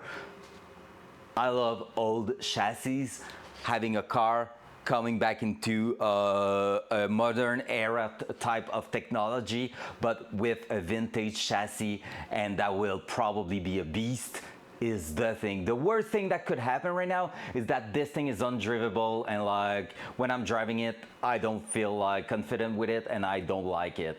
But like, yeah. You love what I'm saying there, Steven, right? Like legit, it's all about that. If it was not about that, I will question myself. Like, I'm doing that as a tool to learn, as a tool to get out of my comfort zone on my driving skills, and then it's all about that. It's going pretty well. We just found our starter motor wire. So basically right now we're going to pin that behind the starter motor, and everything is pretty much wired. So we're gonna give ourselves about an hour to an hour and a half to work on gauges and stuff like that, and try to get all that in the car. If it's working great on that side, well, we're gonna be ready to start booting everything like the ECU and stuff. I cheap ones on an engine when I was young on a scooter I built, did not know back then, use a standard 10mm piston pin model crankshaft instead of upgrading to 12mm. Engine lasted about 100 miles, piston pin broke. Ah, that sucks, yeah, because you see here, that's one of my stress. I went not cheap on pretty much everything, but I installed everything by myself. So you know what that means. Oh, let's go, Goose. You got this, baby. Let's go. 0.02 left to get max trader. That's what we're talking about, man. So yeah, so basically I didn't cheap out, but installed everything myself. Built that engine myself. So honestly, even if everything's on spec, have I done a mistake somewhere that could lead to a failure right on startup? Maybe. I have no clue. Like upgraded to an LSD differential, high hand transmission. It's a T56 Magnum. Those things are pricey, but brand new. Like honestly, twin disc clutch. We had a few issues installing the clutch, so who knows? And like engine wise, built everything myself. So you know, like there's a lot of, technically on paper, I feel confident, but who knows? Actually, that life begins at the edge of the comfort zone, definitely. And like I said, I love challenging myself. And so that was the idea behind that build, and to share that with people, to just showing it's not impossible. You can be out of your comfort zone. You can be unsure of what you're doing at some point. It's all about how you search, how you find the information, how you make sure you're in the right spot, the right place, and then sending it, working on it, doing it. Mistakes are a thing. You know what's a big thing with cars? I'm too weak to pry the rear lower control arm to free the rear strut. No! Jump on it. But like, no, the one thing with the cars, like with the car scene and everything, if something, let's say, hey, this evening we're turning on the key, the engine start and it is knocking. It has a rod knock sound. That will be a disaster. I will cry. But the thing is, even if I don't have the money right now, I can park that outside the garage for like another year, save some money up, and actually go back to it next summer and repair the thing. You know, like it's metal. It's just material, it's just metal. You can save money for it for something later on. It's not like an animal or something. Like we're chatting about it sometime, me and Flo. She loves horses. If a horse gets sick, you have to like bring the vet to your place and everything. It will cost like $5,000 on the spot, and you don't have the choice. If here we have a failure and it costs $5,000, I can save the money up the next year and then throw it on it, right? Like it won't go away. It's still there. All the work is still there. So, you know, then after some research, the adjuster screw, my Volkswagen engine didn't have a failure till about 1,200 miles. That scares me, like having a short lasting engine like that because of something. And a rocker arm valve adjuster screw broke and caused a fire. Oh no! Then after some research, the adjuster screw I use were not common for failure, but known to have them. That sucks. Yeah, and that's why I plan on getting that engine to work, running with it, getting it tuned, and then once it's tuned, I'm gonna disassemble everything after a few hundred miles and just get it to basically have a good look at how it wears, if everything seems normal and all that. I want to disassemble and have a quick look, like removing the head, removing the oil pan, just making sure everything is in place. And if all that is good, we're gonna go ahead and put that back, but with a clean engine bay. We're gonna clean everything after that. But yeah, at first it's all about getting that thing running. That's why I didn't put priority on aesthetic, because I know we're gonna be revisiting some stuff. Might have some stuff with the turbo charger, might have some stuff like heat management, stuff like that. You never know. And if it's the case, well, I prefer to destroy something that was not on a finish, on a good finish, than going for looking at something that basically had a few hundred, even thousands dollars of aesthetic put onto it, and having like to remove all that. So we're going in like small baby step on that part, just because that's how I feel like it should be done. Let's try to. Friend of mine had a Pulsar GTIR. Oh my god, that's cool. After engine rebuild never lasted, we concluded the car was cursed. Fair. Yeah, the adjuster for cylinder 3 intake broke, so it cycled hot exhaust gas out through the intake and blew my passenger side carburetor apart, and the air filter was a fireball. Oh my gosh. Yeah, that's fair. That's the thing I need to plan on that car too. Safety first, man. So on my side too, I need to plan for actually putting an extinguisher, because turbo setup are well known for, you know, sending some oil everywhere every once in a while and stuff like that.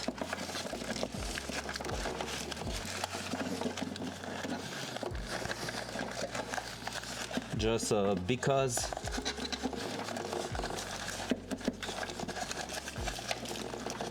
Life is life, I guess.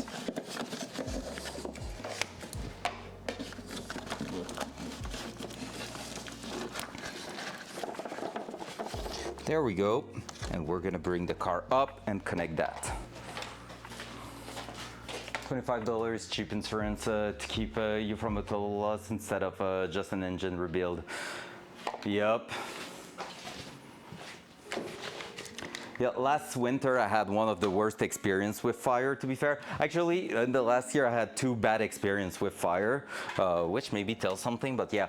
First of all, I set the Datsun on fire at some point, didn't remove all the carpet inside, and welded something on this side without thinking of it, exactly at the bottom there, and it catches fire inside, but I just happened to look up and see a bunch of smoke inside the car, and I was like, that's not normal. Look at it, and like we saved most of the wiring. There was like 10 wires that had to be redone, so that was like not bad. Actually, none broke. I just had to put some like 3 inches long of shrink tube to isolate them again. So honestly, really lucky on that, catch it right on time.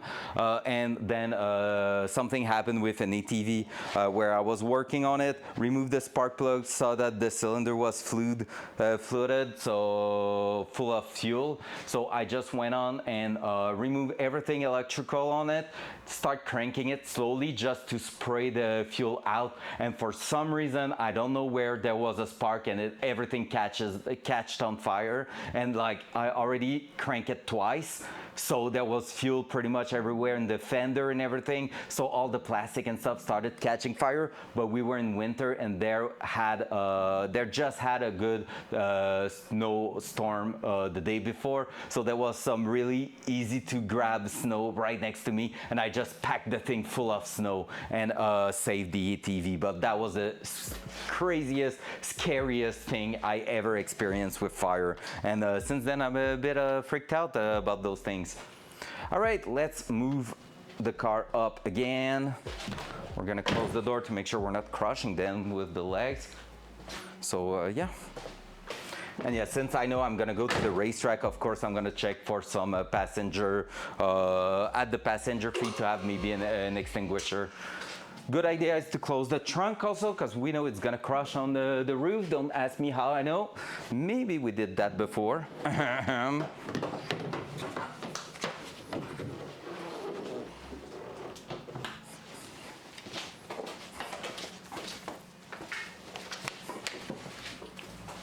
Real lucky my engine fire was similar because I had a brand new wiring harness rated to resist fire and heat, and only had to put some heat shrink on 2 wires, and I was all good again. Nice. Even though I bought a new back half of the harness, I've never had to use it. Nice. Only had to rebuild and get 1 new carb pair. Lucky you on that, that's for sure.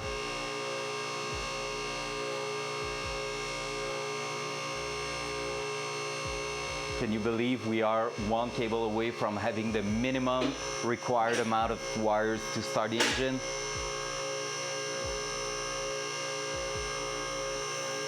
Part of me wants to cheap out and not go with the gauges at the moment.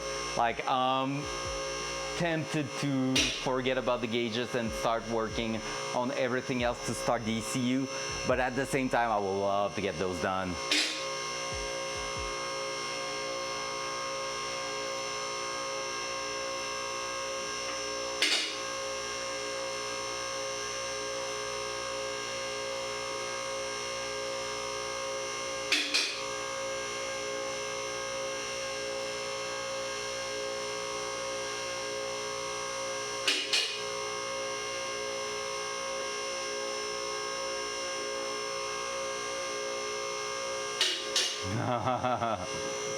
You might miss it. Yeah, I think it's gonna be during the evening, to be fair. I still have a couple of hours in front of me, and like, I don't think I'm gonna, like I said, rush to the first start just for the sake of it. I want to get as close as possible to some final result. So, you know. All right, we didn't let too much wire. Let's just say that. Maybe I will need to untape that again and get that wire over here, because I thought it was too long, but in the end, not that much. All right, let's try to grab it there, bring it towards me. Oh, that sucks. I thought I had plenty left, but I feel like it's a little bit short. Oh, I won't have to unwrap everything, thanks God. There you go. So wires here, let's take a look. TOG ain't getting his car anytime soon. You're not racing any clocks. Well, technically, he wasn't here Friday night, no, Thursday night, and he told me 5 days on Thursday night. And he's in advance from me in the terms of time and stuff, like 5 hours, 6 hours in front of me. So let's say it was like Thursday, so we'll make it like Tuesday if I'm not wrong. And so if he's getting it during Tuesday day, that means if I'm waiting until Tuesday night, I'm done. So don't rush. Those 65 gifted will feel better when your first heat cycle goes perfectly. Yeah, exactly, that's true. Yeah. That's actually, if you're removing the right bolt, it actually does help usually. That's a good point there. So basically I'm not in a rush-ish, because if I don't get everything figured out today, like worst case, we can't start it today, but I still have all tomorrow to figure the solution and tomorrow night to apply the solution, right? On the other hand, if I'm not for like pushing today and I'm saying, hey, I have still Monday night and Tuesday night, well, Tuesday night maybe not, because he might have already his car back. He said by the end of next week, but on Tuesday night he told me that it was only 5 days, so that's changing the game there.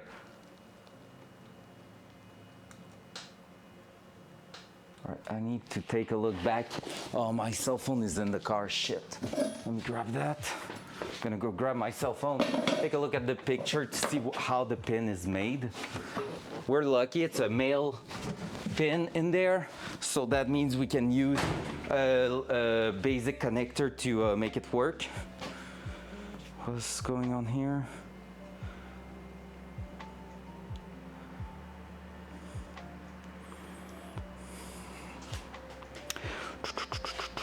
Picture. Okay, it is in an angle. So basically what I'm looking for here is that here, and it is in a diagonal there. So let me bring you with me actually.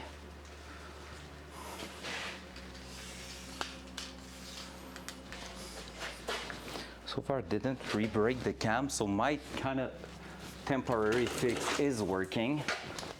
There you go. Until proven otherwise. There we go. Can you see that? There we go. So that's where we are working at. What I need to do is find the connector that's gonna go in there perfectly. It's hard to tell right now.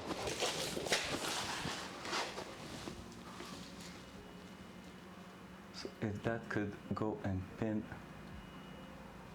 oh, don't tell me it's that far. Yep, it is. It's gonna be hard to tell which one will fit there.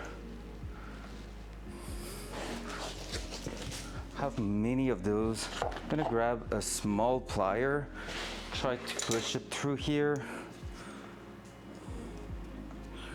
Like try to connect onto something there. If I feel like it's connecting, that's gonna be good. Thing is, I cannot spin it as much as I want like that. Oh man, that's gonna be painful.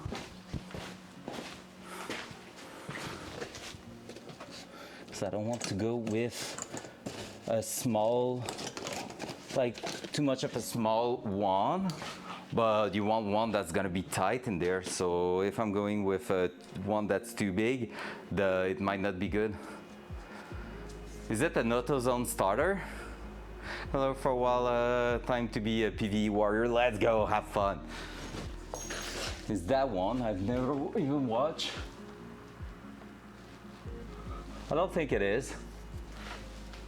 It is from Rock Auto actually. Oh, that's a good plier there. Oh yeah, that one is perfect. That was a good connection there. All right, that here, we're connecting that on that. for sure. It's the same stickers that are on the starters I sell.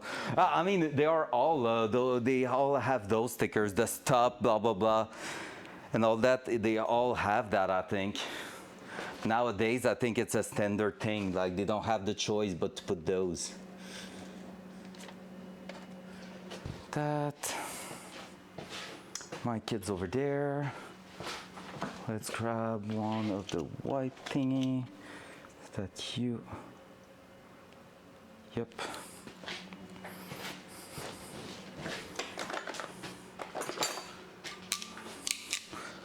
That and that. Woo! We got this.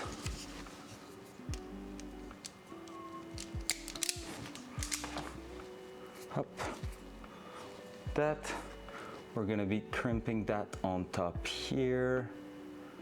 I did a little bit too much of the wire visible. Like that, it's gonna be better.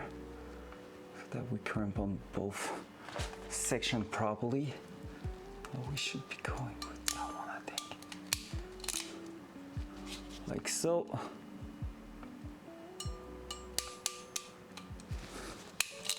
There you go.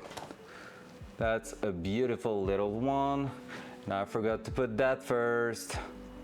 So am I able to go on top here? Let's hope yes. Let's hope it's flexing enough. Yes, I think so. I want to put a little bit of a protection on it, but I don't think I will be able. Well, sucks to be me. Anyway, I'm gonna be ordering the right thing there.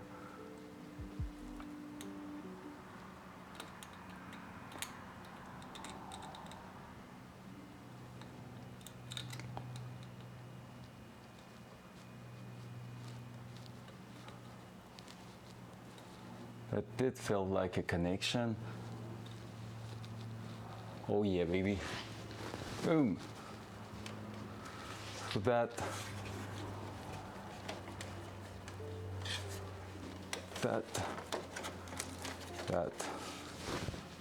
Booyah chaka. Let's take a picture to see if it's good. Could be another retailer, but this the same rebuilder, probably BBB Endurance from Mexico. Oh yeah, makes sense. It is made in Mexico. I work in part 20 years there. There are subtle differences. That's definitely the same company AutoZone gets them from. It's the largest rotating electrical. Oh yeah, it makes sense. As long as it's working, right?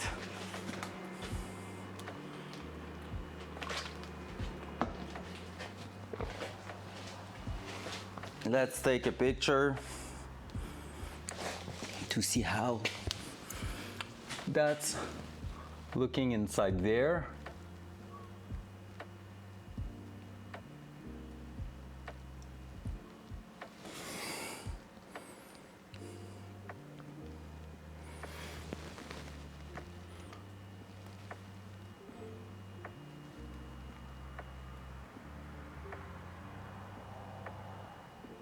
Oh yeah, I think we're pretty well connected there. All right, the focus is not perfect, but we are definitely indeed connected in the starter. They make a great product, nice.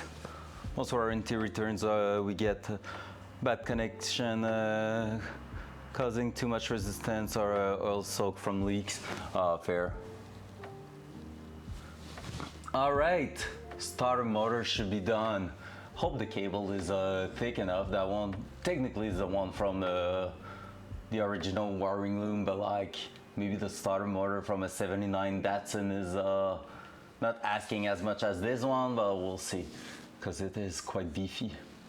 Technically it's just to excite to turn on the actual starter motor. Real thing is happening through the big red wire there, so we'll see. Alrighty, front cam. There you go. So, what's next? We're starting to look into, so let's give us a 1 hour deadline for gauges. Oops, that's not good on a cell phone. I don't think it's gonna be done in 1 hour, but if we're in 1 hour, we will make the point and see if we are on a good way for having that working or not. Because technically, we still need to do two more connection. The pink wire going to the ignition switch on the key barrel, the ignition wire. Well, technically the on wire if you want, so you have off, accessory, on, and starter. And so we're gonna go and plug that. But we also have to plug like the final cable for our dock that we added in there. So we're gonna see how that's going. But I would love to take a look at the dash because it's gonna make a difference. So yeah, big red cable takes all the load. Yeah, okay, yeah, so, and that makes sense. It's literally like a relay, like really small voltage, turn on the actual big wire that brings all the current. So your relay is rated for X amount of amp, but mostly for the accessory it's turning on, and the signal can be a really, really small wire. And we put a properly sized wire in there, so we won't have to redo that, and that's cool. You're where I'm stuck keeping the 5-volt constant when going from start to run to keep ECU on. Micah, that means your ECU might be connected to the accessory. If it's turning off when you're cranking the engine, that might be that it's not taking its on signal at the right place. And that's, I'm saying that because it's exactly what's written with that car. Like with that ECU, we need to make sure if we don't want it to shut down while cranking, that we are on the ignition position, on the on position and not accessory. Have you checked that? Because you need to connect it to have a signal. Are we okay? Is there something underneath? No, okay. Felt like there was maybe. Yep, you're on a momentary lead, kind of constant on when crank. Not as constant. Is big ass run relay. Yep, you're on a momentary lead. Kind of constant, not a constant when crank. It's also a 1997 is in a 78 Toyota LL. Oh yeah. So I didn't buy the harness. I'm trying to do my own, yeah, fair. And I think there you could like try to jump that part by yourself. So let's take a look. I love the amount of progress. I'm telling you guys, eventually I will take a pause, not stopping the stream or anything. I will just go grab some food, come back here and eat a little bit because I'm starting to be starving right now. So I kind of want to get something in my stomach if we want to keep the energy high. And then after that, we're gonna keep going. I don't know when. I will check here and maybe it's gonna be now, maybe it's gonna be a bit later. We'll see. Oh man, it's so trashy right now in the garage. It's disgusting, but hey, it's working, eh? Dual side.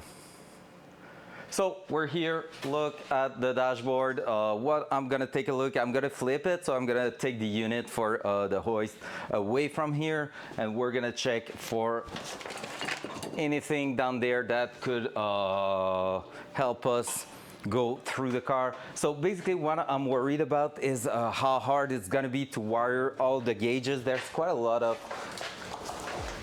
cables with it.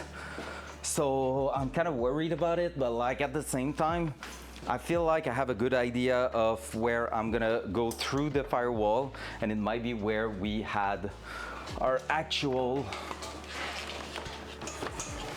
the map sensor vacuum line going through. I think that's gonna be the best place. There we go. So we have all that here. So we're gonna start to look at it, but I think actually we're gonna go somewhere through here and down, because we have an exit right here underneath where the map sensor was going. So let's take a look at that.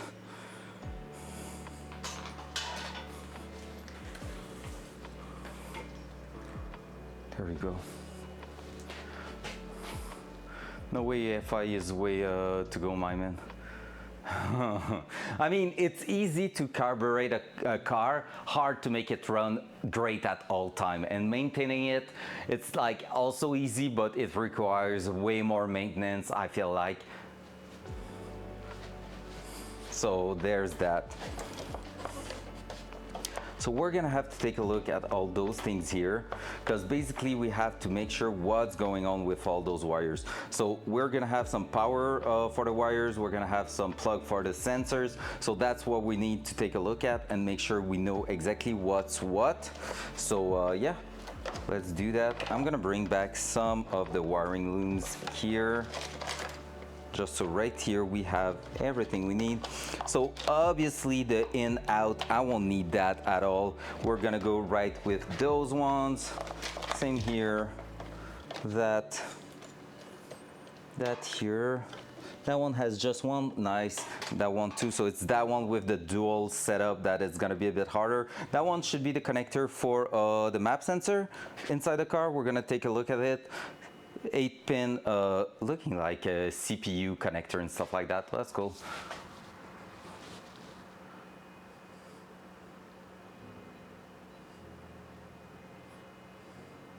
Carrying on carbs, always adjusting mixture and nonsense as it wears and vibrate out of tune. Yeah, exactly. And also just depending on the outside temp, and that's what's pissing me off. I'm using a Camaro in winter. Well, I haven't used it in like 2 years. We might see it on stream later on this fall. But yeah, we're gonna have to take a look at it and decide if I'm selling it or not. But based on that, we're gonna see how it's going. No, the map sensor is a 3-pin wire. Interesting.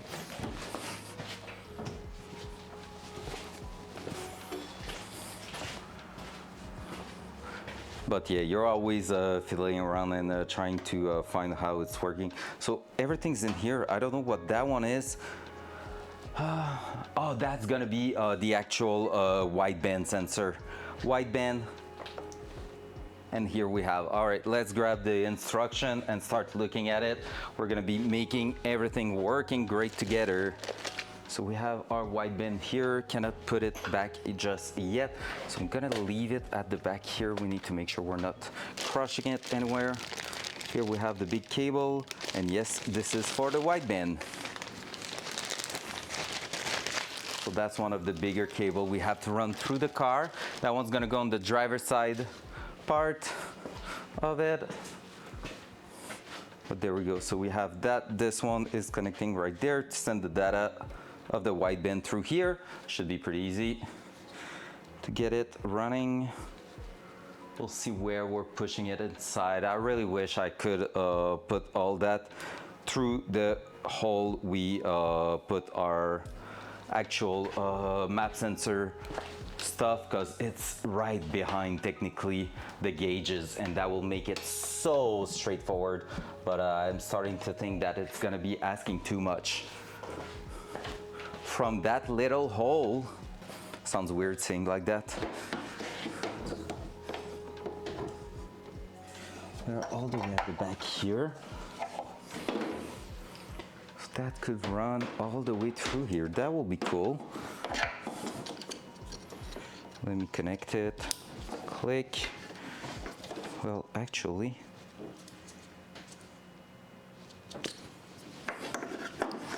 we're gonna go underneath that and that, just to make sure it's not going on the exhaust side. Oh wait, maybe. Is there a grommet here going inside the car? That will be awesome. I don't think there is.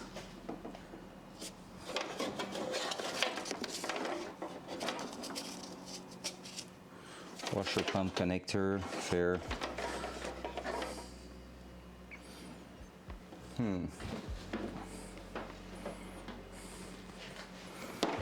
Yep, need to find a way to throw those connection inside the car. That might be a bit harder than I think it would.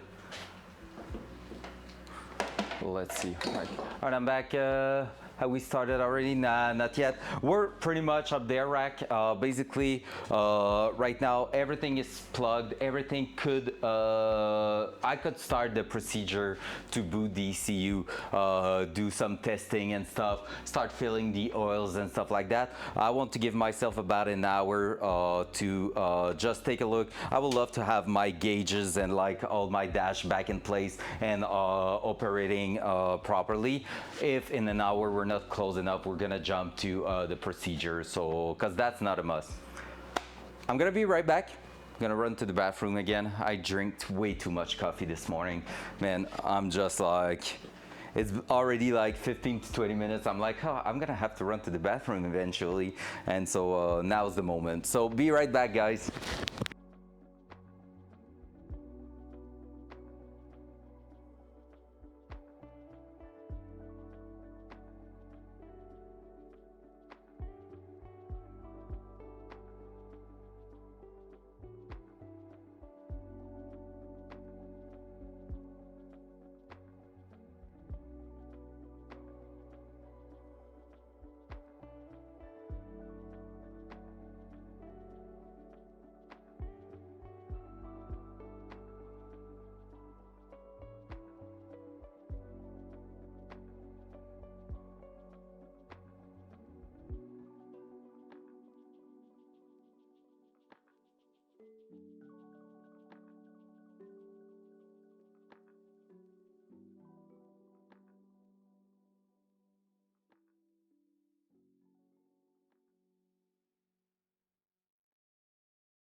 Hey guys, I need to show you something also.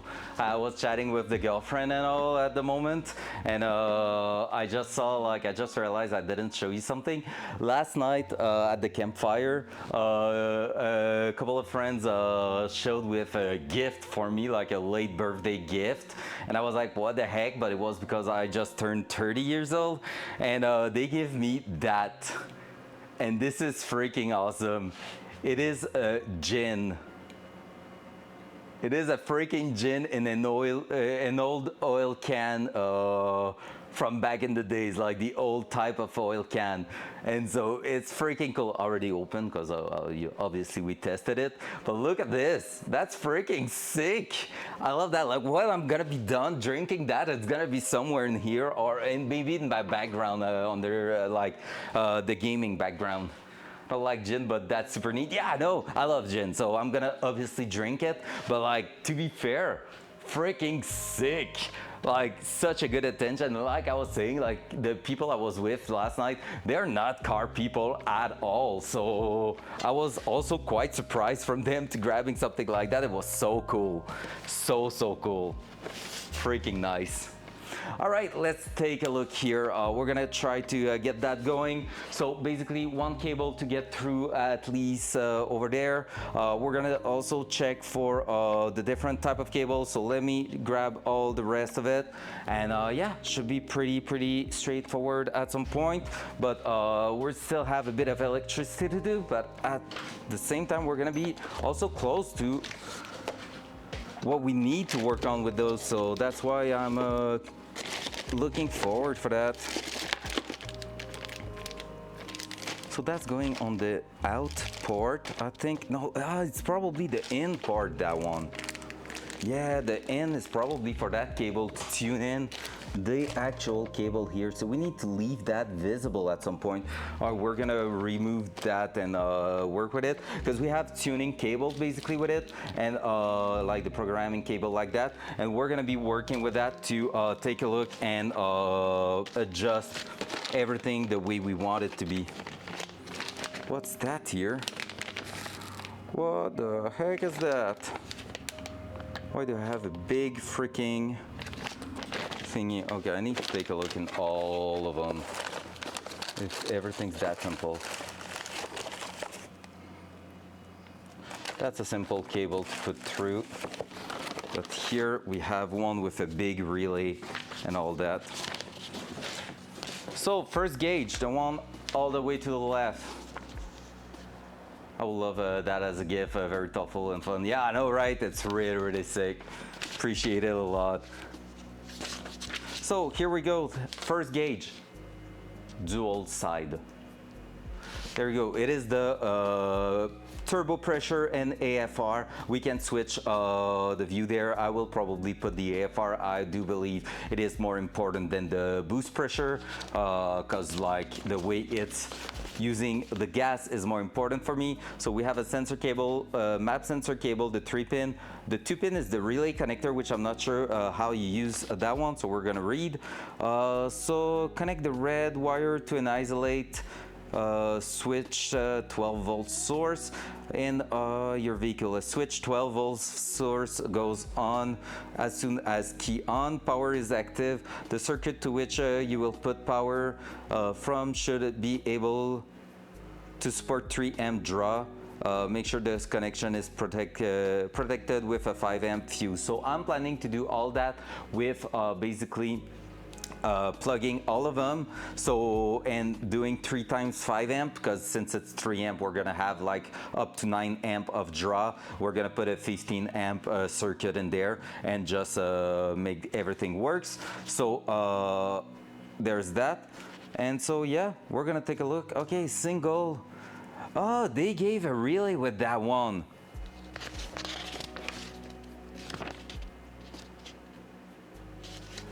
Okay, wait, what? Connect a white wire to a headlight power unit. Okay, yeah, and yellow analog output can be connected to the analog input. Optionally, the yellow analog output can be connected to the analog input of other devices such as data loggers or standalone ECUs. So I could be running the yellow wire to the ECU to grab the thing, but technically we duplicated all the sensor, which sucks a little bit, but that's fun. For a while, about to start making dinner. Sounds good, no worries, hurt you, have a good lurk. Kev, someone's calling you out. Maybe I said, or maybe I didn't say anything about it. So there's that.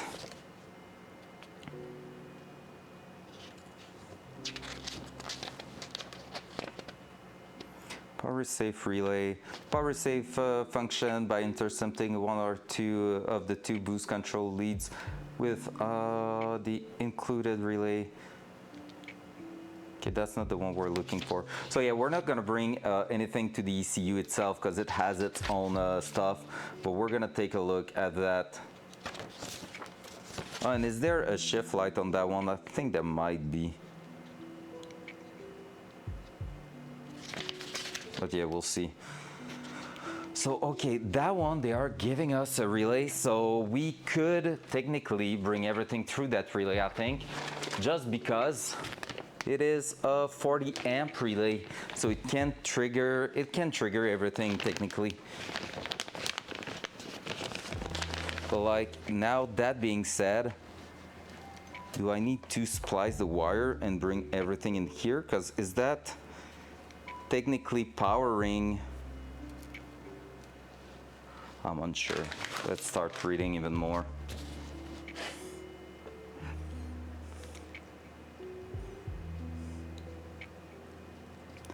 Okay, that one.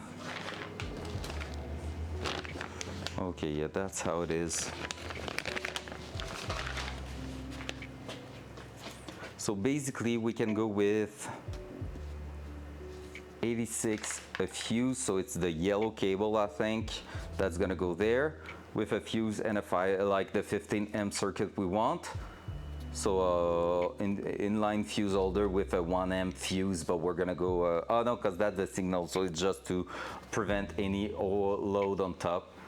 Oh, my chat is not updating on mobile for some reason, but it is on PC. Oh. Yep, I may or may not have said something. And here's the 5 amp. Okay, so we have a power to bring with an inline fuse holder, and we're gonna bring that with basically a little bit of power through here. So we're gonna have to determine where we're actually plugging that wire, because there's two possibilities. Easy access one is the actual ECU on top fuse, but on top plug connector. But like, I don't want to grab a 15 amp out of that since it's going straight to the ECU, could cause issues. So we're gonna go straight to the bulkhead fitting connector, which I was not really looking for, but hey, it's gonna be better than nothing. So there's that. The signal here, switch 12 volt circuit, accessory or ignition, okay. We're gonna go on accessory. I think it's okay if no, ignition, because we want that to stay on, just for the sake of having oil pressure being visible, because when we're not going to be logging into the ECU, we want that to be visible. And innovate device 12 volt wire, that's a single innovate device relay wiring instruction, but we're gonna try to split that into multiple ones, because here we just have to increase the capacity of the 12 volt going through here. So that's the most complicated part, because everything else here should be pretty straightforward. That being said, I feel like that means I can just go ahead and ignore the black and red wire here and plug onto the red and black here with white strip. That's gonna go there. Yellow, we're gonna ignore it because it's ECU stuff, we don't want it. White is the headlight, so that's gonna turn down, so that's something we're gonna do later on. And purple one, was it? Optionally, the purple wire can be connected to a tach signal to log engine RPM and to use the shift light function. So there's a shift light function in there. That's cool. We're gonna probably use that eventually with an output of the ECU. So we're gonna catch the signal of the tach and grab that into there, but we don't care for now. So there's that. So basically, all we need here is the sensor signal, and that one for now. So we need to put the relay in there and make it work. Other than that, here, let's grab the other manual for oil pressure and oil temp. So there's that. Let's take a look. Who are you here? I think you're not the right one, but let me check. Water temp and battery voltage guide here. That one should be simple because the 12-volt wire will tell it exactly what we need. And let's grab the last one here.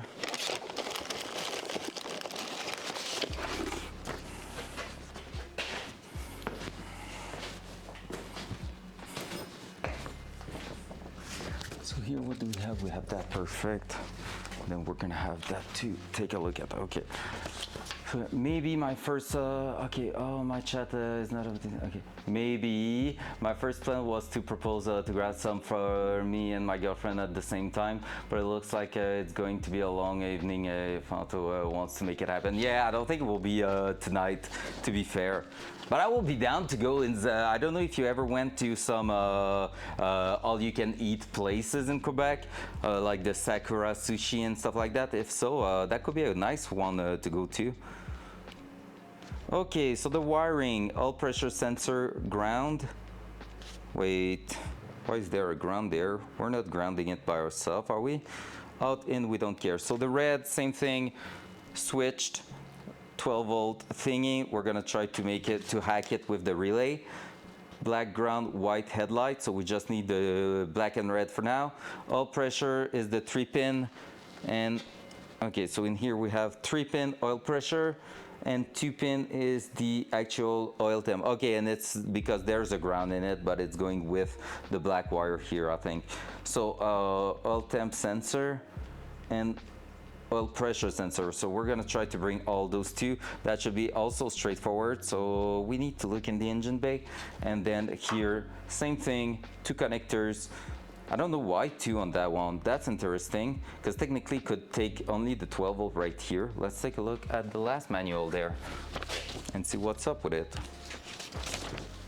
Switch 12-volt, oh, see, the 3-pin, we don't need it here. It's plugged in, but we're not using it. And that's only the water temp sensor, because obviously it's gonna take the red signal through here to get the gauge to connect red with the 12-volt. A switch 12-volt source comes on as soon as the ignition on the car is keyed on. Make sure the connection is fused with a minimum fuse size of 2 amp. So there's that. And basically the red one is going to go with all of them. So following that, we're gonna use this with the relay we have here. So we have to mount the relay. And the relay, if we're going back to the first one, let me check what's up with it. Where's the number on it? I need to know. Okay, perfect. We have it right here. So, oh, is it like stuck in there? Yeah, okay. Oh, it is a 1 unit built type of thing. Okay, so I can see those ones. So, clack, clack, clack. 3 in the same orientation, so that, and 1 vertical, that one. The red one is the vertical one. So here, 87, vertical 1 goes to the devices. So here through that makes sense.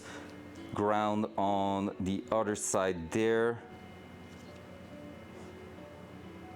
Wait, what? Yeah. Okay, yeah, and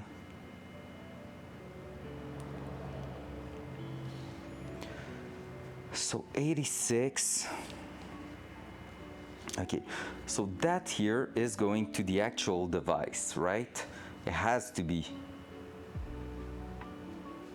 So the one going to 12-volt battery should be the yellow here, but is it in a 30 position there? I don't feel like it is. Yes, it is. It is the one on the opposite. No, wait. Oh my gosh, that's complicated. The blue one will be the one technically.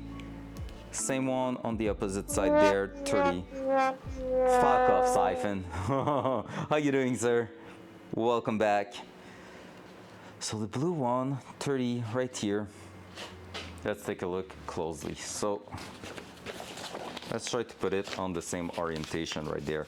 So basically, when you're looking at the relay, there's 3 in the same orientation and one that's not looking like this one is horizontal on top and all the others are vertical. So if I'm putting that like this, my top one is yellow and is the flat one. So that big yellow one will be going actually to the, but I don't understand how, because we have that cable here that should be the one. What? Say what? Why then?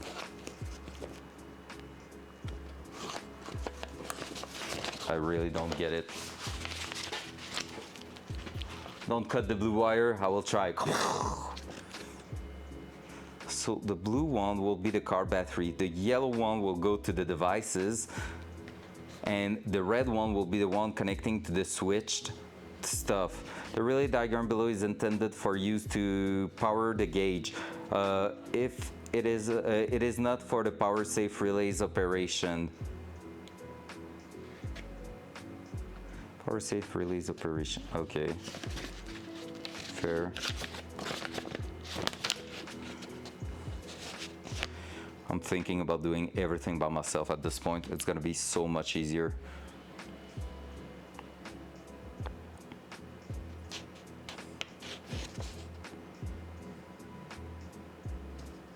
Because basically I could do all that by myself.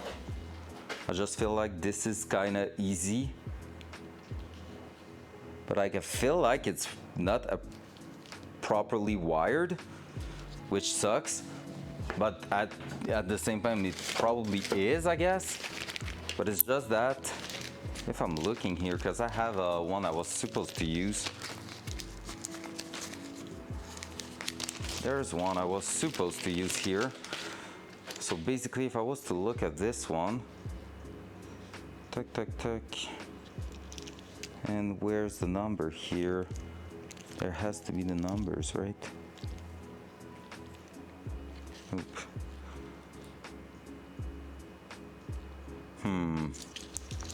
Interesting.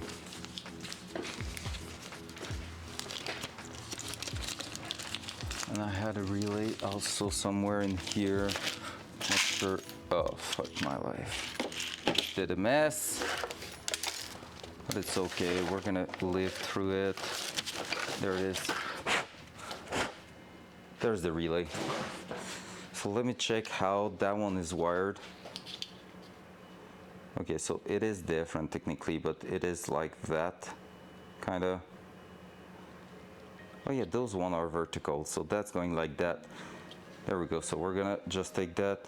And yes, I was looking at it, I think, wrong, because right now that will mean we are actually more like this, upside down. That will mean blue to car battery. Yellow is still going to the devices. And this one will be technically the signals from the different things. So, interesting.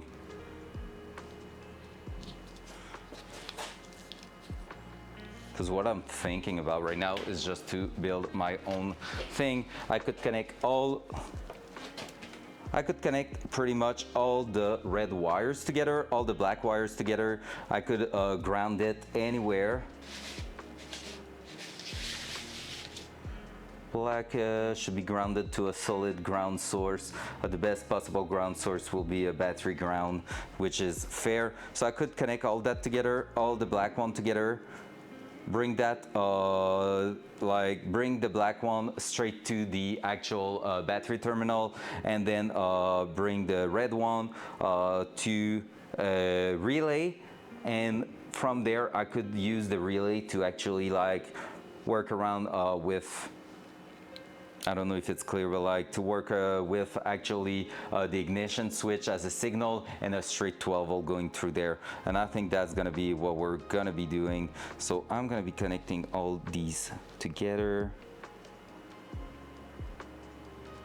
like so.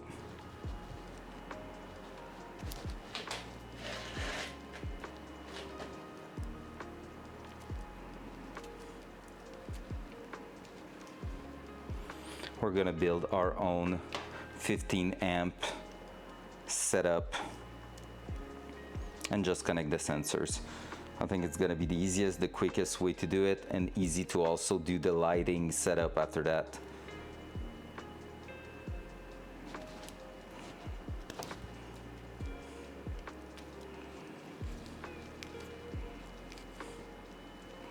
There you go. So that's the two main part we need to do. I'm gonna grab some electric tape that we have already here. Just to securize those together. So we're gonna make a solid connection there. Everything's on top, yep.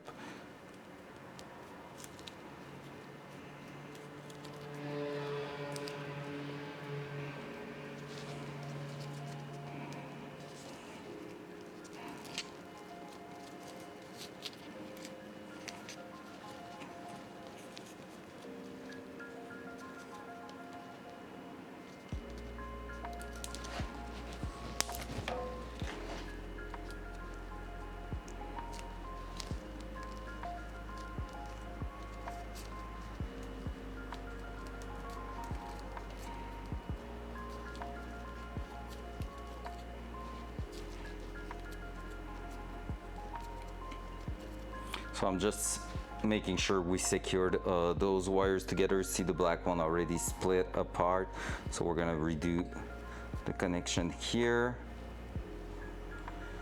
like so. And the important part is to make sure we're not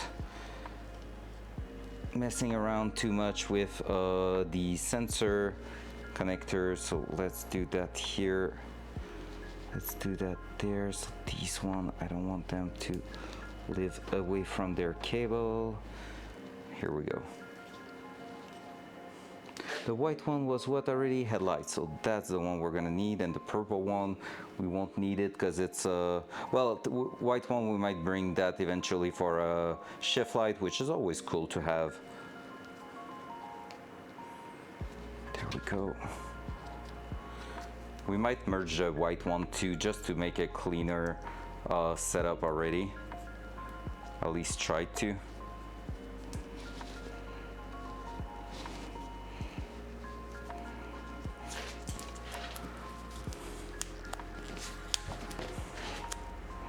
I'm sorry for the purists that don't like me cutting the masking tape like that.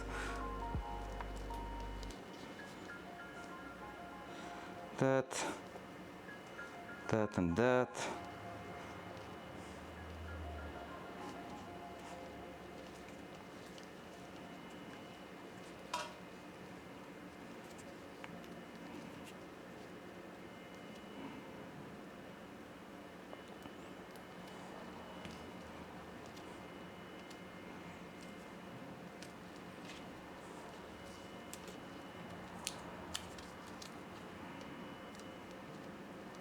Electrical tape getting just tear apart poorly by me, and I love it. I don't care.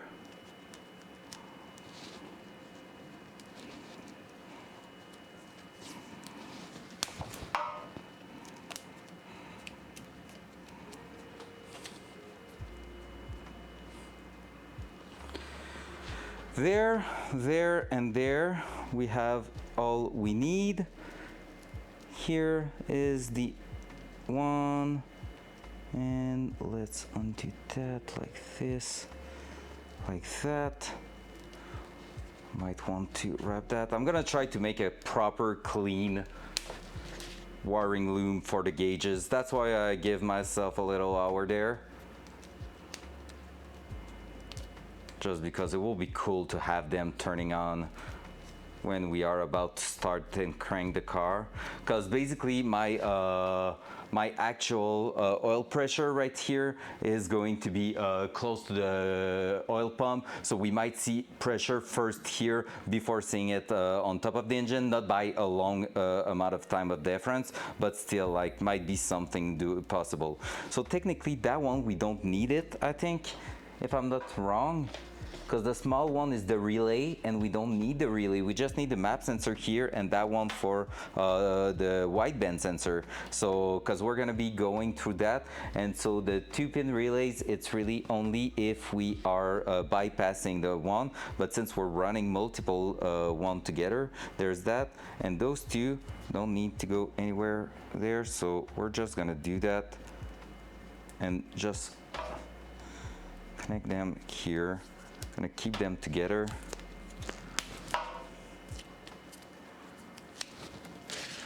Right here. All that. Because that's for the first gauge. So that's the idea. Put everything in a way that we can't mix up stuff. Same for here, just a small tape. Hop.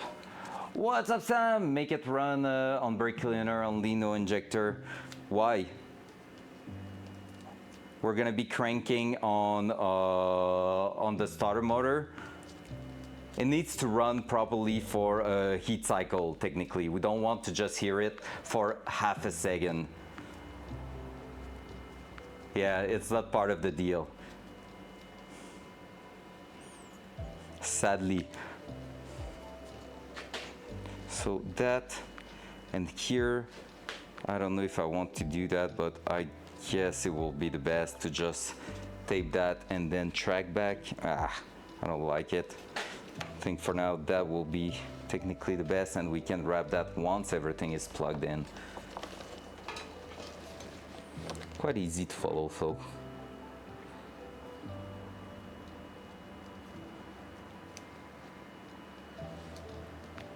Here I have my plugs for 1, 2, and 3. Yeah, I think we're gonna tape that here. For the subs, yeah, nah, it doesn't work. Everything was planned.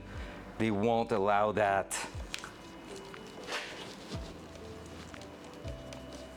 We want a full heat cycle on first startup.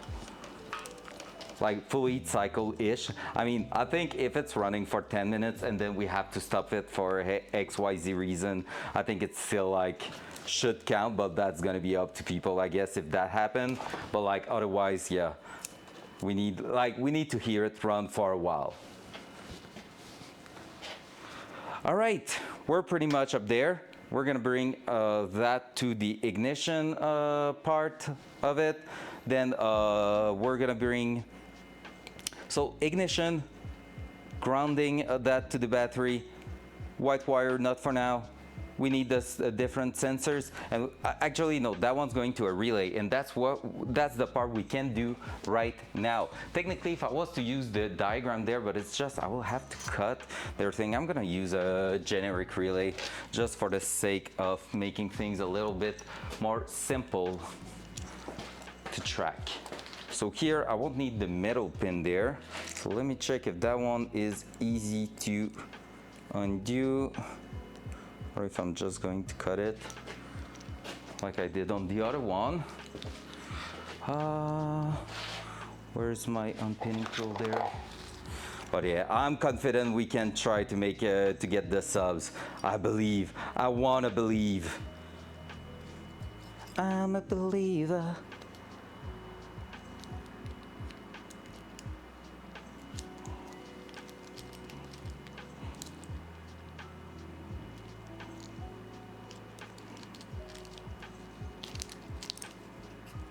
And you're right, Kev. No matter the age, even if it's brand new, it can be shitty to undo. Damn, I hate those.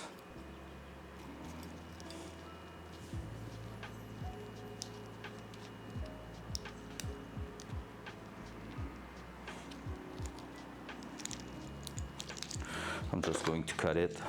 Just want to cut a wire that we won't need, the yellow one in the middle, because we're using a 4-pin relay type right now, and that one can do a 5-pin, but not with us. There you go, easier. So all that, we're gonna go down there. I'm gonna take a look. Maybe I can just connect that right here. Make it like super simple, kinda. There we go, that's the way it is going, yep. And so,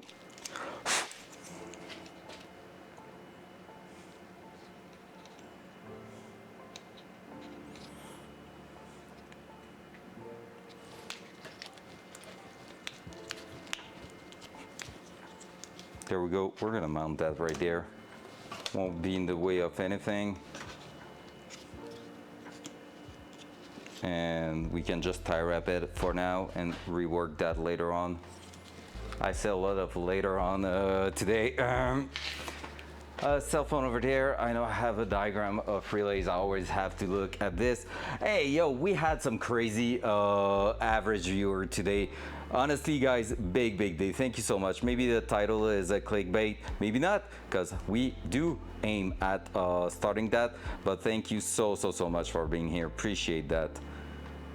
Appreciate that 1,000. Relays. I'm always looking at that diagram every single time. 87 is accessory. So that's where we're going. 30 is from the battery, so direct connection there. So in red and blue, and that one has the proper color for those things, so that's cool. So my blue wire, which was maybe the blue wire on the other side too, will go there. Now that one looks really sick compared to that, right? But again, it's the signal that screws us a little bit up. So blue to that, because basically the red is powering the gauge. So we're gonna be powering that through here, and that we're gonna get key signal through here and ground that. So that being said, it will, like when we're going on the on position, it's gonna power the gauge through here with the blue wire, with the red wire having a fuse towards the battery, so we can make that work. So let's freaking go. So blue on that here. Am I just going like that and connecting that? Let's take a look at where this is going to end up, because technically that's gonna be super important. I could literally, oh, okay, no, that's a clamp for that. Technically, man, I could also screw that through here and have space for that one. Okay, I don't say that will be the best looking thing, but let's put that right there, that right here. We know the dash is going back in no matter what. Right here, that will be perfect. Click.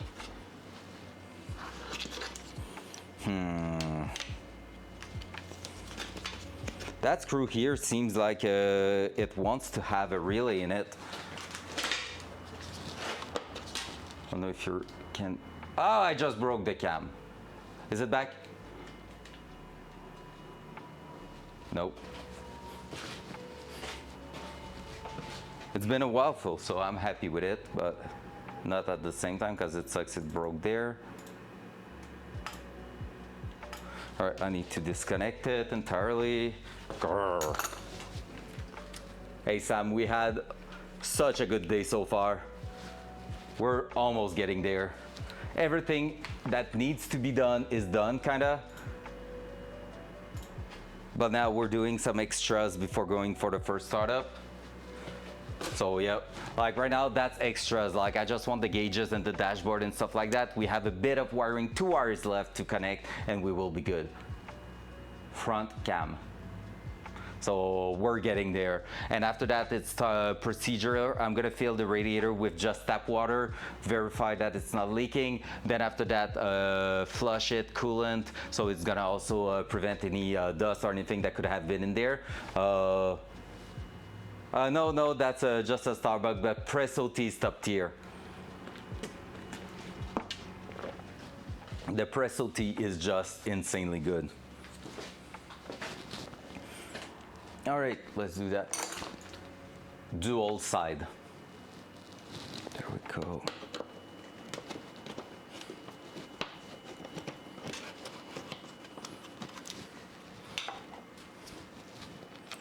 Look how good that is. Right next to the wiring loom, just like it was meant to be. There we go. Added. So that should clear anything, because like obviously there's already that running through here. So that's cool. And so blue to that.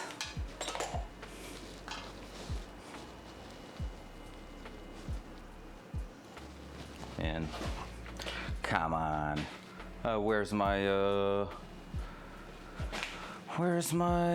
tools for that?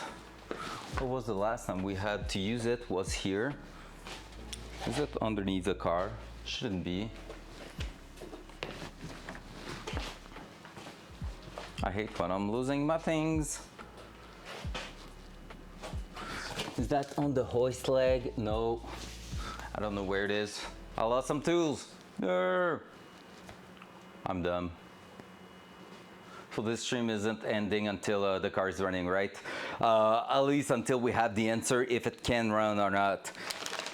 Like I said, there still are some unsure thing, but technically we are pretty much up there. So I'm pushing hard. I already told my girlfriend I don't know when I'm gonna even go for dinner or anything. Like, no clue. All right, I need to find my pliers and everything for real. Like, what the heck? What have I done with them?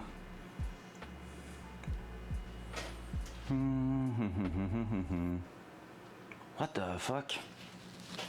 Kev and Sam, have you seen? Oh, they are there. Have you seen the gift I received last night? Like a late gift for my 30 years old. It's so cool. Two friends of mine gave me that, and it's so sick. You did? Okay, Sam probably didn't.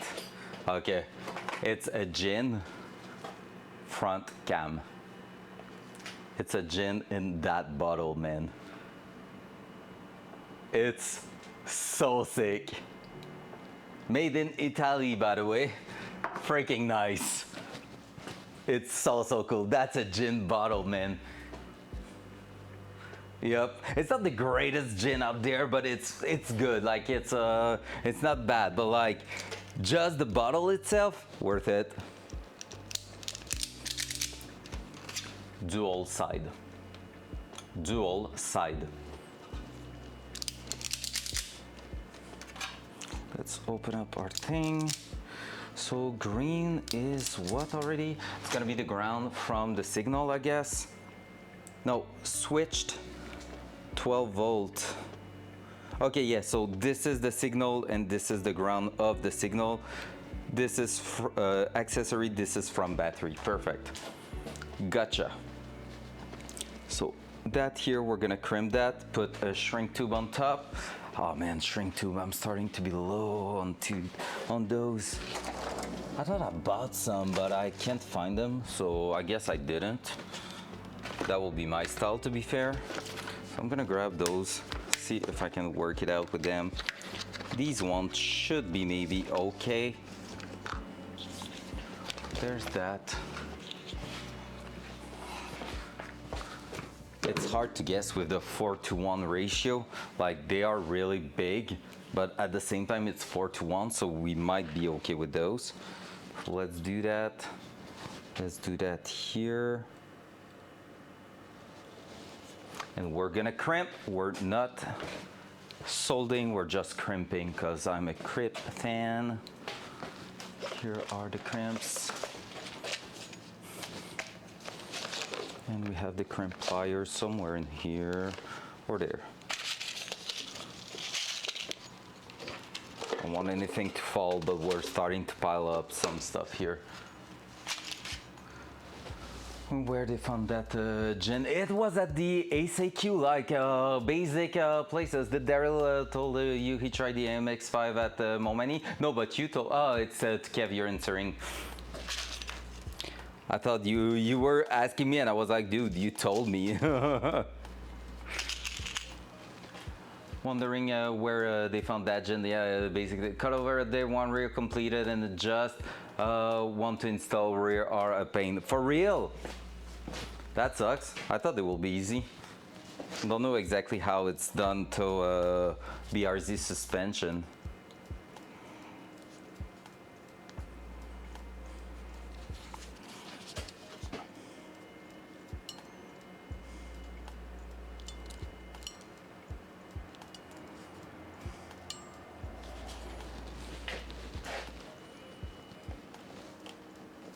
So the shrink tube is in there.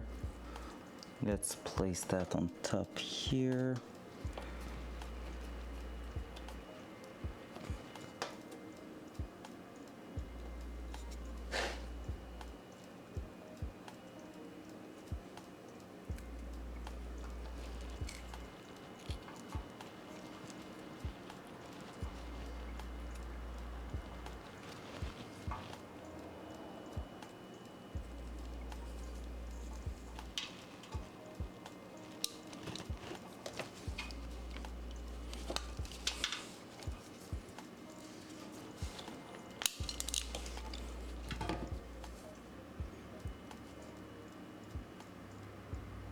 That won't move in forever. Perfect.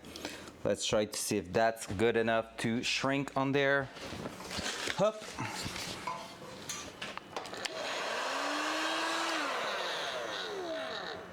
Loud noise.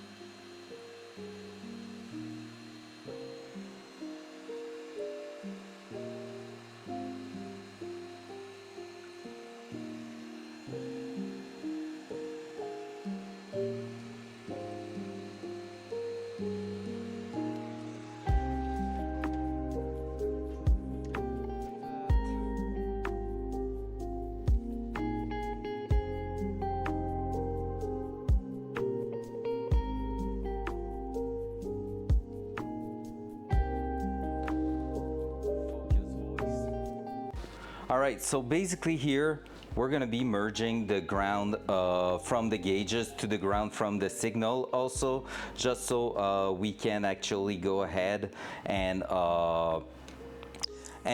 plug that in one single ground wire to the battery terminal. Just gonna make our life a bit easier. So here we're gonna have a 12 volt and a ground going through here and going underneath to the side underneath to the battery terminals. So those two, and here we need that to go to the actual key barrel area. So we're gonna take a look at that too to bring a wire up to here pretty much. So quite far. We have a cutted yellow wire. I don't know what that is, but I don't want to know really. Oh, it's a connector that's not used for now. For now, I don't know if it's supposed to be, so let's leave it like that. And yeah, we'll see how that's going. So these are to adjust the things. Same here, we have kind of an access to that, and these ones here are going to be right there. Perfect. Hopefully that won't be in the way. I'm thinking that I should have went underneath. Oh wait, I can put them underneath there by doing that. Oops, not a good sound that. There we go, easy.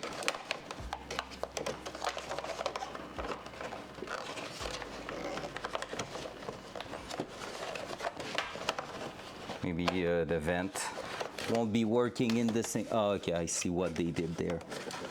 They just went out of the top vent there. No big deal. There's worse than that. Way worse than that. There you go. Up.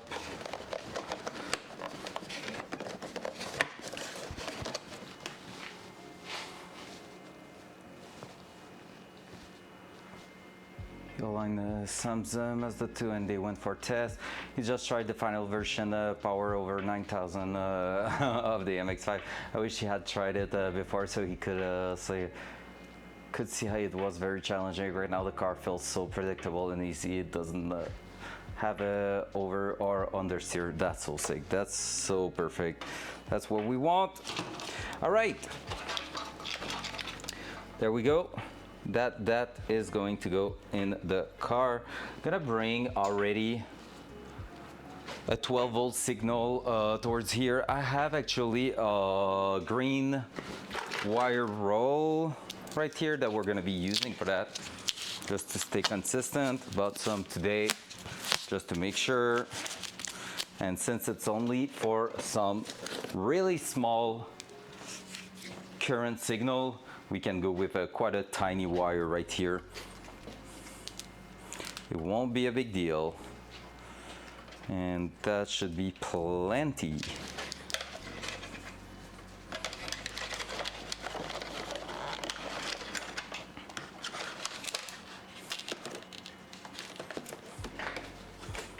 It's funny, Sam, the other Sam, Mazda 2 Sam, it's starting to get complicated in those stories, asked me for if I was willing to go to the lapping night, and I was like, nah, working on the Datsun, sorry. No time for that, baby. No time for that. All right, I've lost my plier again. Oh my God, I'm starting to get distracted easily. That's no good. Maybe we're gonna need to chill out at some point.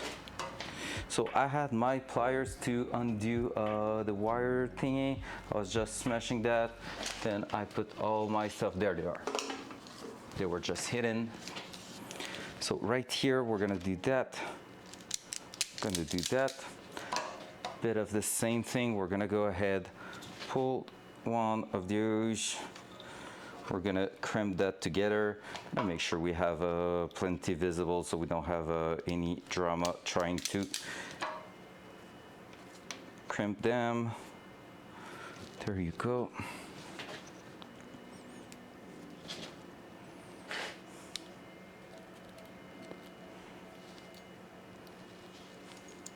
I think I could go one size smaller for my crimp on that one. Or do I have one that is smaller? I think I do, right there. So it's just gonna make less metal go out on the sides. There we go. That should be perfect.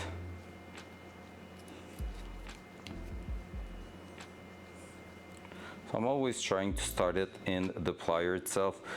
Just make things a bit easier when you're trying to place your wire and everything if it's already like lock like this, and those are ratchet FX stuff, so basically they are locking in there until we're done crimping, so it's really helping a lot. So I have my heat shrink on there, so I can just go through with that. Gotta make sure it's twisted properly. There we go, and then on this side I go with that one. That's gonna be perfect.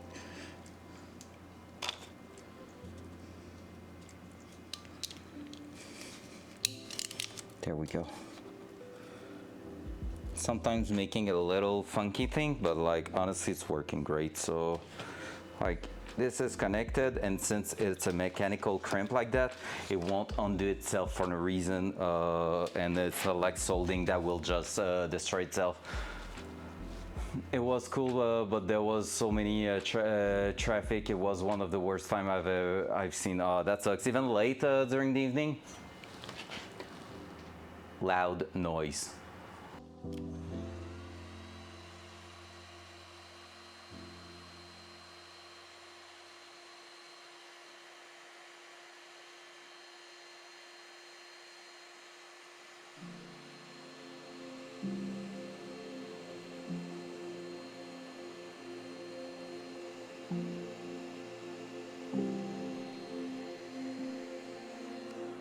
I'm gonna repeat myself.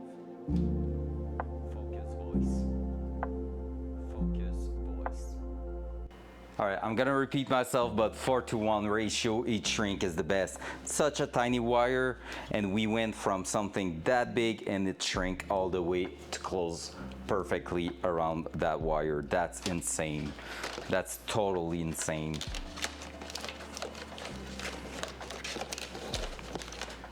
All right, there we go. Have my roll here. I'm gonna leave enough and I'm gonna cut the wire. Shouldn't be a big deal to go around anything around there. So let's just cut it. There you go. Cool. So 2 things done. Power here, that we're gonna be able to start those 2. I think I'm gonna grab my roll of red and black that we had for the back. So let me find it. Here it is. So we're gonna grab that, and we should have enough left in it to bring the, oh yeah, definitely enough to bring that to the terminals. So we're gonna go and try to get those to run down, and that will be pretty much gauges wiring loom done. Now it will just be about pushing some sensors through the engine bay. So we're getting there. It's getting late. We're a bit later, around 5, not too bad, honestly, because after that, it's literally I'm grabbing the laptop and we're plugging the ECU, I think. And then we're gonna start it for the first time. I had a battery on charge the entire day, so we're gonna have a fully charged battery to throw in the Datsun after that. And it's gonna be about testing coolant, testing some fuel system pressure to make sure everything is good, adjusting the fuel pressure system. We're gonna be running everything from that. And yeah, we're gonna do the test, see if we're missing any inputs and stuff like that around the engine, if the ECU is telling us anything wrong. So we're getting there, guys. We're getting there. How crazy is that? So there we go. And here we're gonna go ahead and we're gonna crimp those 2, like all that together already. It's just gonna make things easier to work with inside the car after that, I think. So because here it's super easy to access. So let's just go with this. I'm gonna use quite a thick one here because our wires are thick. Nailed it.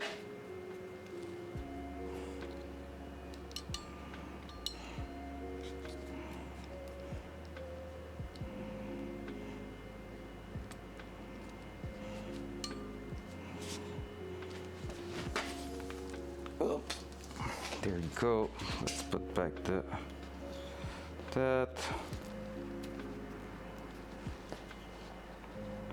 Go through with that. Now, do we have enough space to throw that one in? Oh, we're releasing it. Need to twist that one first.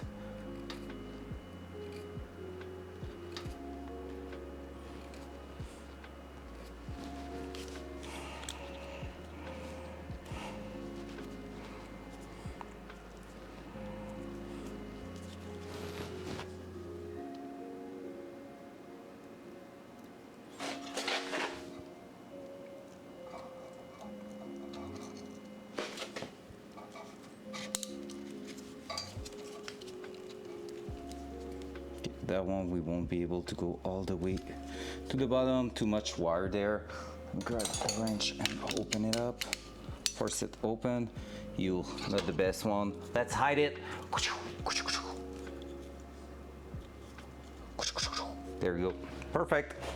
It's not the, nailed it. It's not the best, but it's holding really well, so it's gonna work. That's the important part. Those crimper are sometimes a bit messy, but it's working.